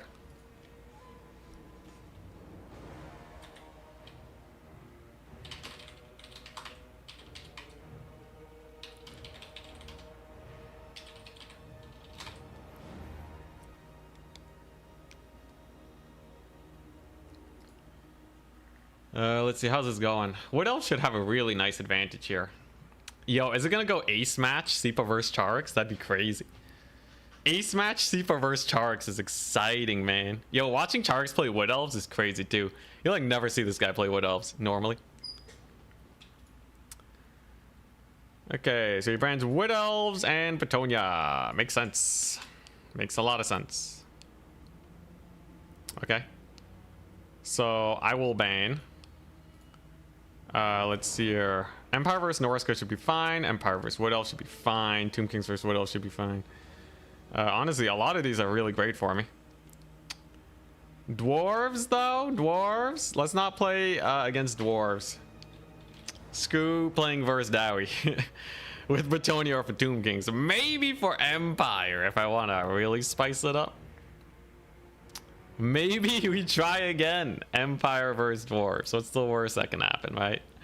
Surely I've come up with a build that counters the that counters what they did to me last time, right? Thought he started out on Wood Elves. I remember watching him play High Elves. As it stands though, Warriors of Chaos are significantly behind on value. I think they're just screwed. You bring anti-infantry armor piercing, and I think Warriors of Chaos just kind of crumble. Because really the only thing they have left is Hellstriders after that. And then you're sitting pretty comfy. He fears the Slayer stack. The Dread Slayer spam. This map should be good versus dwarves.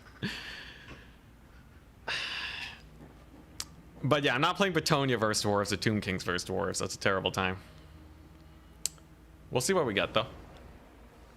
It's a lot of good ones for me to take out. I wonder what he's gonna ban. Stan Charix is still insanely up in value, by the way. Charix the Menace.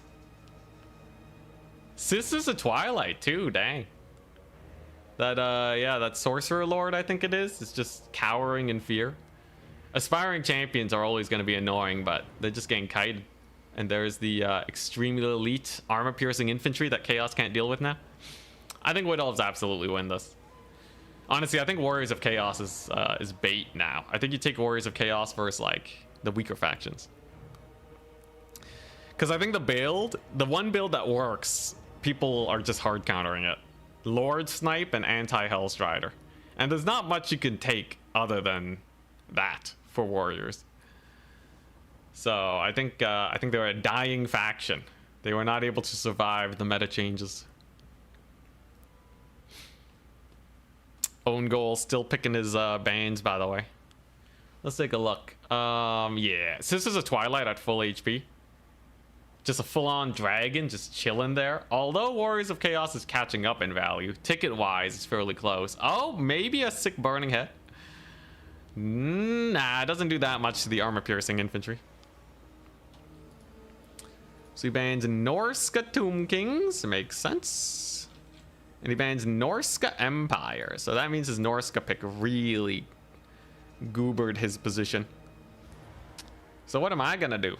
I can do Empire versus Dwarves, like a mad lad. Or I can do Empire versus Wood Elves, Tomb Kings versus Wood Elves. I think we just don't let him play Wood Elves today. Bretonia versus Norska for the win, right? I think that's a pretty good matchup. And if he wants to play Dwarves into Empire, so be it. I am prepared this time. Give me your worst.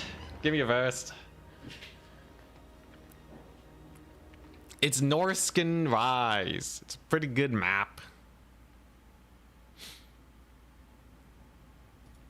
Watch him take Dwarves into my Empire. I'm gonna have to do that shenanigan again. Yo, this match is close though between Charix and Sipa. I would say I still think Charix is gonna win this because Warriors of Chaos can't really kill a dragon.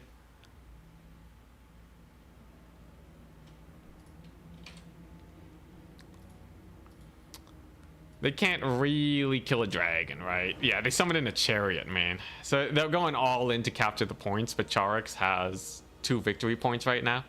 And a whole, like, wild ride. Dude, Chaos is getting tabled. Chaos not cooking this tournament. They were cooking last Grand Finals. And he does want to play Dwarves versus Empire. Aw, Nelly. My chance at redemption, he says. Oh, boy, it really is, though. So what? Is it going to be a fat Dwarven rush? What's it going to be?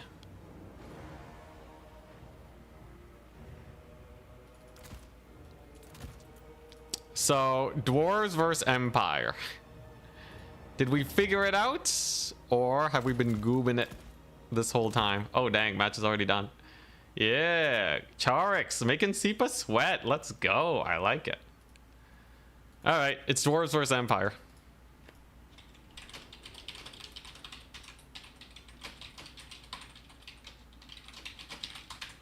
All right, here we go. Redemption time. This is it. I must be able to win this matchup now that I know the cannon build exists and is very annoying.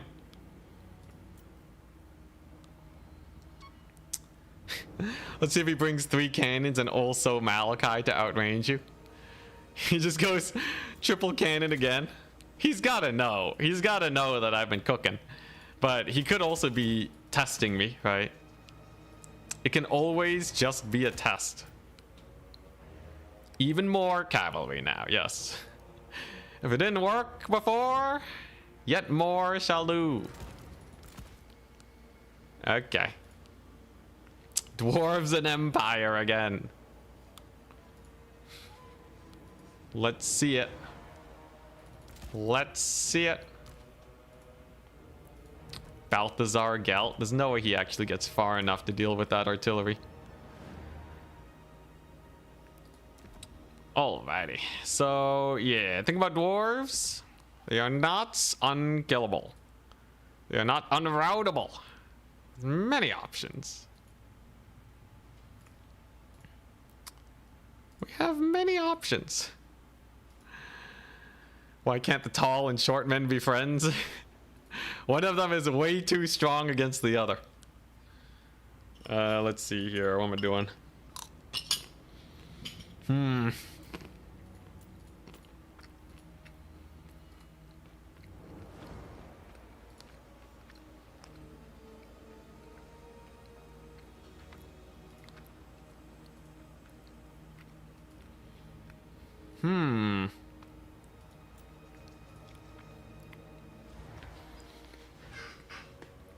So the thing is, I still need to not die to a big old Dowie rush. Thankfully for me, that is pretty far away. This map has really bad Vanguard points. So I think that's going to help us out a lot.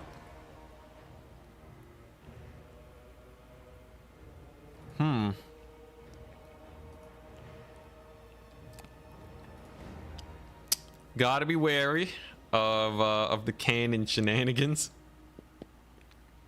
He's ready. Oh boy.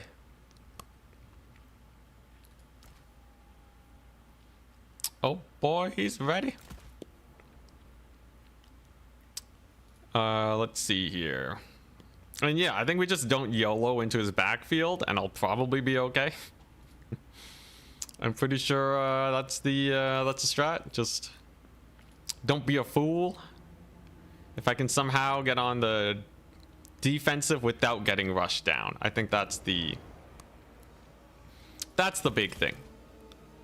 Oh yeah, and having some great swords, my goodness. Having at least a couple great swords instead of just not having great swords, getting massacred.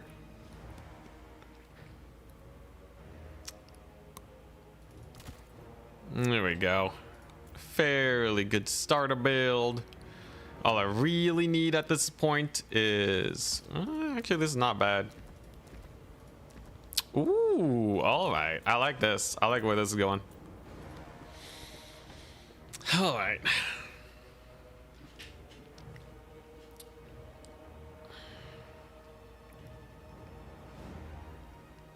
My chance at redemption. It's a big map with really bad Vanguard. Loose formation OP, absolutely.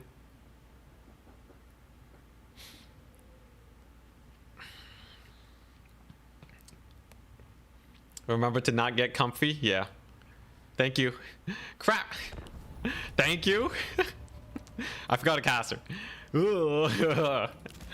Whoa there, buddy. Thank you. Thank you, chat. Much appreciated. Very much appreciated. Saved my life. You saved my life. Oh, chat with the clutch. Insane. Chat with the ultimate clutch. Okay, now we're ready.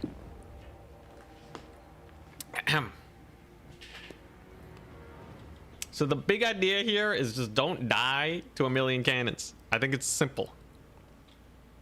So this time I brought an anti-cannon build that still has a lot of cavalry that should prevent a full-on Dowie rush into my face. Thankfully for me, this map is gigantic. It's huge. But time is always of the essence when you're fighting against dwarves. So I need to get these points captured quickly. So as you can see, not a lot of Vanguard. Tournament experience helping me out. We have our guns to cover the points to make sure he can't capture. And we're just gonna give him the shooting. We're just gonna shoot him up. Engineer is here to value trade and capture points. Free Company Militia capture points. He has 15 units, so if he goes with the same build, it can't be that bad. Boris too is here. He has his healing, and he has his leadership debuff. So if it comes down to it, I can potentially use Boris to deal with the cannons. We have many options here. 15 out of 26 is definitely, he probably has a lot of units. He probably has just a lot of units. It might just be a man-tide style. There's Macaster. Sunmaker is going to be very important here for uptrading.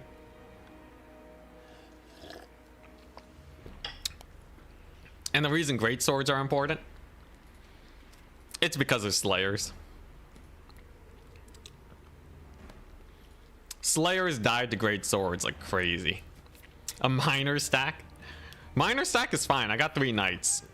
And I have 2 knights of the Black Rose, so that should be fun. All my homies love Toddy. Downside of Toddy is he can't capture points. Upside, he's not going to die to cannons as hard. So he gives the good luck, have fun. And we're gonna see what he's decided to bring. Lots of quarrelers. Okay. Alright there, buddy. Belagar? Vanilla Belagar. Alright. So, nice. Is he gonna He's just gonna press in on me? 15 units. 1, 2, 3, 4, 5. 1, 2, 3, 4, 5. 1, 2, 3, 4, 5. He does have one cannon. So he's gonna be incentivized to keep that thing alive.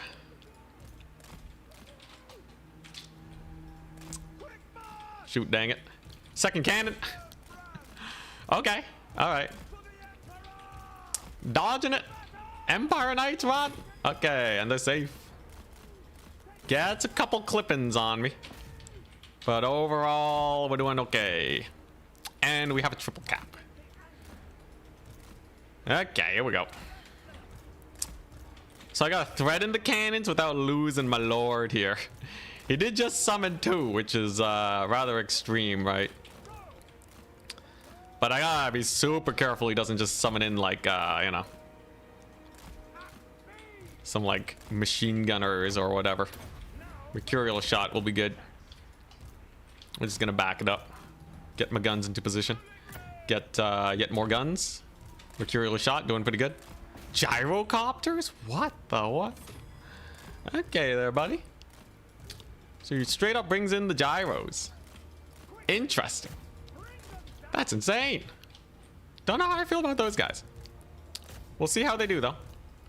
I do have a lot of long rifles at the ready. And he's gonna have to push outside the range of his cannons for this to work, right? Okay, someone's in miners over there. So I have cavalry for that. There go his gyros. There go my range units. They're all doing great. Belagar is having a rough day. Should be able to dive in onto those quarrelers over there. And we're giving him the business. The cannons just get routed immediately. Terror routed. That's a good start. Okay, I gotta shoot those quarrelers up though, right? Okay, let's shut down the other cannon first and foremost. And we want to start getting great swords in here. Gonna be very important for this situation. Boris will be great. Those guys over there don't got anything on me. Guns are plonking away at his quarrelers now. With them dead, life is much more comfortable. Big old charge on his cavalry crew. Nice. I mean, his cannon crew. And let the kitening begin. Mercurial shots, an amazing ability. It's gonna do great. But boom. Very nice. Without these guys, the great swords will have the greatest time of their lives. A little bit dandy even. I just need a little bit more cavalry is all. His cannons are getting wrecked though, at least. And now his now his range core is going down. I'm gonna need to bring in my knights soon though, for sure. But we do finally have a pretty good catch over there. Great swords can start getting activated. Very, very important. Okay. Come on, knights. Gonna need those knights sooner rather than later. But we have a lot of tickets over them right now. It's still fairly comfortable. Guns away. Guns away. And there we go. Finally, Knights of the Black Rose. Now that the cannons are shut down, they're going to have a field day against them. Engineer is going to have a fun time too. Okay, a little spooky over there. Some more miners. Can't let them do too much. Great swords are in though. And yeah, now begins the pulling apart of the Dowie. Trading wise, we're doing great. Cavalry's a little bit on the disrupted side, but it's not the end of the world. Let's not get comfy though. He's about to get gyrocopters on me. Come on, there we go. Line of sight. Ruining me here. Okay. What do I need? Probably just more guns. Yeah, I think we just shoot them up now. These guys are still doing great. Free Company are doing fine. His cannons are getting absolutely disrupted. And I have another mercurial shot here too. I think if Boris just routes off these quarrelers, then I think we are in a pretty nice position. Good old fight over here, looking okay. Engineer is gonna have to move in for the capture though. Should be able to get a mercurial shot in there at least. Ah, crap. He has layers on me. Split. Okay, there we go. Fairly good splitsies. Guns have routed off most of his forces. And now Boris is here to kill off Belagar. Thank goodness. Okay. Slayers are not too bad. I can manage them with great swords. And we still have a lot of time here. The one great advantage. We still have so much time, and he hasn't really done that much to my long rifles just yet. Most of the long rifles are still alive and happy. Here you go. Slayer is going down. Very nice. Killing off the Belagar. Great swords are coming on in to capture the points, though they gotta make sure they don't get murdered. Cavalry's doing great. I'm gonna save up for... I don't really need a pyromancer, man. I actually didn't need magic this game, but you know what? So be it. Let's kill off them slayers. And just push with the great swords, because his cannons can't really kill them at this point. With some point recaptures in the center, I think we'll be fairly good, especially with another cav summon. Nice. Couple of my guys came back. Huge. There we go. Good old Boris, man. Boris the Chad. Those are giant slayers? Dang. All right. Yeah, we're going to save up for one more cav unit. Just one more cav unit is all I really need. Boris is doing great. Here we go. Cavalry assemble. Turn and shoot. He's doing his best. Belagar's almost dead. As soon as Belagar's down, it's fine. He's gonna take the high ground point, but here are the great swords now. Very nice. Jeez. I'm gonna have to start desummoning cavalry. There's no point summoning in the Sunmaker here. Okay, there we go. Where's Boris at? Getting caught up in giant slayers. Let's not have Boris die to giant slayers. Why not? Okay, and now I'm just gonna summon in the wizard because he's just some capture weight, and I happen to have magic. It's really awkward right now, the summons. But yeah, at least I think I can route off these artillery pieces. Use the engineer over here to get a little bit of work done. He's doing a good job really just delaying my guys forever, but we finally have another capture point, and I do have some cavalry we can bring on in soon. Boris is fine. Belagar is shoot off. So I just have to close this out now. Let's lock in. Kill off his range units, which would otherwise get a lot of value.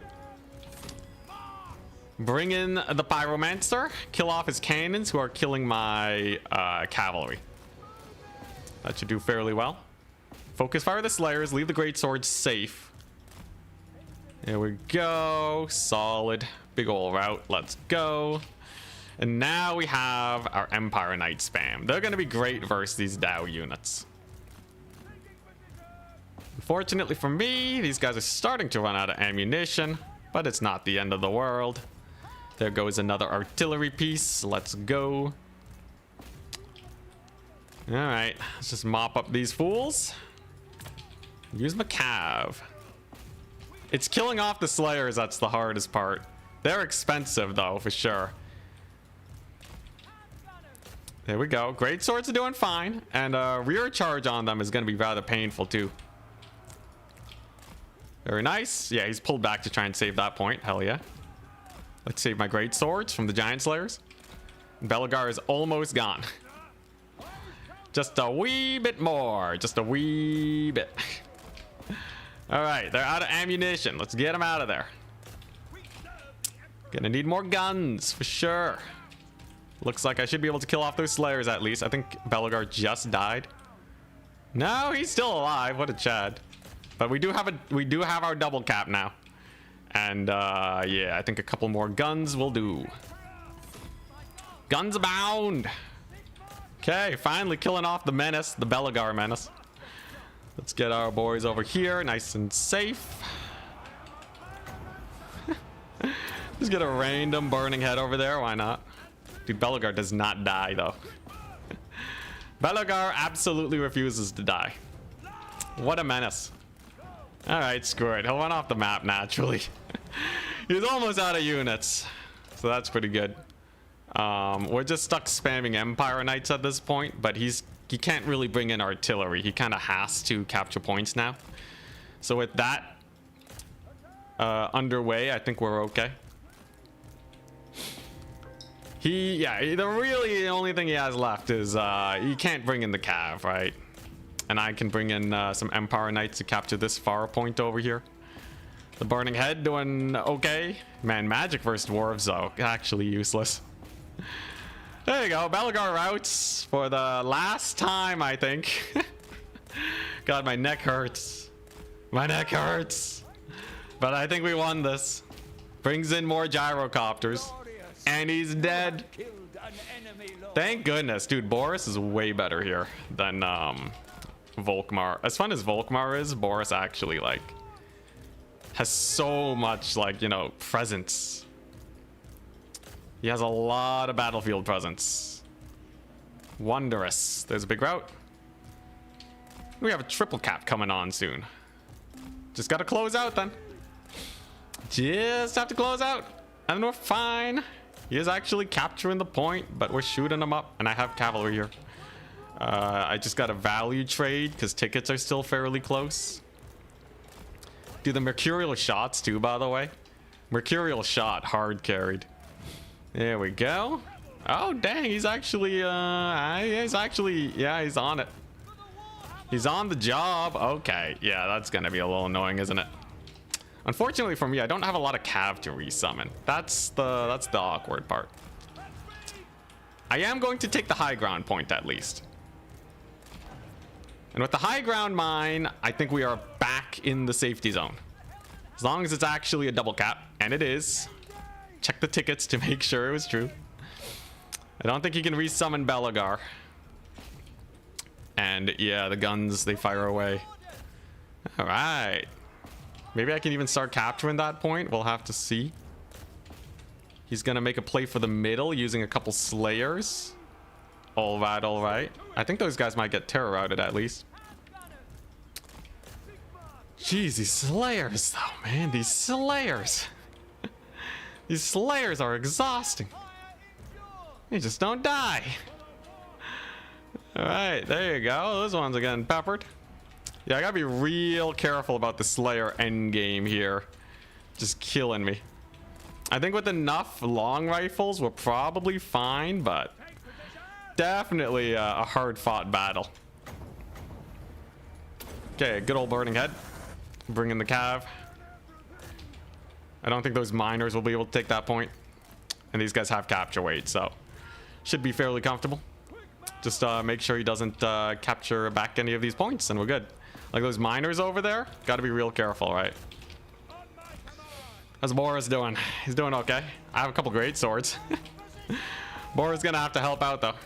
And I'm gonna need to resummon my cav probably. Those miners, man. There he is. So Slayers are on point. Caster is chilling.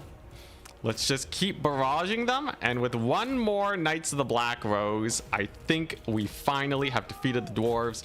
We did need a very favorable map to get it to work. But, yeah. We got it. I have another Knight of the Black Rose summon coming on in. Whoops, friendly fire. Get them in here. They're great. Them Knights. They're amazing. A little bit of a Burning Head. Any routes? Does he cast? Yeah, let's go. He got the cast off. Hell yeah. This engineer is gonna hard carry for the rest of the game then. Woo. This is terrifying. Yeah, the magic nerf really helped dwarves out a lot. Because previously Burning Head would be way better versus quarrelers and such. But yeah, now it's a little bit spookier. He's trying to secure the points still though. So we gotta, yeah, we still have to play it out. This is never gonna get captured. Those miners are simply too injured. So that's not a big deal. I just need to get in, you know what, one free company just to make sure that this point doesn't fall into the hands of the dwarves. Because if I win on a single point, it's over. We've won. Ha! This was definitely like the best map ever, though. This was like the best map. All right, let's not get too comfy. If he's still in it, what's his play? What's his out here? Is it this high ground point? No, unless he has rangers over there. But as long as we hold 1 point, I'm okay, right? Okay, get a little bit of a burn in head. Engineer is still alive. Okay. Still have a couple guns online. That's good. It's very good. Dwarven Slayers, they do die to the charges eventually. They do eventually die to cycle charging from cavalry. The high DPS just kind of works. Has been destroyed. Okay, there we go. There's another routed unit. All right, just capture the point, boys. Just get on the points, hunker down, and then you're good. There we go. Get a big old charge over there. Blasting charges did not capture this one. And we win with the double cap. Oh, man. Dude, he almost won, too, in terms of tickets. 300, like, you know, obviously, like, the map helps, right? But, like, I knew it. like, you know, if that was a map where it's easier for him to hold points, it would be sus. GG, well played. It'd be very sus. Here we go, grand finals. Woo! Look at that engineer. 2,000 value. Mercury. It's poisonous. We did it. Boris. 2,000 value. Million value on all these guys. His cannons this time around were still very, very annoying. But Boris shut them down so cost effectively. And then once they're dead, the Empire, the Knights of the Black Rose kind of just finished the job, right? God, though, that was scary. My back is tired. Did some good work on those Quarrelers, though, just getting them focus fired. The finals is a best of 5. That was a good series, very good series. 3-1 versus own goal. He's been able to consistently take a game off me, but not 3. Not 3. Thank goodness. Hella value, jeez. Engineer got more than the Ever Chosen. God, poor Archie, man, getting bullied. All right. We can relax now. I just have to, yeah, we get to watch Charix versus Sipa. Oh boy, oh boy, Charix versus Sipa. Congrats on the 200. Oh, is that second place prize? Hell yeah. Yo, that's amazing. Oh, second place 200. Let's go. Let's go. Yo, that's a huge prize pool. What the crap, dude? Turin, I swear, he's hard carrying. Lead is poisonous too? True. Dude, Turin, what the crap, man? What a goat. I swear, he is the entire multiplayer scene, man. I'm just here to participate. Mm-hmm. Mm.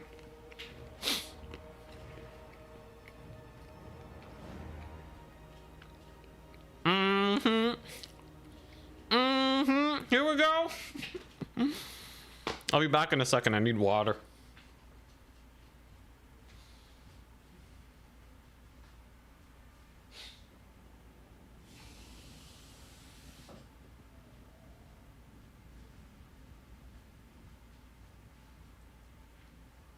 Jeez Louise, man.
that. Here we go.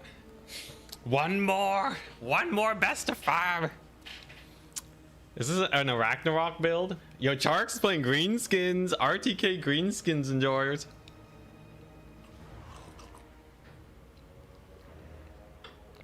All right, let's take a look. Okay, no Ragnarok. Okay. Against Chaos Dwarves. Dang. Sipa does like Chaos Dwarves. Though I don't fancy them too scary. Let's see how his micro is. Charks. The Dread Green Tide. It's a lot of trolls. So RTK's really been liking the Man Tide with trolls and a couple archers build. Interesting. Ready for another series? Let's do the grand finals right now. It's coming up. The winner of this we're facing. Oh, the big train. Did you just bring double big train? Is that a double Dreadquake mortar towing? What? The what? I see.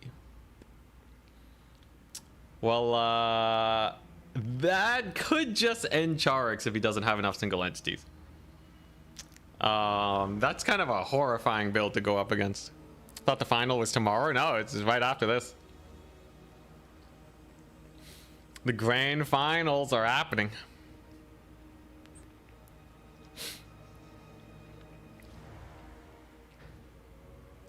The point blank shot on the Gobbo.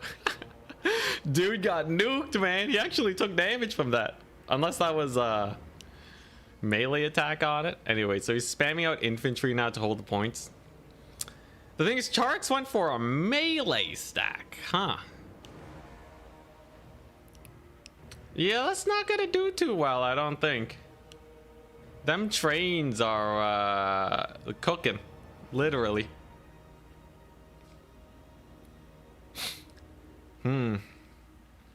Yo, if Own Goal won that Ogre Kingdoms game, by the way, I would have been so stressed. If he had won that Ogre Kingdoms game, holy crap.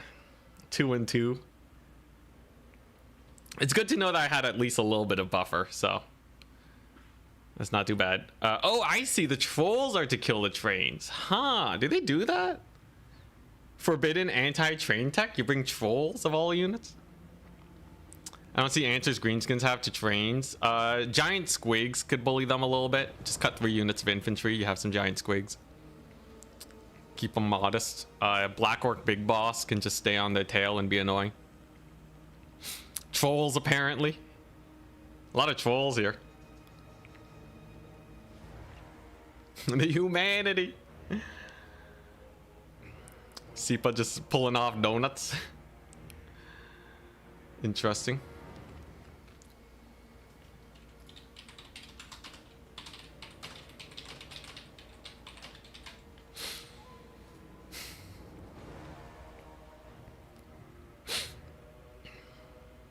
There goes the train. Big ol' flaming attack. But like, it's really not doing anything to the trolls though, right? And like, this is all laborers too, so. You know, even the Dwarf Lord is low on HP. Am I seeing this right? The problem is greenskins don't have any captures though. Trains are gonna get a lot of value, and they're not dying that quickly to trolls.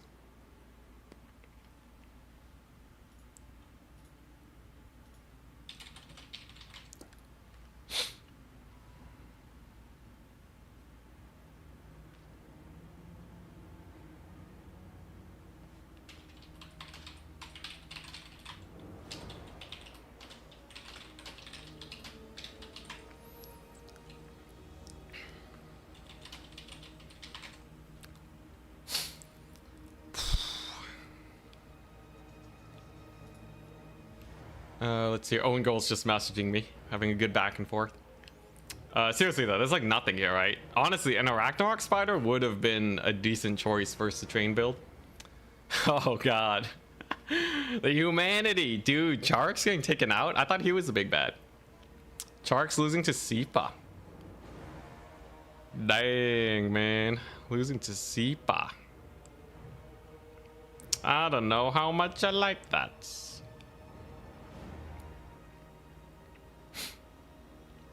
If trolls are RTK's answers to trains, then Charx expected this opener. Well, you always have to be ready for the train max build, right? Oh, he did capture a second point, though. Good on Charx, okay. He did actually get a second point. Technically, greenskins are up trading in value right now. Holy crap. Is he actually using trolls to beat a train? Absurd. Absurd. Yeah, they're getting worn down. Getting that second capture point was so important for Charx. That's the winning play, probably. Holy crap, is he actually doing it? RTK trolls versus trains. You start with the infantry build and say, you know what? I don't care if they die. Some of you may die, but we have many trolls, apparently. Not a fear in the world. Look at him. He even has a Black Orc Big Boss to give ITP. Look at those trolls, full leadership. He does route though, but train's suffering. Will he run out of troll juice though, right? Will he run out of troll juice? Because if those trolls route, technically the trains can't chase though. Lord is dying, however. Will he rally? Dude, if that Lord is Gonzo, that'd be so bad. Big cap charge though. Dude, does cavalry kill trains? What kills trains? Look at them go. They're just smacking the side of it, doing their best. Trolls get routed, dude. That Lord loss though, not the Lord throw. Charx never throws his Lord. Yeah, I've never seen this matchup played like this before. This is a crazy match. Huh. Yeah, even with the Black Orc Big Boss though, he still got routed off. I don't even know what killed him. But oh, the melee attack buff. Melee attack buff on the trolls. Even more damage, dude. If even one of those trains go down, it's very sus for Chaos Wars. Middle might even fall. Oh, but he has fire glaives? Where did he get money for that? Jeez, he's been saving up. All right. Sipa's a mad lad. Yeah, he's not afraid to go for a little bit of single entity fill. Oh boy, those trains are low too. Though the armor piercing skirmishers, 750 HP on the train, so it's not going to die anytime soon. It is unbreakable, by the way. One of the far points is getting captured. Oh, not the Lord. No, not like this. Huge shot. Oh my goodness.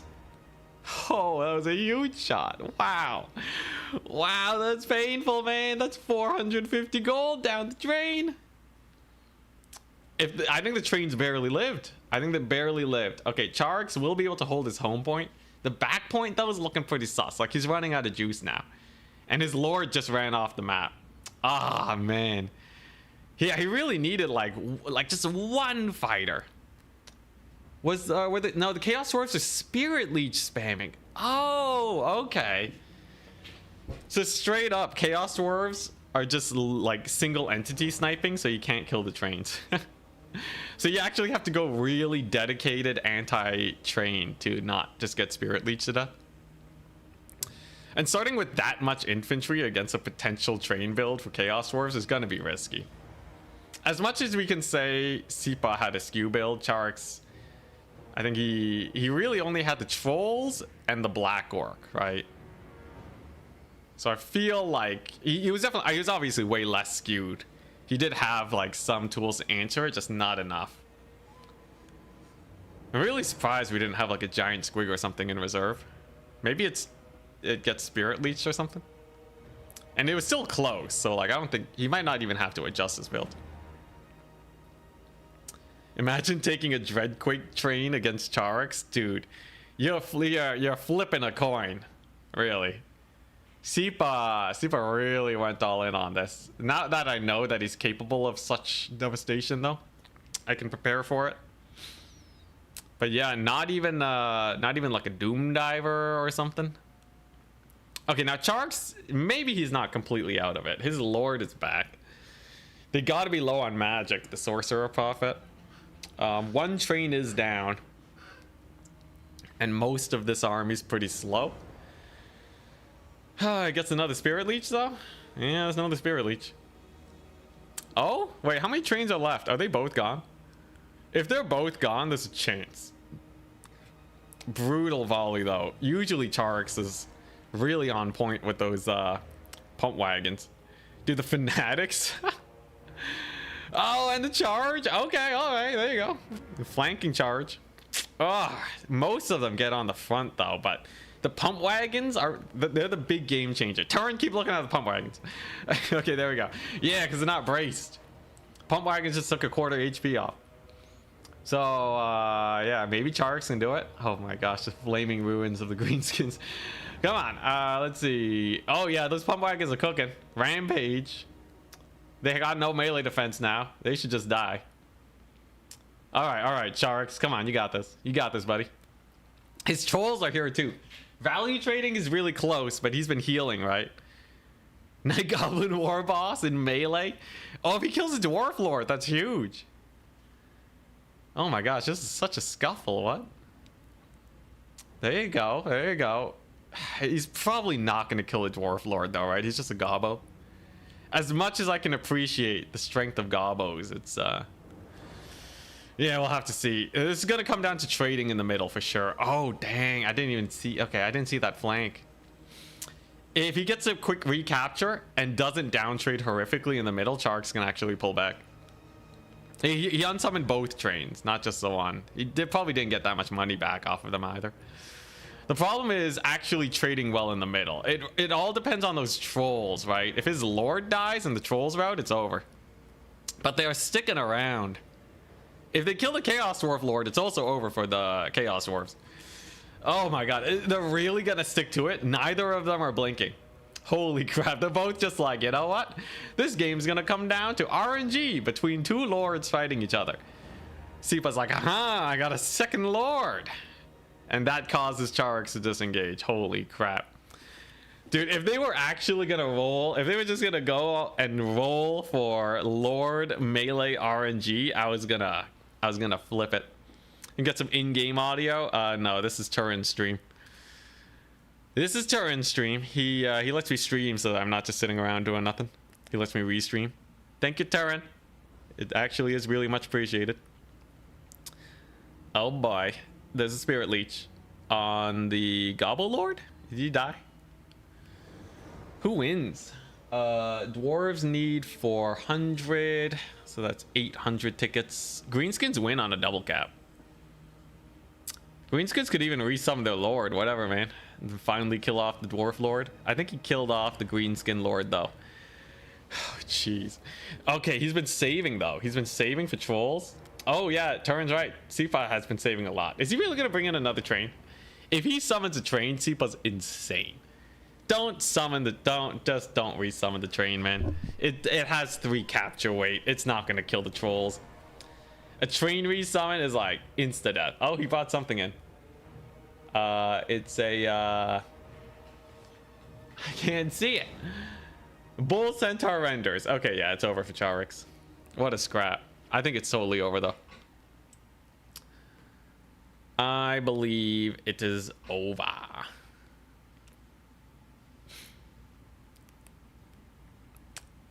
Unless I don't know. Maybe he can hold the points for another like 3 minutes. The Bull Centaur renders are coming on in, right? He has a bunch of gobos. Maybe he can make a quick snipe of the middle if Sipa misplays it. Maybe Charix gets a quick middle snipe. That's 2 units of cavalry, so they'll capture that point in what, less than 20 seconds. So yeah, very unlikely for Charix to get a second point now.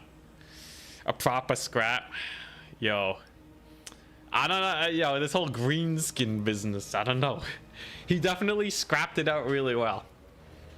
And honestly, he almost shut down the train. So let's not knock greenskins too hard. I think RTK, they've cooked up something. I think like a little bit more cooking and like it gets real spooky, but it just wasn't that one-sided, right? It wasn't too one-sided. Greenskins were pretty on the, they were on the back foot for most of the game there. Which means Sipa's gonna take the victory. I'm gonna have to face Sipa.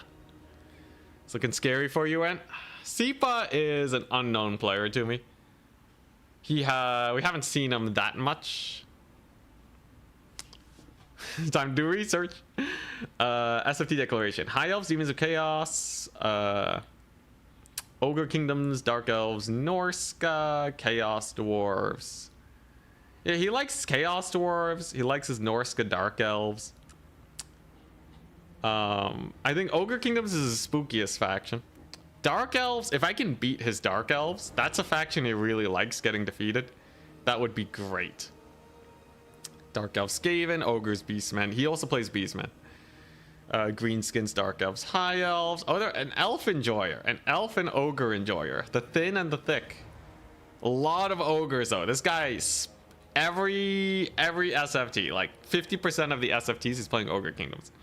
It's like the easiest band of my life, right? Just yeah, just get rid of ogres. Exciting indeed. Ah, boy. Oh boy, here we go. So Sepa has defeated the person that I was fearing, though it was a very close scrap. So if we're power scaling, right? If we're power scaling, Sepa is about the same level as Charix. Really, anyone's game on that big old fight they just had.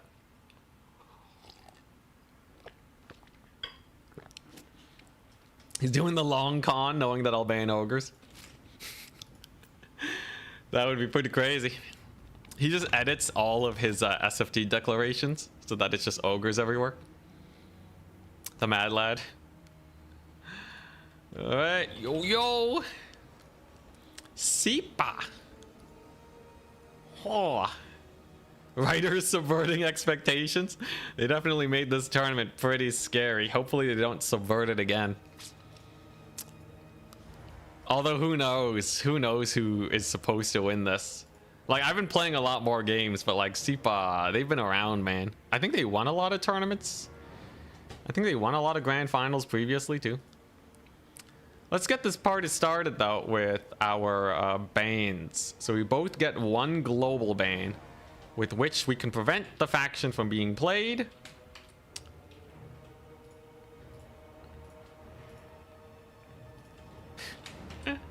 He messages me, I am so tired.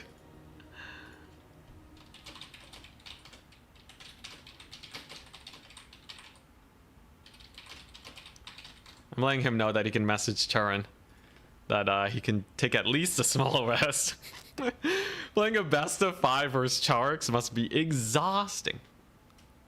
He says, nah, man, let's speedrun this. I want to go to bed. All right, we have the awake advantage. That's good. That's huge. All right, now let's not get overconfident here, but it's definitely a plus. What's he banning? Empire. Oh, he got the reads. He got the reads, son. Empire ban is... It makes sense. Let's be real. Empire is probably one of my top factions. I've been picking them 24/7. Now, we know Sepa likes Dark Elves. We know he likes Norska, Demons of Chaos. What else does he like? High Elves, Wood Elves, Chaos Dwarves. High Elves, Wood Elves, Chaos Dwarves. Okay.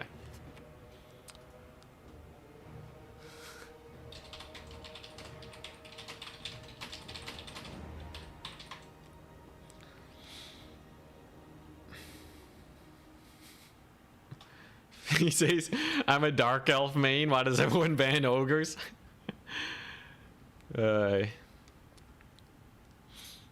All right.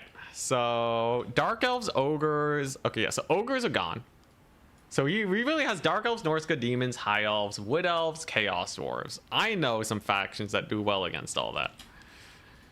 So we're gonna try our best here. Let's get our other picks and the bans going. Create new draft. I'm top bracket, which means I'm the host, which means I get first dibs. So okay, all right, I know which faction I'm gonna first dibs with because it kind of screws with them.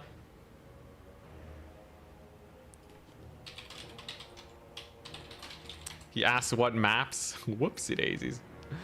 The maps in the grand finals. Top 4 is Edge of the Darkwood. Wait, no, finals. Imperial Ambush. Okay, it's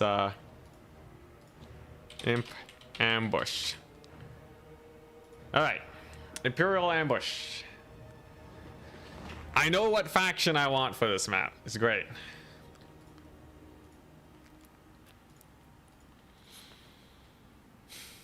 Reddit got upset at a reasonable post. What? The post I put out a while ago? Honestly, it seemed like most of it was fine. A lot of what I read was fine. Anyways, Wood Elves to start. Denies him Wood Elves. Gives me a very strong starting faction. So he's going to pick his next two. Wood Elves is a great one for Imperial Ambush. Because you have the forest. And most of your spawn-ins can shoot at your home point very early. With also some pretty good Vanguard. Now, is he going to go for Dark Elves or what? If he goes Dark Elves into Wood Elves, I would be surprised. But I'm sure he has something cooked up. Could go for a Norska. Tomb King's Chaos Dwarves. Wow. Wow. Tomb King's Chaos Dwarves. Well, he didn't go for Slanesh, which is surprising. But Vampire Counts is just such a good pick into both of those. I guess I can go Slanesh, so he can't go Slanesh. So I have Wood Elf Slanesh. He has Tomb King's Chaos Dwarves. Alright, here we go.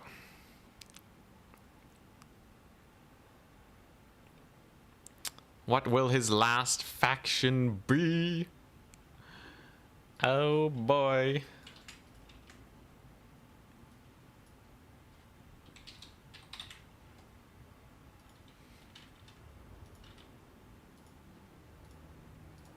His last faction? Kislev. He went for Kislev. Wow. I see. Kislev's surprising. So I gotta add that to the list. The Tomb Kings, which I should have known from his games against Charix. And also Kislev. Good lineup. I think he's mostly picking those ones. Okay. Vampire Counts again. Oh, I think I traumatized him with Vampire Counts before. Tomb Kings, Chaos Dwarves, Kislev. So I'm top bracket, so I get first ban. Kislev versus Wood Elves. God, how do I feel about that? Pretty bad matchup. Wood Elves generally suffer for... They generally suffer against that shenaniganry. Because cavalry that don't rout, lots of armor, is just good.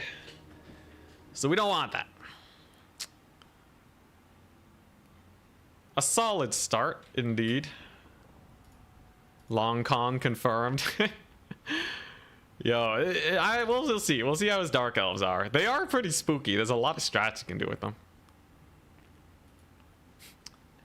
He says Wood Elves are favored into Kislev, but alright. He's giving me the deets. Nah, he's just trying to mind game me. Alright, what we got? He bans Tomb Kings and Vampire Counts. That makes sense. That's a terrible, terrible matchup. I wonder how my Vampire Counts versus Kislev actually looks like. Maybe Vampire Counts is not a good idea. Although they're just such a good faction. On Imperial Ambush? I don't know. It's a toss-up. Kislev, Slanesh. Okay. Fine by me. So we have Vampire Counts into Kislev, Vampire Counts into Chaos Dwarves. Slanesh into Tomb Kings of Chaos Dwarves. Wood Elves. So Tomb Kings have the oomph to beat Slanesh. That's the scary part. So I do have to be wary of that. Wood Elves versus Tomb Kings is just a bad matchup, though. We're gonna cut that. Wood Elves versus Chaos Dwarves. Pretty comfy. Honestly, Chaos Dwarves are not the worst faction to go up against. They have some oomph. You gotta be careful. Slanesh into Tomb Kings. Wood Elves. I still get one more ban after. Wood Elves into Chaos Dwarves. Slanesh into Tomb Kings. Slanesh into Chaos Dwarves. Vampire counts into Chaos Dwarves at Kislev.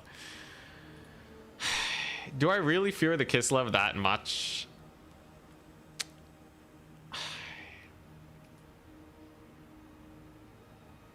I think we're gonna ban Tomb King Slanesh. Like, I've won Tomb King Slanesh, so I know it's doable. I think the map is not great for it, so I'm gonna do it this way. So he gets 2 more bans, and then I get 1 more ban.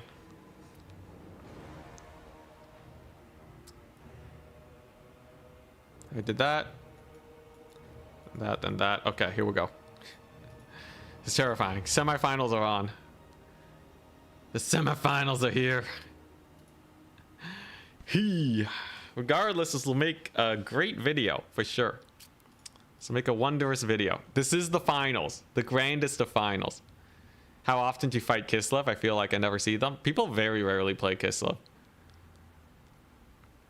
It's his choice to make, though.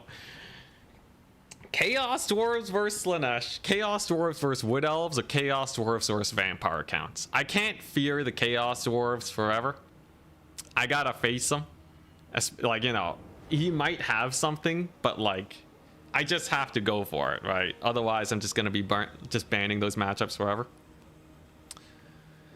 Especially because, like, most of these are fairly comfortable matchups. He might try to do a Kislev versus Vampire counts game.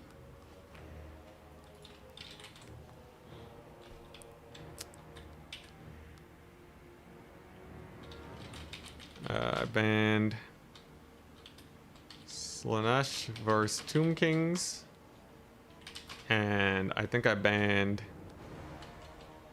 Wood Elves Tomb Kings. I think that's what I did.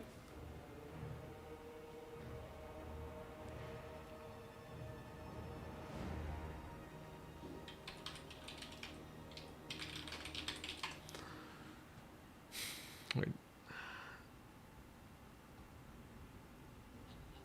Okay, yeah, we got it right. Okay, so what's it gonna be? He gets 2 bans. Bretonia. Bretonia is still a very strong faction. This should be fine. I'd be real interested to see what he wants to try against Vampire counts.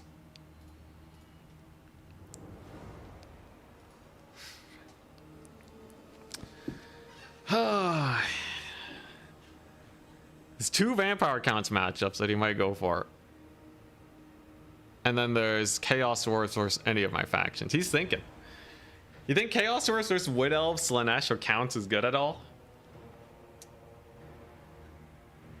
I think they really are missing a lot of tools to deal with those factions in different ways. But the map being Imperial Ambush is kind of nice for these more defensive factions, because you get a really safe thingamajig. He bans Vampire counts Kislev and Wood Elves Chaos Dwarves. Vampire counts Kislev, Wood Elves Chaos Dwarves. So that means it's Slanesh versus Chaos Dwarves. All right, Slanesh versus Chaos Dwarves. Then he started it off with a bang. All right. All right. Now I gotta not goober it. So here's the problem. Breaking into a Chaos Dwarf box can be difficult. A win against my Slanesh is a very nice place to be. He has skirmishers abound. This should be good for me, but I gotta treat him with respect here. We gotta treat him with the utmost respect. It's also, like, you know, he's burning one of my better factions, which is what, against a presumably weaker faction, but who knows. Here's the thing, though. Slanesh has so many tools to deal with Chaos Dwarves. So, what are the big things? Like, obviously, If he's going double train, I need an answer for double train. All right, let's take a look. They have, yeah, they can go 5 single entities with the Death Shriek. They can go so hard on it that even if I have one of my Exalted Keepers in, it's not going to be enough. Like, you have to be careful. Strong Flying Lords. You can Spirit Leech my dude. And he has a bunch of, yeah, he has his melee trains and he can spam armor. All of this is very annoying to deal with. I think he can only bring 2 trains, but he can take a bunch of Bale Tauruses, which will most definitely ruin my day. But yeah, I think if I do, okay, this should be able to deal with trains. We'll see if it actually works, right? We saw what happened to Charix. You can't be too careful against such a build. The much scarier thing is like, okay, you can go for like a Mantide style, right?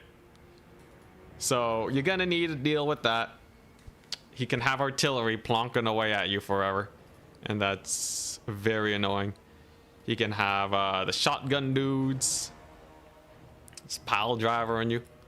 A lot of scary things, for sure. For me, all orc laborers, the Orkening, the Green Tide. Let's see here. I'm gonna need to have some infantry to deal with his shenanigans. The thing is, like, if I take too much infantry and he goes full trains, we get wrecked. Like Charix, right? We can't afford to let that happen. Thankfully, this is a fairly decent starter, I think. Over here, I have all of these things. All of them are great.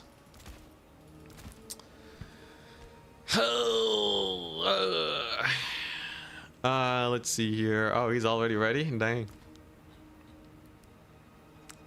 I have my spells. They're great. Yeah. I guess this is the build. Let's see here. Yeah, if he brings artillery. Alright, here we go. He seems tired though, especially after his match against Charix.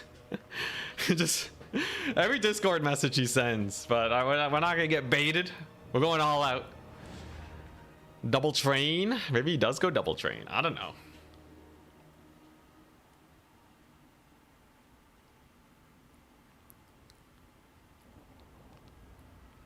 Let's do it. I'm ready.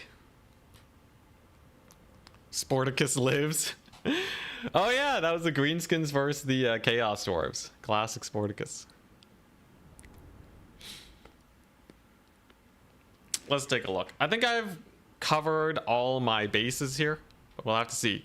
T Lure, thank you very much for the $5. Thank you for the kind words, good sir. Thank you, thank you. Me and the boys have you on the big screen. We're rooting for you. Enter Holy City crap. Fan Club. On the big screen? Dang, man. Yo, that's hype. Alrighty, here we go. He does not seem very happy about the map, which I guess is good. Sipa's taking this very casually. I'm surprised. Ready, good luck, have fun. This can be a risky position. He has 5 units though. You know what that means. Train time, choo-choo. Yeah, so he's tired. He wants to go for the double train.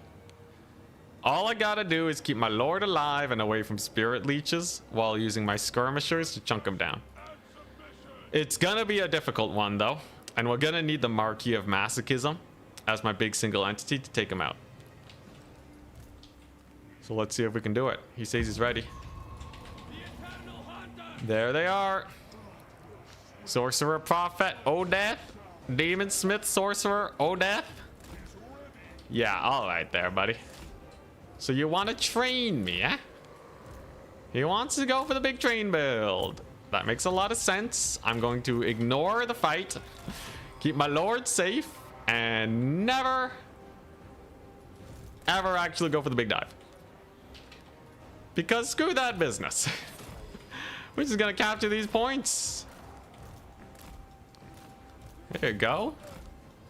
Is he double breath attacking? I think he is. Alright. Time is of the essence. We know that. Victory point. Keep it from the foe. Alright, thank goodness I bought triple or quadruple skirmisher. They're great here. They're just hokey poking away at his characters. We're gonna give up the point for just that little bit of damage. And we're just gonna stall. We're just gonna stall. He only has the one train. That's definitely a big plus. Skirmishers are great. Get another one. Okay, there we go. And you're never gonna capture any points. I gotta make sure we don't just down trade value wise though.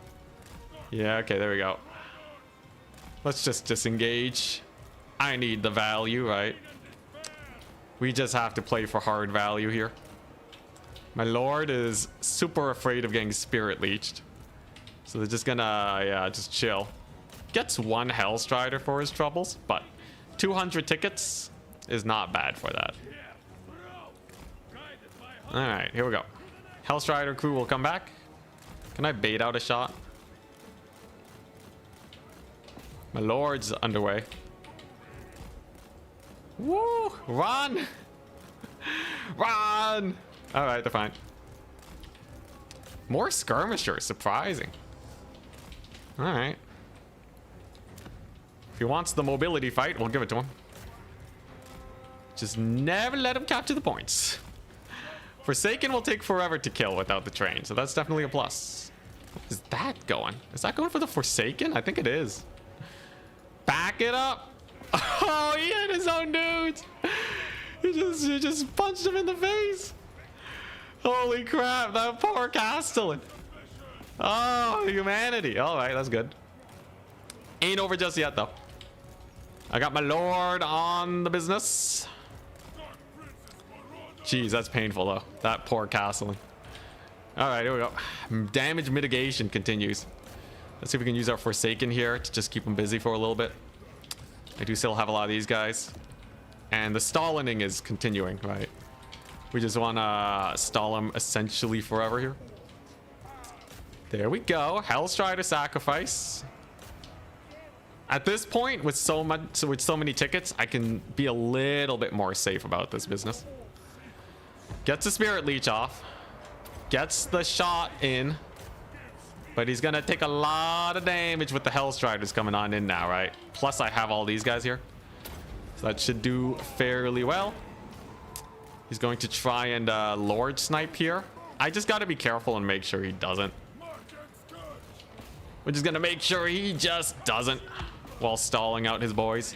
It'll keep him busy for a little bit, so it's a plus. Yeah, I'm not going to give him any opportunity to come back here. Because even though killing the train is great, that's like his only opportunity to come back potentially. And we don't want that. We want to just kill all his dudes. Get my army passive fucked, you know? Just, yeah, get some more of these guys in.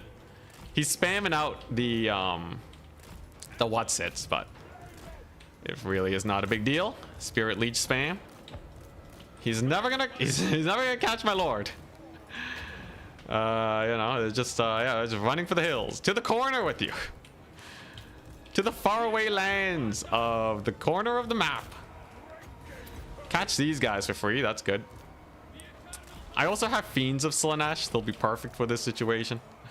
Glorious catch for the Slaneshi forces. Absolutely amazing. Them gobos let me build up my army abilities, which is perfect here.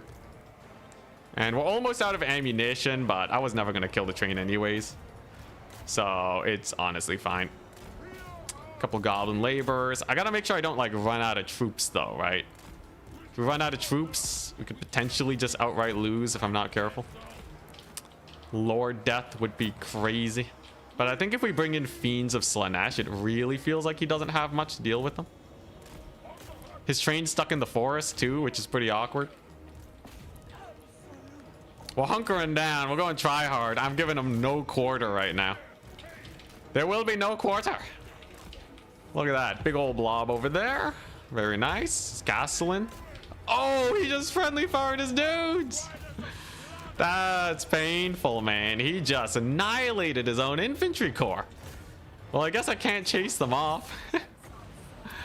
All right, there we go. There's my pseudo Pavane of Slanesh. Let's not blob up to that shot. Why don't we? Pseudo Pavane is gonna hurt them real bad here. It's gonna hurt them real bad. They've already taken massive damage. You might have banned Pavane, but we still have our army ability. Such is the way of Slanesh. This unit over here will heal up my lord.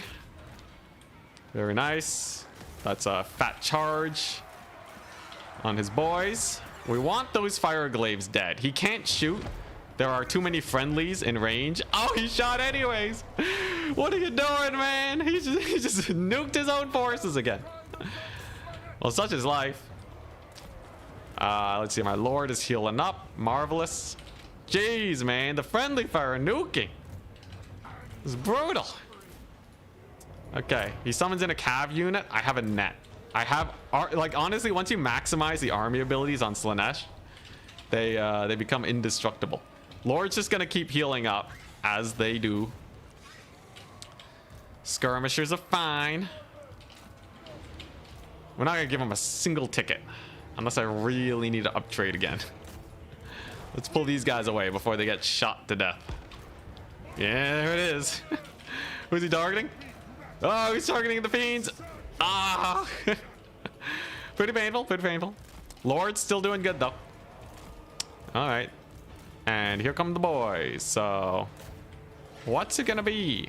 I have Hellstriders again. It's gonna be very painful for him to make plays. Spirit Leech over there. Okay. Where is that going? Woo, okay. Dodges are important.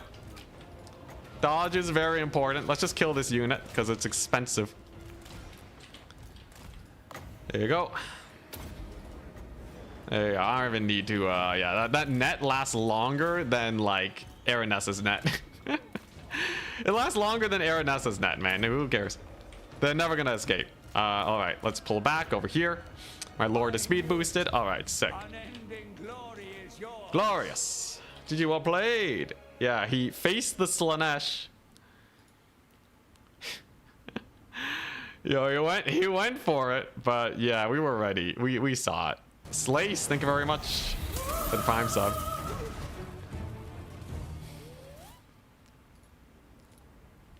A good start. Lord was getting focused, but I did a good job keeping them alive, and then we just out-captured them. The horsemen were MVPs, and as long as you don't get shot a ton, this thing only just barely pays for itself. We kept it honest. We kept it honest, and that's what matters. He had a hell cannon. Crazy.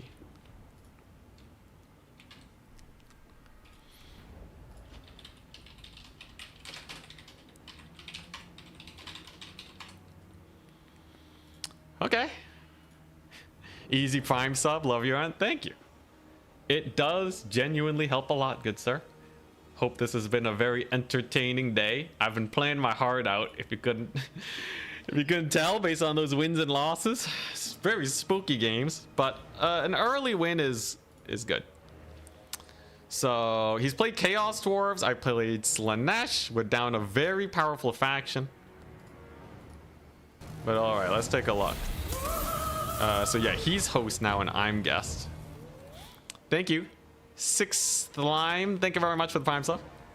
Appreciate it. So, all right. He could go Tomb King's Kislev. He really likes Tomb Kings and Kislev. There's Dark Elves, there's Chaos Dwarves. Okay, here we go. I'm not picking Dark Elves. Tomb Kings and Kislev, though. Kislev is a fine faction. Maybe not against Tomb Kings, however. Demons of Chaos, High Elves, Wood Elves. I think Wood Elves is a very likely faction to see. Beastmen. Oh, okay. Beast men. All right. Well, Kislev pick is a given there. Kislev is just spooky.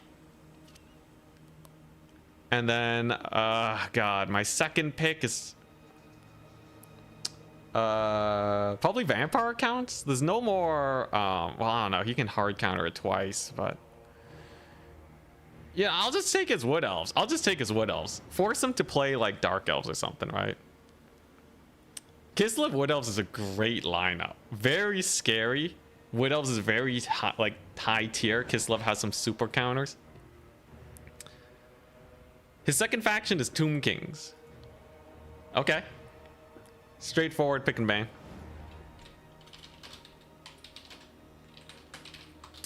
So we want Beastmen and Tomb Kings. I have Kislev, Wood Elves, Vampire counts already.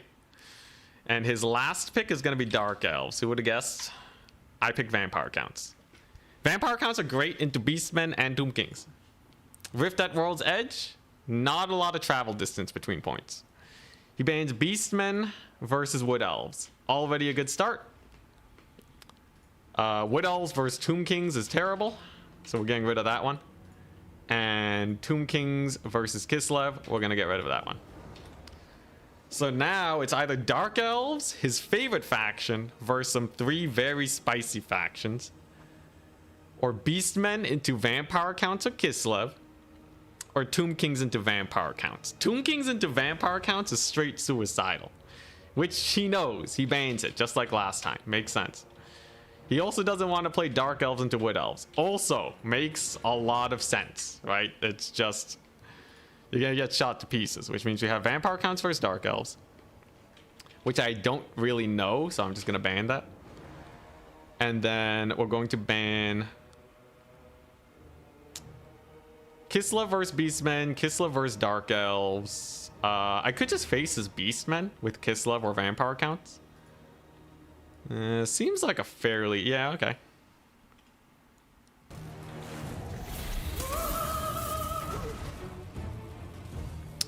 He's got to play against my Kislev or Vampire counts with Beastmen.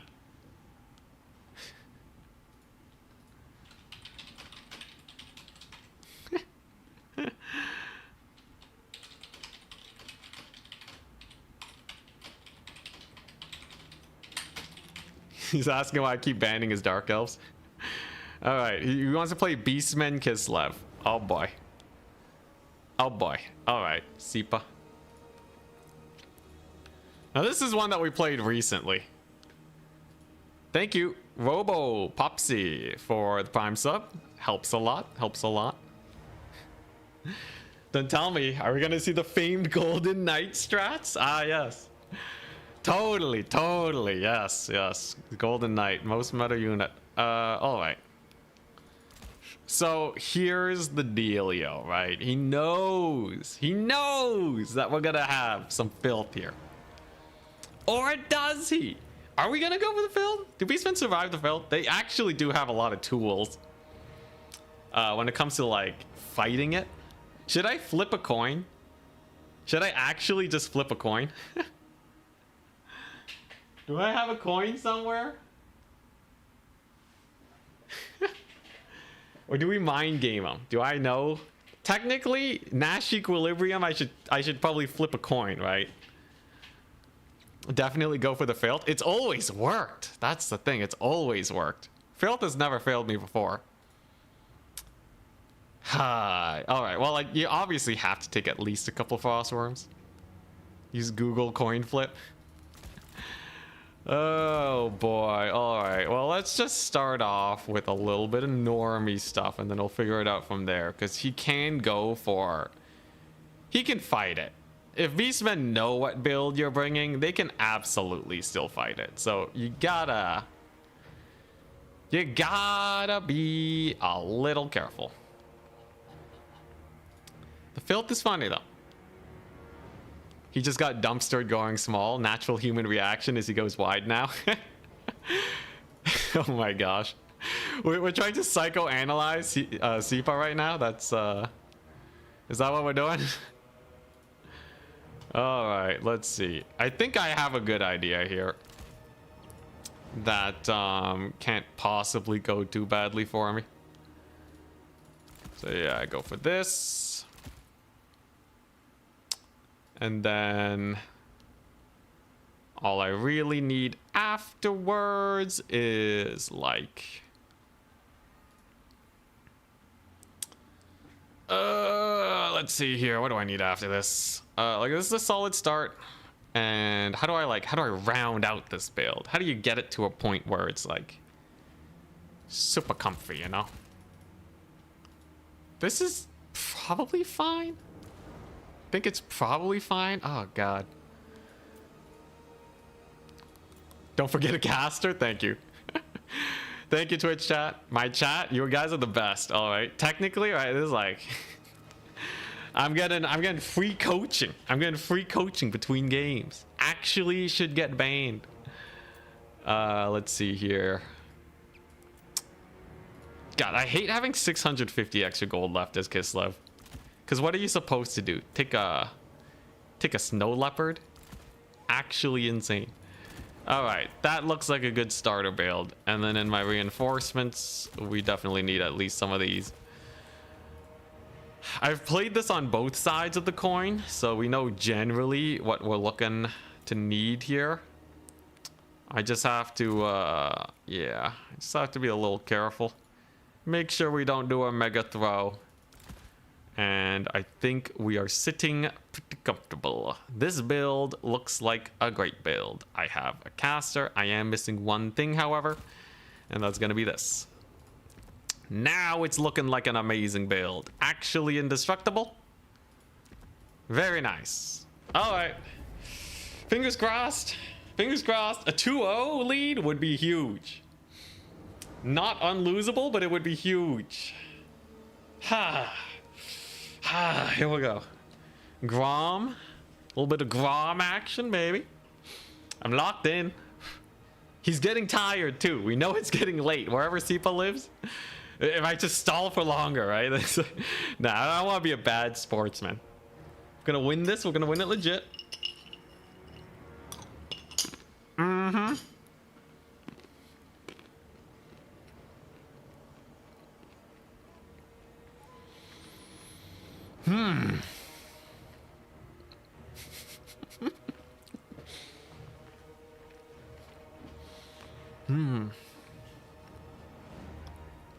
I love chat.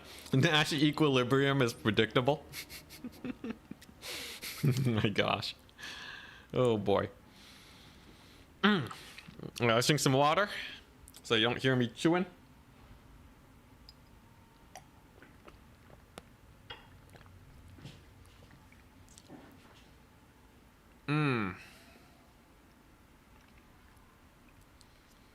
I'd like to think maybe we can get in his head a little. Kislev is the ultimate faction for getting into your opponent's head. Kislev's also one of the more sus factions, so if I can win with this, it'd be great. He's ready. Here we go. All right. Need some smelling salts to really get into the zone. Yeah, I was considering just like caffeinating it up. Couldn't find an easy source of caffeine, and I haven't really drank coffee before, so I'm pretty sure if I did, I would just pass out and lose immediately. So instead, I settled for a good meal and some solid sleep. That's my ritual before getting into a tournament. I sleep early, I eat well, stay hydrated, get a little bit of exercise in. All right, this is what I like to call the pseudo filth, okay? So you still run the double frost worm, but if he brings a Gorgon into this, it's gonna get shot to bits. A Gorgon absolutely does not survive 5 Kossars. And also, he might have overcommitted to dealing with my build by going like a bunch of skirmish cavalry, which Kislev is amazing against. If I can play on the defensive with these guys and skirmish here, we're set. I'm really hoping he has some big squishy single entities to shoot, and if he does go for a ton of infantry, incarnate elemental of beast to rout everything off. It's a flawless plan. Everyone knows tea greater than coffee. Ooh, should have made some tea. It's fine. He's ready. Butchers of Kalkengard, Gorable, and okay. Yeah, Gorable, Doomble. Nothing too crazy here. A little bit of a buff in melee. Okay. Does he have what does he have here? A couple Ungors. All right. I'm just gonna bully them a little bit. Does he have skirms? Oh, he braced. Pull back. Woo, spooky. I got some units here that I might be able to pick. This is great for Incarnate though, because he doesn't have something to like final transmutation them or anything. So an Incarnate here would actually be fairly marvelous. Summons in the Corn Gores, makes a lot of sense. But yeah, I'm just gonna play it on the defensive. Get my boys in. And then we should be good. He's really lacking on the cavalry and his butchers are miles away. So they should not be able to participate much in here. I just gotta make sure his bulls don't jump my single entities and we're good. Get out of there, Lordy. Alright, she'll be fine. There we go. Incarnate will be on its way soon enough. Archer spam is away. And his bulls are getting shot up a little bit.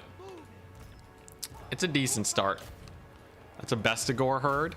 Definitely just want to bully them right off the bat. And finally, we have our Incarnate. So that's going to be pretty huge. Bestigor is getting a little bullied. Bestigor is getting just that little bit bullied. Very nice. Gonna have to keep on pulling back. And I just have to survive a big rush from him, right? He has a lot of units here. We want to shoot his Butchers of Kalkengard first and foremost. And then I want to just start spamming Cav here. I think the Cav spam will be important. Let's pull out. There we go. Pretty brutal charge from the get-go. Actually does catch my Frostworm in a pretty bad position. Come on, little Frosty, you got this. It's just one bolt. There we go. We will be able to escape. And now we are trying to get into a nice position. Incarnate. Gonna give the leadership debuff. Leadership bomb's great. He has some Pestigors. Not a big deal. Centigors are getting caught up on my spears here, which is nice. Having just this little bit of infantry to back up my forces is very important. And now I have my first unit of cavalry to come on in and hopefully get some work done. Look at these guys. They never out. They never out. So they should be doing pretty good. Big old charge followed by a Hawks of Miska. Should be able to just rout all of those guys off. That's not a big deal. His butchers are getting massacred real good. Huge routes, actually. Oh my goodness. All right, time to focus those Butchers of Kalkengard. Then we bring in our Cav over here. I just cast a spell, so a lot of his forces are pretty slow, which is nice. And I think we just need more cavalry now, right? I think we just need more cavalry, and then I'll be in a fairly comfortable position. Does a good job catching my Cav, though, but that's another massive rout on his forces. Maybe we can get a little bit of a Cav surround. It's time for the Patriarch. He's gonna work. Gonna get a lot of work done. Corn Gores are kind of spooky, though. These guys do rally, which is unfortunate. Very unfortunate indeed. I will be able to get some heals done at least. And it looks like the Corn Gores, yeah, they're just a little too much for my poor forces. Thankfully, though, I do have a Patriarch. And he's amazing. He's going to heal up all my forces here. We're going to shoot him up. And then we're just going to value trade. I still have the capture point, and he doesn't have a lot of archers. The single entity core is still in very good health. And I still have a lot of archers, too. So this should be a decent-ish situation, I think. I just gotta massacre his infantry here is all, right? Just gotta finish the job. Hawks of Miska on those Cav units will be very good. And I don't think he's ready to take this fight. He doesn't have a lot there, right? We'll see, though. His Doom Bulls getting beat up on. There's the leadership debuff. Oh, his Doom Bull's miles away. Oh, dang. So his Gorbel's actually alone. That's going to help us out a lot. For sure. Yeah. Oh, my gosh. And now he's down his one single entity that was meant to kill my my Death Star over here. That's going to be very, very painful. They must be getting pretty tired now, too. Which is going to hurt them a lot. Because their melee stats won't be as good. And with the Patriarch here helping out, it's looking alright. Let's not overchase his Lord, though. Centaur is trying to get on in. Should be able to get a little bit of a route there. A little single entity squad. I think if we can just kill off these guys, a single entity squad crushes it. But I'm going to have to be very careful here. There we go. We got a route. That's very important. All right, let's get the Cav in. I got to break his leadership one way or the other, right? It's going to come down to this single entity core, I believe. Unfortunately, I already used most of my abilities. And Hawks of Miska is on a Winds of Magic cooldown. So we'll have to see how this actually goes. That's a huge heal, at least, to offset all the damage he's getting on the Incarnate. It's a good start, but is it enough? Is it enough? Come on, you darn single entities. Live. Live, dang it. Lots of routes, that's for sure. Okay. Lots of damage on his Lord. I can get a Hawks of Miska here to finish the job. Thank goodness for the Patriarch, by the way. Okay, there we go. A little bit of nibbling. And now I'm just spamming cavalry, right? Hawks of Miska doing great. Big old ginormous route. So he's gone again. Okay, so now the game's going to come down to, can he kill off my guys with a couple skirmishers? I have the Patriarch, so if my Lord takes a little bit of damage, it should be okay. Big damage on his Lord. All right. Very big damage. I just gotta, yeah, we just gotta secure these points now, right? One at a time. One at a time. Big old leadership bomb. Goodbye, Lordy. Yeah, he's actually gonna hold. What a Chad.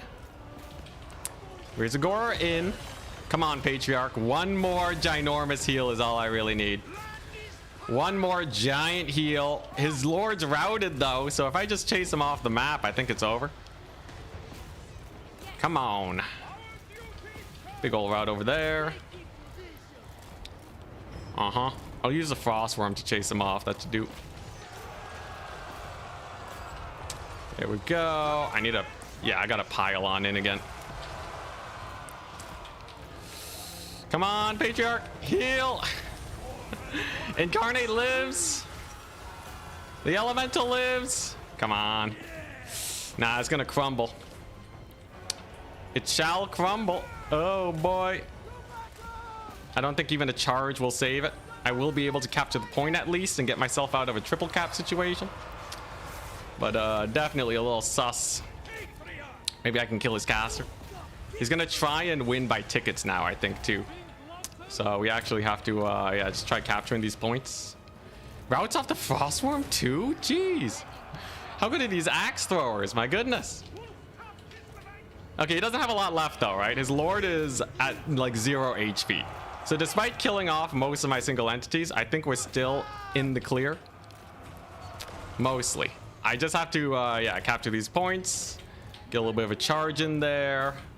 And use my cavalry cost effectively. We gotta be super careful with my Lord, though. They can't afford to die here. Great charge on his Ungors, at least. We got him routed. Very nice. And we are capturing that flank point. Beautiful. All right. I just gotta summon in more Cav. More Cav for the win. Points are getting secured slowly but surely. Is he gonna contest that? Looks like maybe not. Okay. I need a Griffin Legion. Oh, crap. I should have left my lord on that point. I really, really have to capture these. A Griffin Legion would be so hyped, though. All right, point number 1 secured. All right. Have the foe's victory. Griffin Legion will be huge.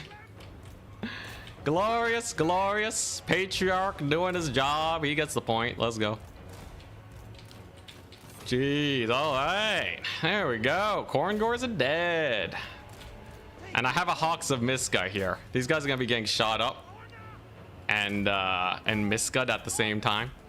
That should just terror bomb them, right? With the big old fat cav charge, too. Just got to be real careful about the Lord is all. But he actually botches the engagement a little bit. So that means we can now chuck down the Hawks of Miska. Get a ginormous leadership bomb. And then he should be done for here, right? As long as this leadership bomb actually works. It looks like it's going to do great versus the Razorgore herd. Will it rout the Bestigors? I think it will. Holy crap, it routed the Bestigors. Hawks of Miska, very good spell. Very good spell.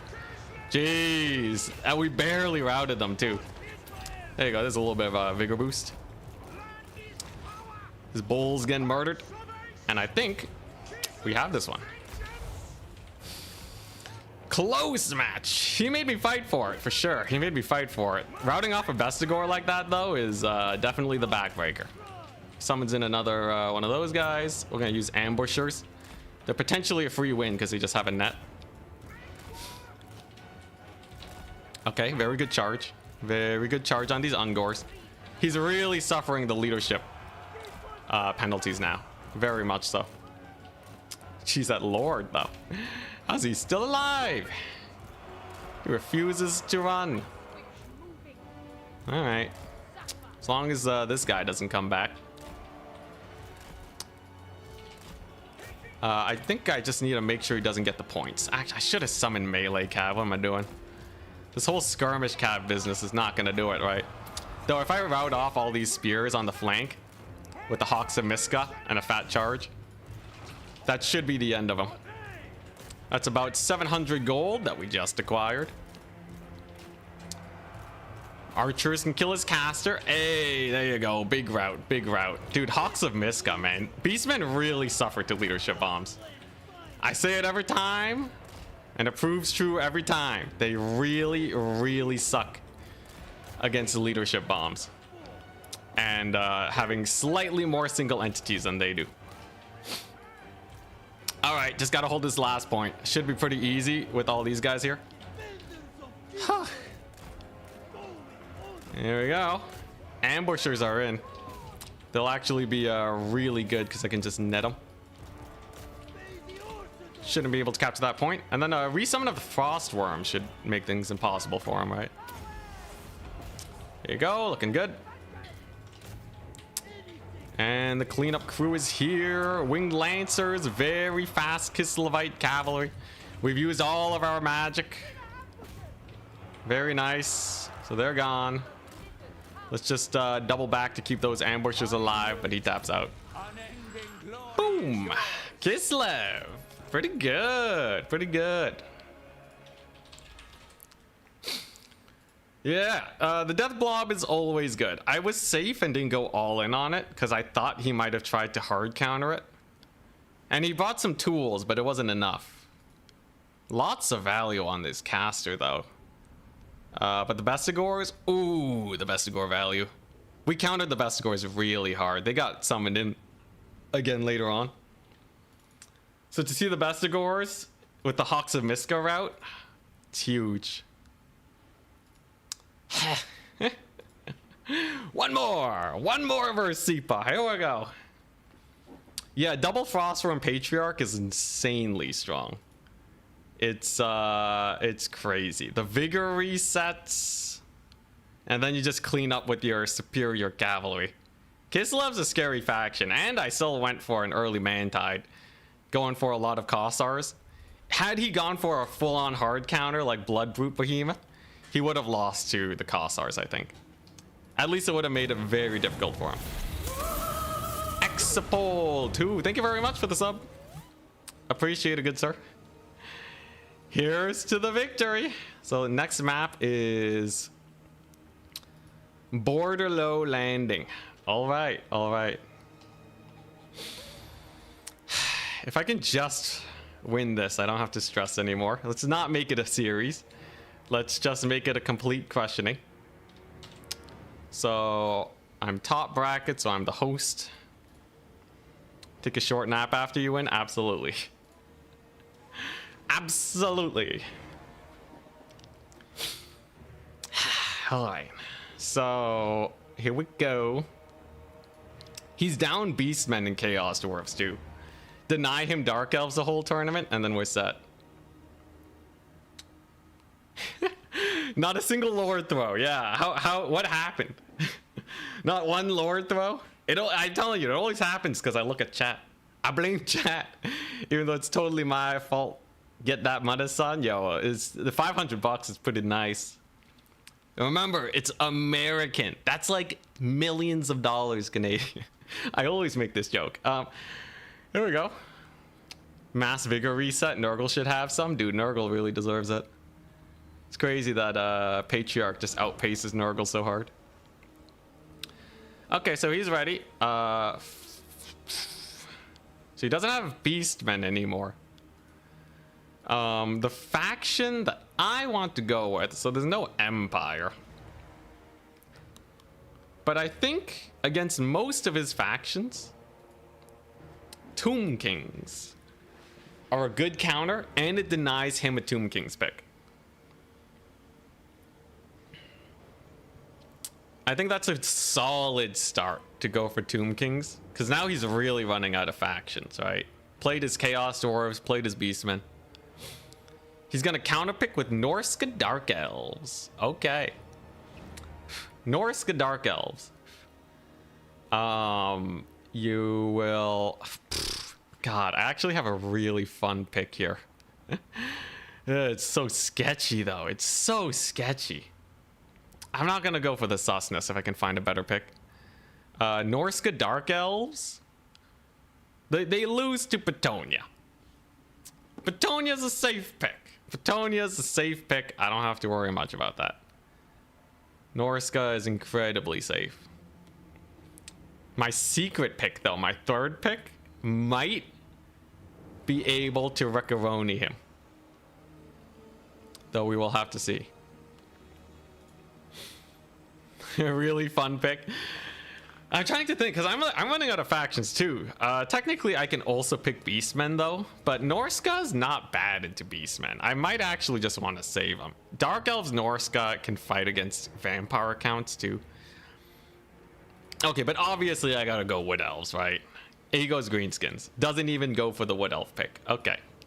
Insane. So Norska Dark Elves, Greenskins. Everyone's playing Greenskins. I don't know what they're doing, man. He beat Greenskins.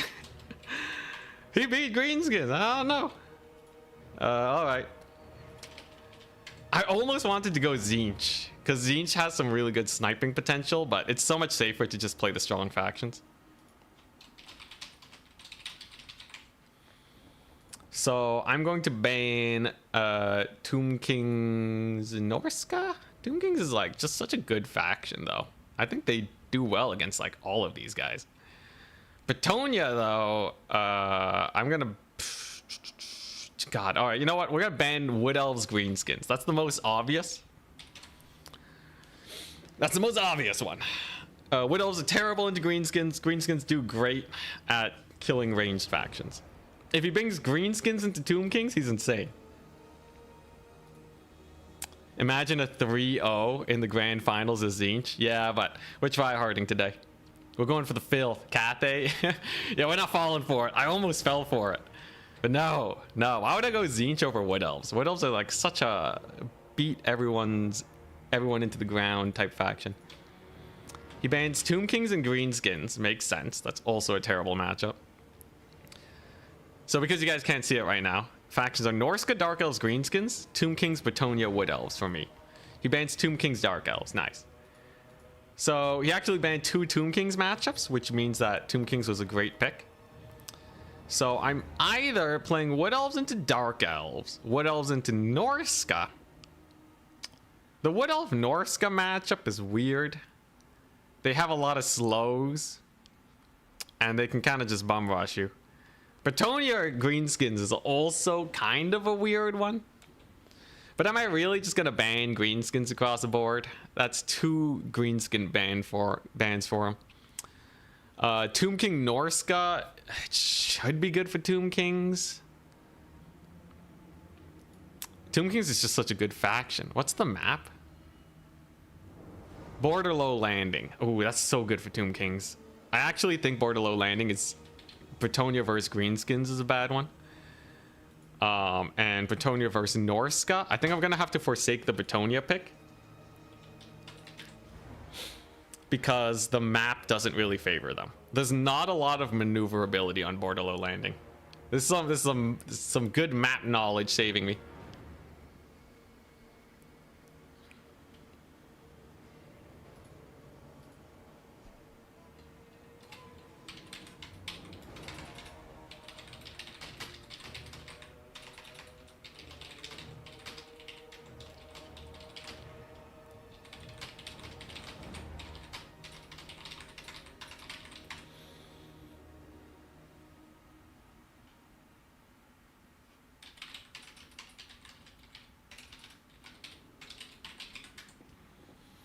All right, here we go.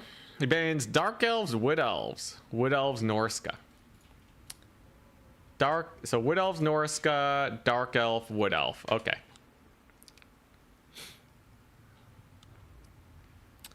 So, okay. Norska Tomb Kings, Bretonia Dark Elves. Let's play Tomb Kings versus Norska. So we're playing Tomb Kings versus a faction that has Burning Head. Let's be real, that always makes things a little sus, but we saw Tomb Kings obliterate the Warriors of Chaos.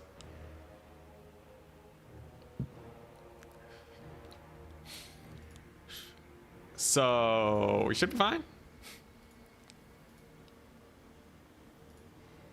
Let's see here. What do we want to bring? Give us the Kalita. Well, the Foot Lita. Is that what I'm doing? Foot Lita with Venom Staff. 1,150. God, that's so expensive. I don't even think that's worth, man. You just Foot Lita is janky. She is incredibly janky. Like, you know, it's funny, but I'm not going crazy over Foot Lita here. I'm not gonna lie, guys. Double War Shrine Mammoth. Thankfully, it's bugged, so it is banned. Makes life a little bit easier for us. Foot Lita costs like 1,000 gold, man. If you take Kalita on foot with no abilities, she costs 950 gold for a foot character. And then the Venom Staff brings her to 1,150. It's honestly not that worth. Yeah, it does not feel very great. I don't know what to say. Okay, Lord Wise, what are we going for? This is fine. This is great loadout. Very standard, very normal. That's only because she's so good. Yeah, that Kalita action. Definitely the best Lord in the game. Would never doubt her. Absolutely not. All right, so I have a lot of great options here. Norska, let's just do a quick check of their threats though, right? Let's not get overconfident. We have to do all our checks and balances. Elite Mantide, normal Mantide. Wait, no, that's Nurgle. Norska, Kite, Horseman Spam, Mammoths, Fimir, Marauder Champions, Werekin, Skinwolves, Frostodogs, Trolls, and Skyla and Fingrim. All of which is terrifying in their own right. There's a lot they can do. But I say, I think Should have a decent shot against them.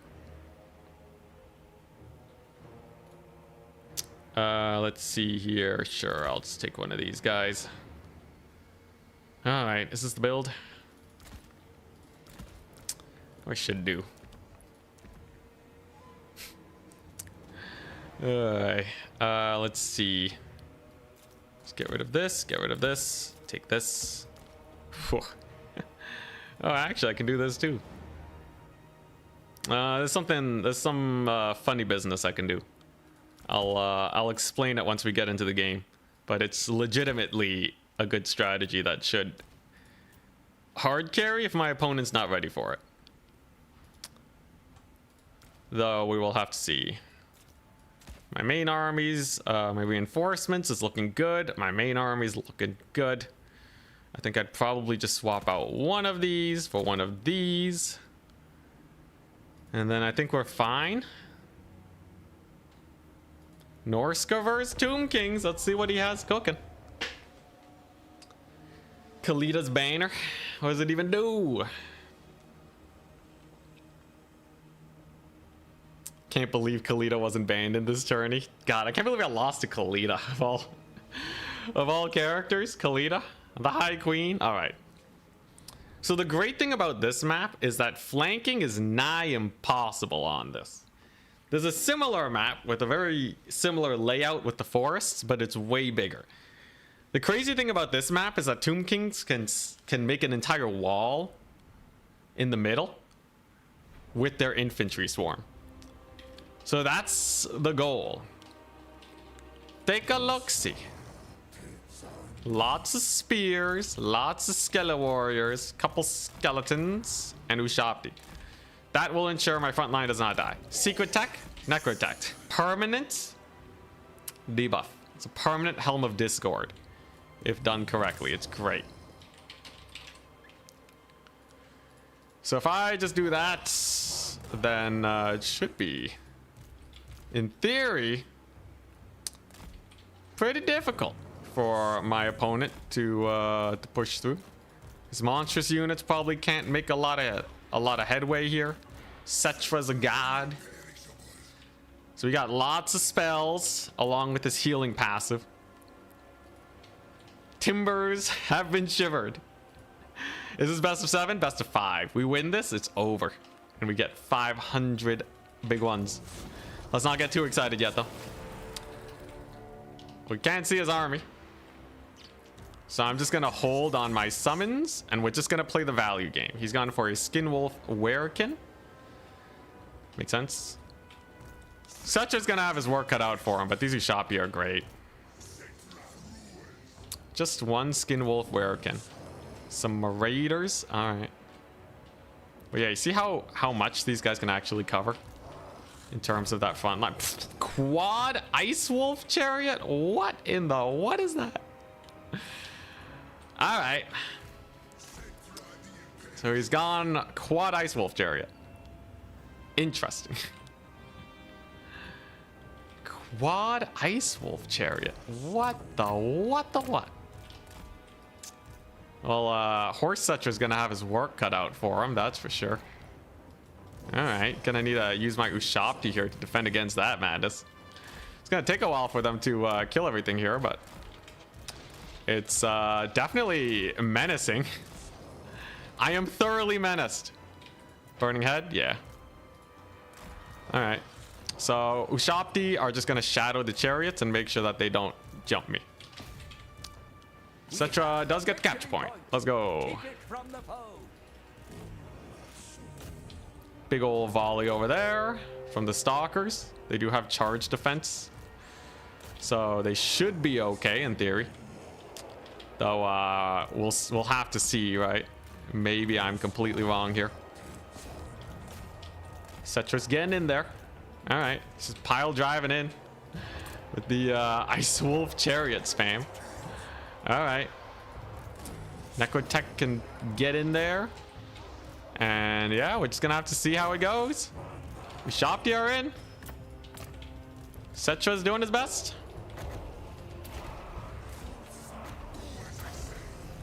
Okay, does get a good charge there. But, alright. There you go. Yeah, Skin Wolves in there. It's fine. Let's just take a look. See, I do have more Ushapti here in a second. Are those champions? Normal Marauders? Okay, not a big deal. My Necrotech definitely wins this fight on this flank, so that's not too scary.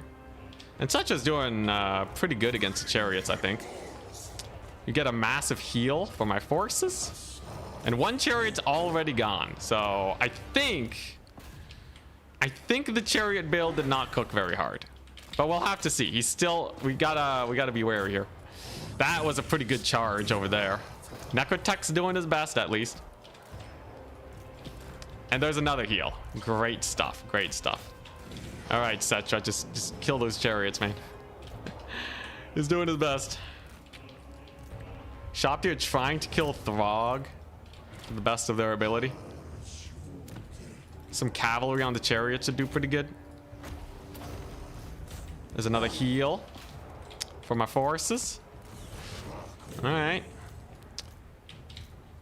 Damage-wise, he's doing pretty good. This fight over here, though, looking not bad. Uh-huh. He's gonna try and shut these guys down over here. So he's being hyper-aggressive with Throg right now. So if we just kill him, I think we're fine. Right? Cetra should be able to kill Throg. He should, in theory. Let's get a little bit of a thingamajig there. Necrotech is still cooking on that end, but I think my opponent's actually... he's actually cooking pretty hard here. I'm not gonna lie. Let's kill his caster first, and then we go for Throg. I think that's the play. Then we summon in the Cav. Catch these dudes. Here we go. Another heal. He still hasn't captured my home point, which is good. And if we kill Throg, it should be over. I have so much Cav, man. There you go. Cetra. Dumpster in that little caster over there. He does have Skin Wolves, though. But, yeah, caster's on the run. Let's just finish the job first and foremost. All right. Gonna use our horse skirmishers here to get a little bit of work done. Very nice. Ushapti are still fine. Come on, Cetra. Just kill off that caster. You know you want to. Come on, baby. He's doing his best. Let's see here. His chariots are almost dead. Come on, Cetra. Come on. Just get a hit. Just get a hit. You have to kill Throg, man. You have so much more to do. All right, there you go. Almost dead. Let's get the Cav on the Throg boy. Holy crap, Cetra. I can't believe it. I'm just going to have to abandon the caster. I have to kill Throg. I have to kill Throg. Oh, jeez. Jank. All right. All right. Such is life. Sometimes the world does not want the caster to die. He rallies almost immediately. God, that's unfortunate. All right. Necrotech is still fighting. All right. That's interesting. But, yeah. We're going to try and go for a big old Throggy snipe, and we'll see how that pans out. Unfortunately, I am absolutely running out of units, and that's going to make life a little bit rough for me. We have some cavalry here. I have an Ushapti.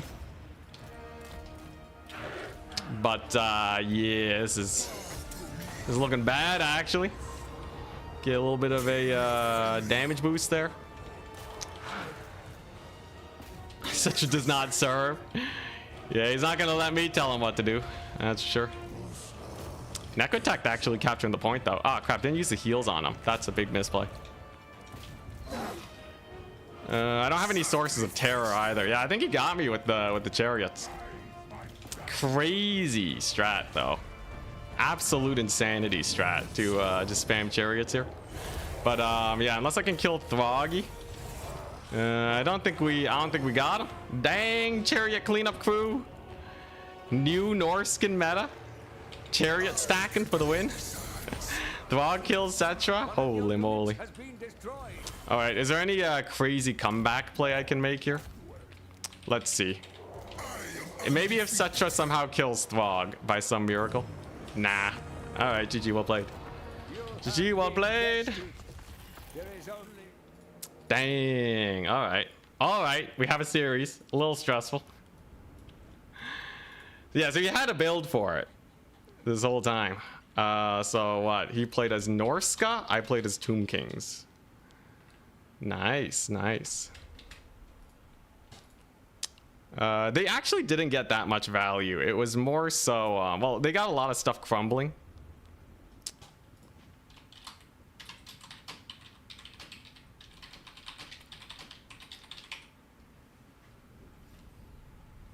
All right. Jeez, though. They did good. All right. Yeah, so I needed like, I needed just like a little bit more single entity killing. Like the Ushopti didn't do that well. But here we go. So he's the host now. All right. What are we looking at? I think Wood Elves is a good pick. So is Norska's gone. He can still play Kislev, which is kind of terrifying. He can still play Dark Elves. Let me check the map real quick. The map is Norskin Rise. Okay, very big open map. That's good, that's good. So he's going for Tomb Kings now. All right. He's going for Tomb Kings. I'm probably going to have to ban him out. There's not a lot of great factions, although vampire counts are always a solid, right? Vampire counts versus Tomb Kings. It's Norskin Rise. I could play Norska and just copy his playstyle, but honestly, Norska seemed very good into Tomb Kings. I can play Norska, but then he'll be tempted to take Wood Elves. It's fine. Let's try this out. So he has Tomb Kings. I went Vampire Counts and Norska. What's his second faction gonna be? Wood Elves. Makes a lot of sense. Alright, let's take a look-see. Honestly, that build's not too hard to micro. He's been going for pretty easy to micro builds, except for the Beastmen one. And that one we won with the single entities. Zinch. Oh, all right. Tomb Kings, Wood Elves, Zinch. Vampire counts, Norska, and Bretonia. All right. Honestly, a spooky lineup indeed. Dude, the Throg, the unkillable Throg was crazy. So I know we can probably play Norska into Tomb Kings just by copying the playstyle. He's going to ban Tomb Kings versus Vampire counts. I think that much makes sense. Bretonia. So Bretonia versus Zinch should be great. Norska versus Zinch. I think I have a build against their crazy shenanigans. Vampire counts versus Zinch though is hell. Same with Vampire counts versus Wood Elves. So there you go. He got me there, beating out my Vampire counts with the double counter. I will be able to use them for later though, which is nice. Maybe some changeling shenanigans. The thing is, he can't have like a very specific build for like Zinch versus Bretonia to beat them, right? Whip out the rats. Go for the rat tide.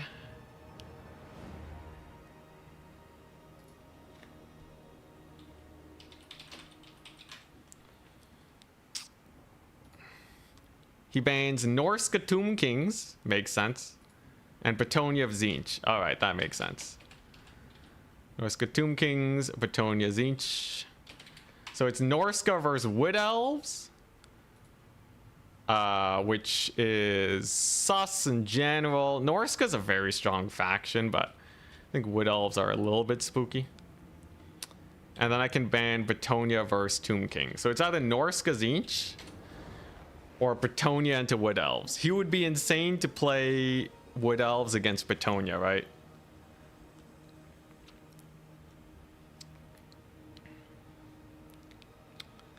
All right, Minorska versus Zinch. So thankfully I've been exposed to Charix's Zinch. So we have a fairly good idea of what people are doing nowadays. So I shouldn't be caught with my pants down. Norska's just a good faction. Zinch has a lot of fire damage, yes, but you can manage it. We got him to go Zinch, but I gotta respect them, right? Those exalted dudes are such a pain in the butt. Follow your heart. Petronia is not bad. I haven't played them a ton recently, but versus Wood Elves, it should be fairly comfortable. Norska versus Zinch, though. Now we're talking. So, some very important things. Zinch have flamethrowers and air dominance. So if they really want to, they can get a lot of trouble on ya. They can get a lot of trouble on ya.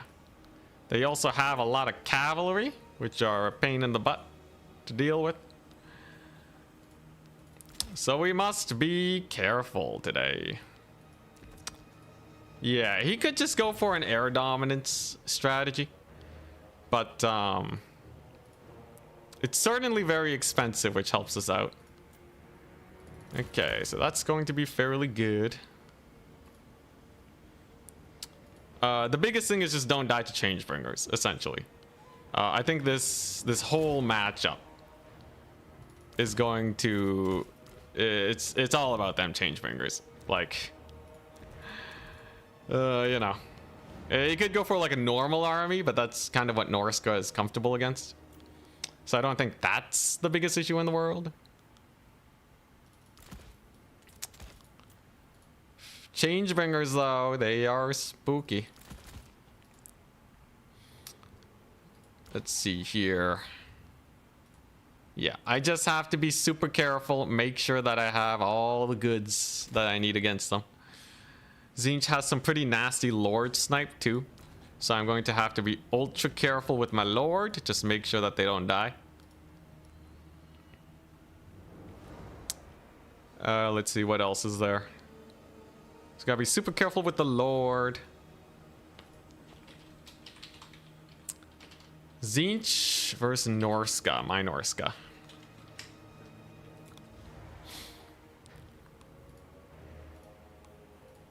Let's see here. Yeah, this is an okay unit to take.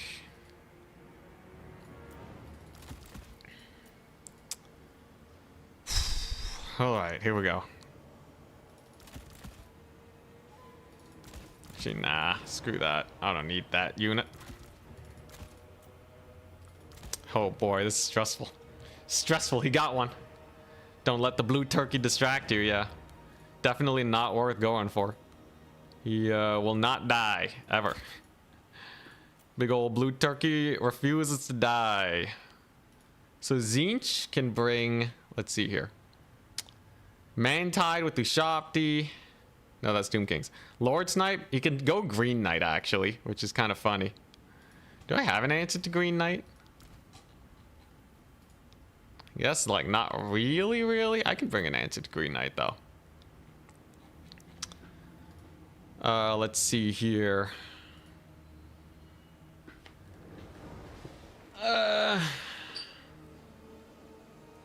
Don't bring expensive infantry versus them. Zinch's Firestorm, Soul Grinders can be a pain. Yeah, we're gonna have to be careful. Gonna have to be very, very careful. There's a non-zero chance he just goes Green Knight. Though he doesn't have healing, which certainly makes things a little bit more comfy for me. Huh. What do I do with the rest of my money? This? It's okay. And then what? One of these. I think I should bring... Excuse me. I think, I don't know, man. I don't know. Zinch has a lot of shenanigans they can dish out. It's a good starter build, what I have going on right now. I think there's a lot of strengths. Don't go this, go that. He's already ready. I assume he's just, you know, taking a build from the usual meta with the double exalteds. Yeah, just with the double exalted build. Let me just take a quick look at it. So Tzeentch double exalted. Yeah, all right. Sure. Sure. Let's do it. I think I brought Tzeentch's big weakness. I think we have Tzeentch's big weakness here. Fingers crossed it works. We've gone for an Anticity Classic. 6 horse skirmishers. On a giant map like this, 6 skirmisher is not bad if he goes for the exalted heroes. Basically, just don't give him infantry to use his magic on. And generally, in my practice, from my understanding, Tzeentch has a hard time killing off this many skirmishers. Kairos has a net, yes. But we're pretty fast. I should be able to play keep away from him. Wulfric just needs to stay safe. Same with the caster. So they're both on horses. They're going to be great for capturing this far point at the beginning of the fight. And Changebringer shouldn't be the biggest deal in the world. This is the build. An Anticity Classic for sure. But I figure Tzeentch is not that great versus a lot of shooty stuff. I even brought a Manticore and some javelins. So we'll see what he decides to go for. This is a great map for this build though. Here we go. We're gonna do our best. Our best. He's ready. Now what's he gonna play? That's the big question. 10 units. Could be a soul grinder. Could be a soul grinding. Lots of skirmish cavalry. Double exalted hero. Kairos. Just blue fire. Okay. Just blue fire is quite a bit more comfortable to deal with. So he doesn't have a big AoE. Pretty nice. I should be able to capture all these points right off the bat. There's another unit. Mobility. All right. We're just gonna give him some pain and suffering with the skirmishers. Just gotta make sure Wulfric and the boys don't get massacred here. Whoop. He did get a blue fire on him though. Unfortunate. We capture 2 points though. It's definitely a plus. All right. So let's see what he's gonna do. He has a lot of infantry. He has a lot of skirmishers too. Nothing too bad just yet. And he's gonna capture 1 point. Unfortunately, the fire damage is kind of painful. But I think if I bring in a chariot right now, it's not that bad. Wulfric Spudent. Yeah, he needs to just hide in the forest, man. It's way too risky for my boy Wulfric. Lots of skirmish damage, is doing great though. And he's actually a little overextended with these guys. My Skin Wolf should be able to just deep dive him. Yes, he does have double exalted. Okay, but they don't have any books or anything. That should be fairly comfortable. Let's see how he handles this. So the big old Skin Wolf dive. They're piling on in. Let's see if he can get enough damage out. Get a little bit more mobility. There we go. Chariots are doing great. All right, nice. And we've just completely collapsed on his position. So if I kill off his horsemen now, it's pretty good. Wulfric can start capturing this point nice and safely like. My horsemen are fine. There you go. Buna's doing good work. He does have Furies in here. Value trading still good for us though. Though we definitely suffered a lot of losses. My skirmishers are much healthier, however. So it's a bit of a toss-up on who actually came out ahead there. I don't know, man. Okay, we gotta make sure these Furies don't cause me too many issues. Rear charge on them is good. Wolfric does capture the point, and my caster is indeed still alive. Let's just take out all of his infantry and settle in for a triple cap situation. This puts a lot of pressure on Tzeentch. Being triple capped, it means that they're gonna have to pull back in the value game as much as possible. And with so many skirms, should be pretty good. Tries to catch my thingamajig there, but it's looking like it'll live. Caster's still alive. But here come the skirmishers. Triple cap, it's an okay position to be in, though. I think, yeah, it's not too bad. Wolfric is still alive, too. He's been just chilling. Where's my caster at? Yeah, he's kind of getting bullied. Hey, he just cast his blue fire. Wolfric can come out of the woods now. Let's go, let's go. God, those pinks, though, are a menace. Okay, look at the chariots, though. They're very hard to deal with, it seems. And we do have a Manticore out that should be able to give them the business. Has a couple guys going for this point.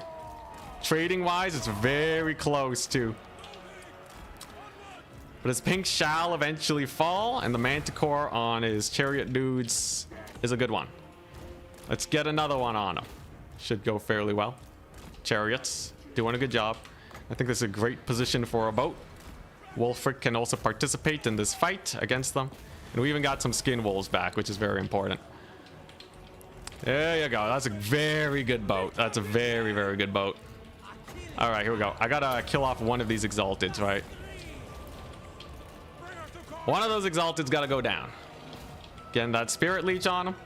We'll see how it does. Between Wolfric and the double Manticore, they're sitting quite comfortable there against it.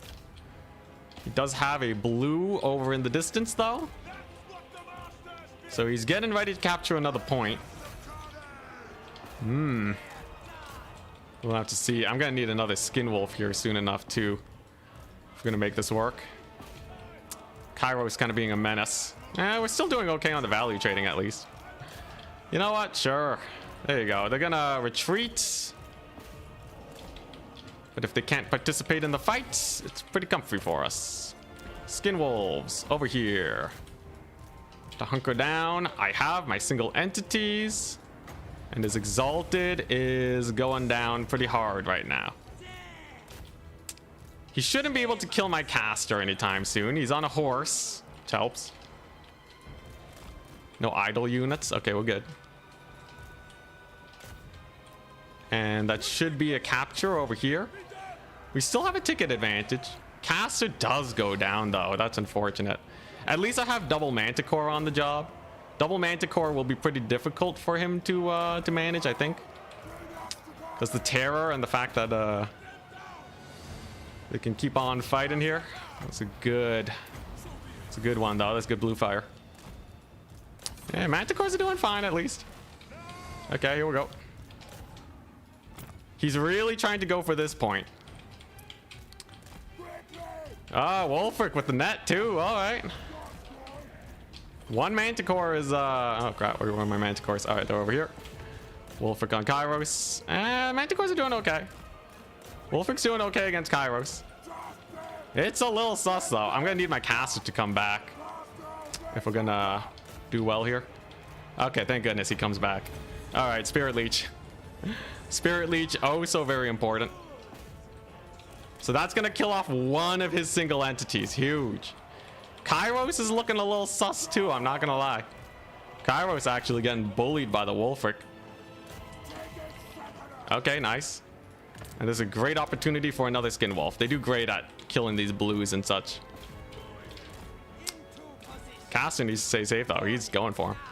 Let's not get distracted by Kairos. We just want to bully him a little bit, is all. I just got to get a little bit of bullying on him. Ah, crap, Caster's gone. I'm actually really running out of units, too.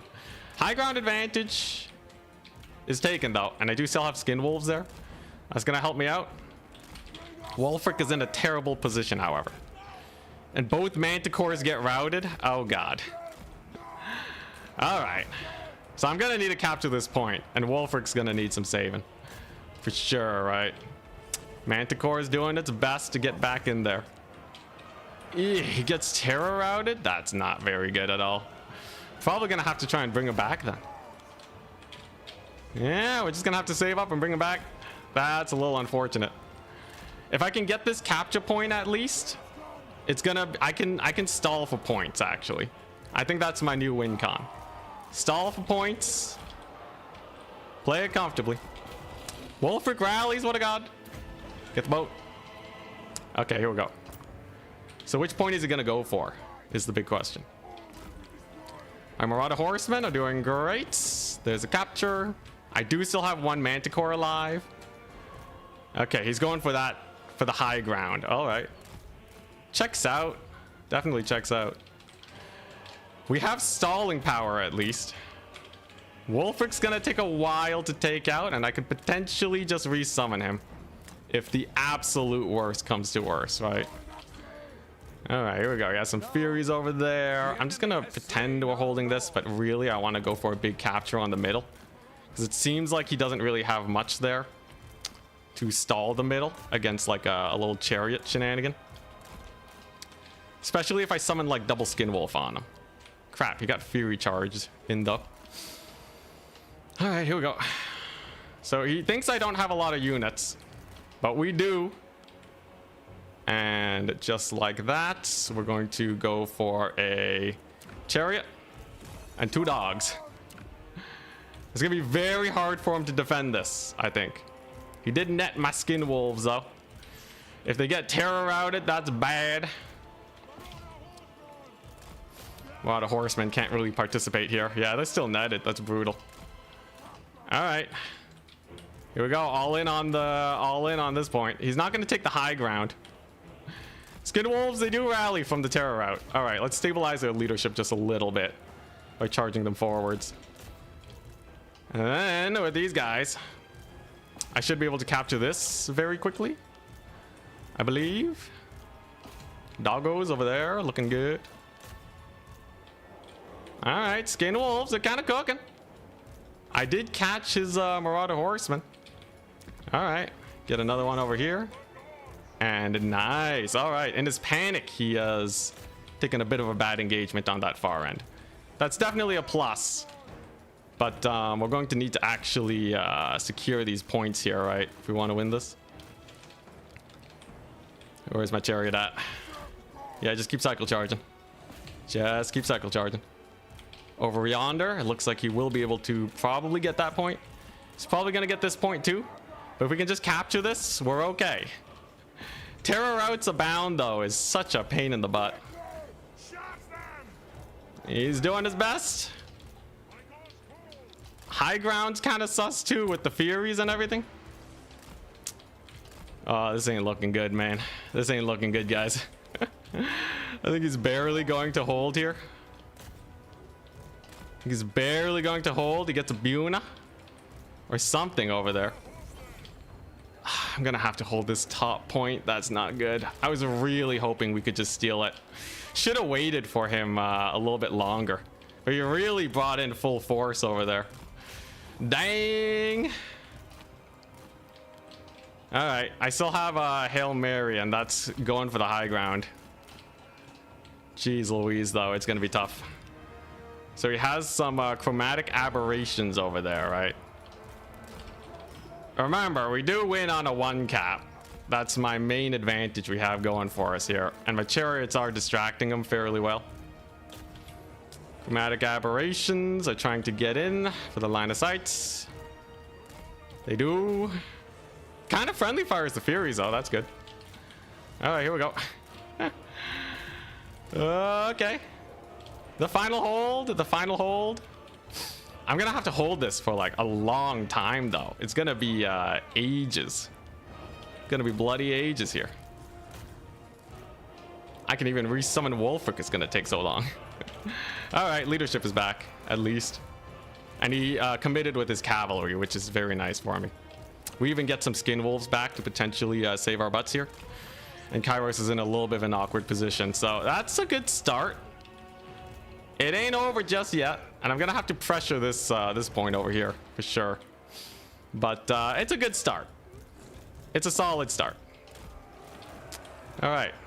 Good old downhill charge over there. He's going to try and snipe Wolfric, but I think he'll live before this battle's over. I think Wolfric's going to live. He keeps sending in his forces. His blues for days. Come on, Wolfric. Can I get the boat rebound tech? That would be huge. And then I just gotta keep summoning in skin wolves, right? Skin wolves for days. All right, there's the boat rebound tech. Oh, hell yeah. All right, pretty good boat rebound. Could have been slightly better, but it was not bad. All right, skin wolves for life. Maybe we can beat up his champion dude over there. He's got to be, you know, he's spamming off cooldown his spells here, which is going to help us a lot. He's just, yeah, it's just off cooldown spell spam. Wolfric being back is huge. And there we go. One of his guys is starting to crumble. Massive. All right, Wolfric. Just be the beast you are meant to be. He resummoned and exalted. So if I just stall here with enough dudes, we're okay. I gotta hold for like a minute though.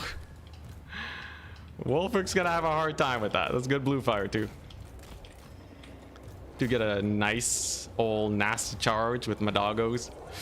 It's gonna be sus, however. It's gonna be very sus. Skin wolves on his champions though. They're not gonna die though, right? So I should probably just stall his infantry tide.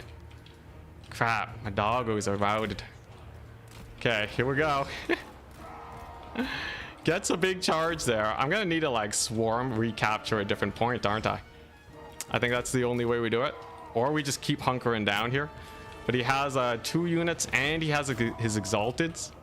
So I think it's going to be a little too sus. So I just have to steal a point maybe. Yeah, okay. Here we go. Actually, it's only 40 seconds. Maybe I should have stayed on the point. Oh, I really hope I didn't make the wrong call. Okay, that's a pretty good boat.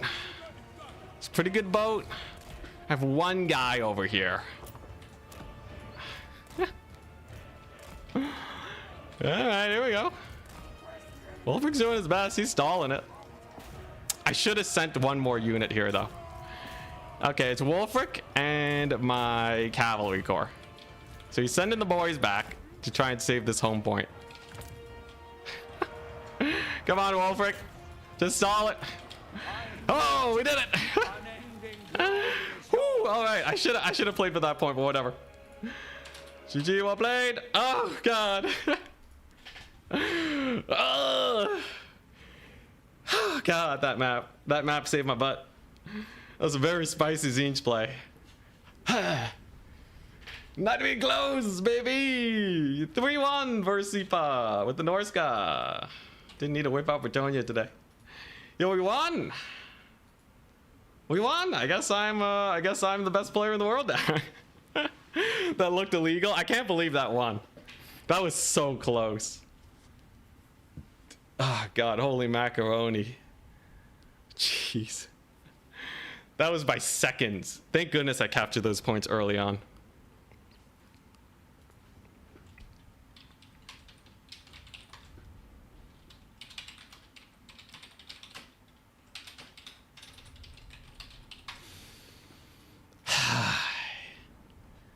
Oh, 2-time champion, the double down. Now we know everyone's gonna try and counter me in the next one. Oh, God. Are you first to pull 2 wins in a row? Nah. While I was away, some people were doing it. No longer washed. God. All right. I need a break. I need a break. All right. Please don't send anyone. I need rest.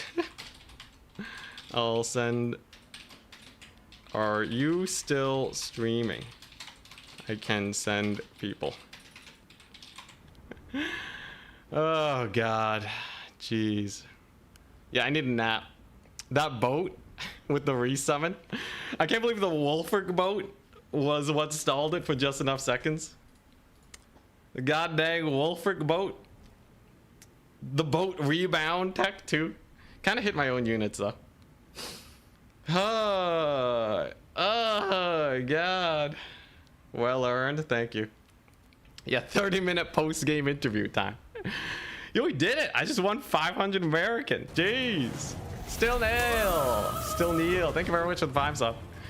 I'll use it to, I don't know. Keep streaming Warhammer. Clearly, I got to keep streaming Warhammer. Oh, God. Hey, and it was 3-1. So it actually, despite the very close games, we were still taking the victories.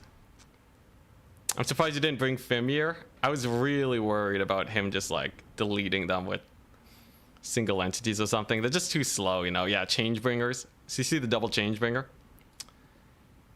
Double Changebringer would have been very annoying. All right.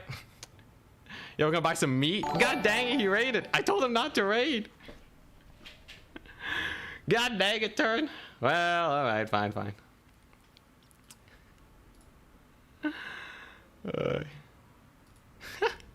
I'm like, please don't send anyone. I'm like, please don't send anyone, and he's like, done, dude. Sends them my way. Hello, people. I guess I'll just do a me. I'll just do a me shout out. Cause I need a break. Hello, how goes Twitch people? 72% win rate. Oh hell yeah. 24-hour stream, please no. Yeah, I am Anticity. I've been playing Warhammer for 6 years now, I think. And we back. We took a break. We took a break and we're so back. All I needed was Falcon to retire. Oh man, yo, all my VODs are on YouTube, by the way. If you're here from the Twitch. What was that hold? I don't know, man. It was a miracle.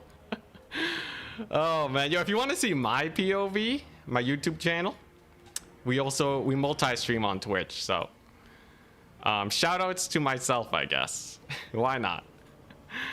Why not? You know, I gotta celebrate the victory, right?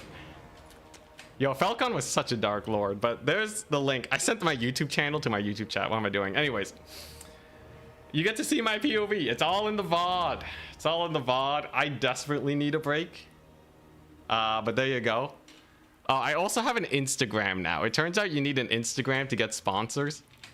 I'm gonna put some insane tips and tricks if you want to get into multiplayer, maybe some build stuff.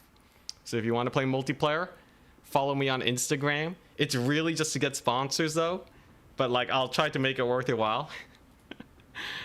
And I have a Discord. You can check that out too over here. That's my stuff. Hope you guys had a wonderful time. I hope the games are entertaining. It sure made me sweat a lot. But here's to another victory. Hopefully I can win again. Because it's going to be the same people again for the next tournament. Hopefully the DLC comes out. Because Slanesh is actually my favorite faction. Bearded Freckle, thank you for the 90. For the 90 bits. Alright. Oh yeah, and we play campaigns sometimes. Though my multiplayer stuff has been doing better. So I've been doing a lot more multiplayer. But yeah, there's sometimes campaign stuff too. Anyways, I think that's everything, right? I heard Solasaur was Falcon. I don't think so. Falcon doesn't take me as a guy that would run an alt account. He was a very straightforward man. Yeah, the Oishi games. Dude, Oishi almost took us out too. He's a beast. Alright, anyways. Peace out. Have a wonderful day, everyone. And I will see you on Monday. We stream weekdays. Why is this so small? We stream weekdays. Monday to Friday, 1 p.m. EST. Also, he doesn't like domination. That too, yes. Ciao.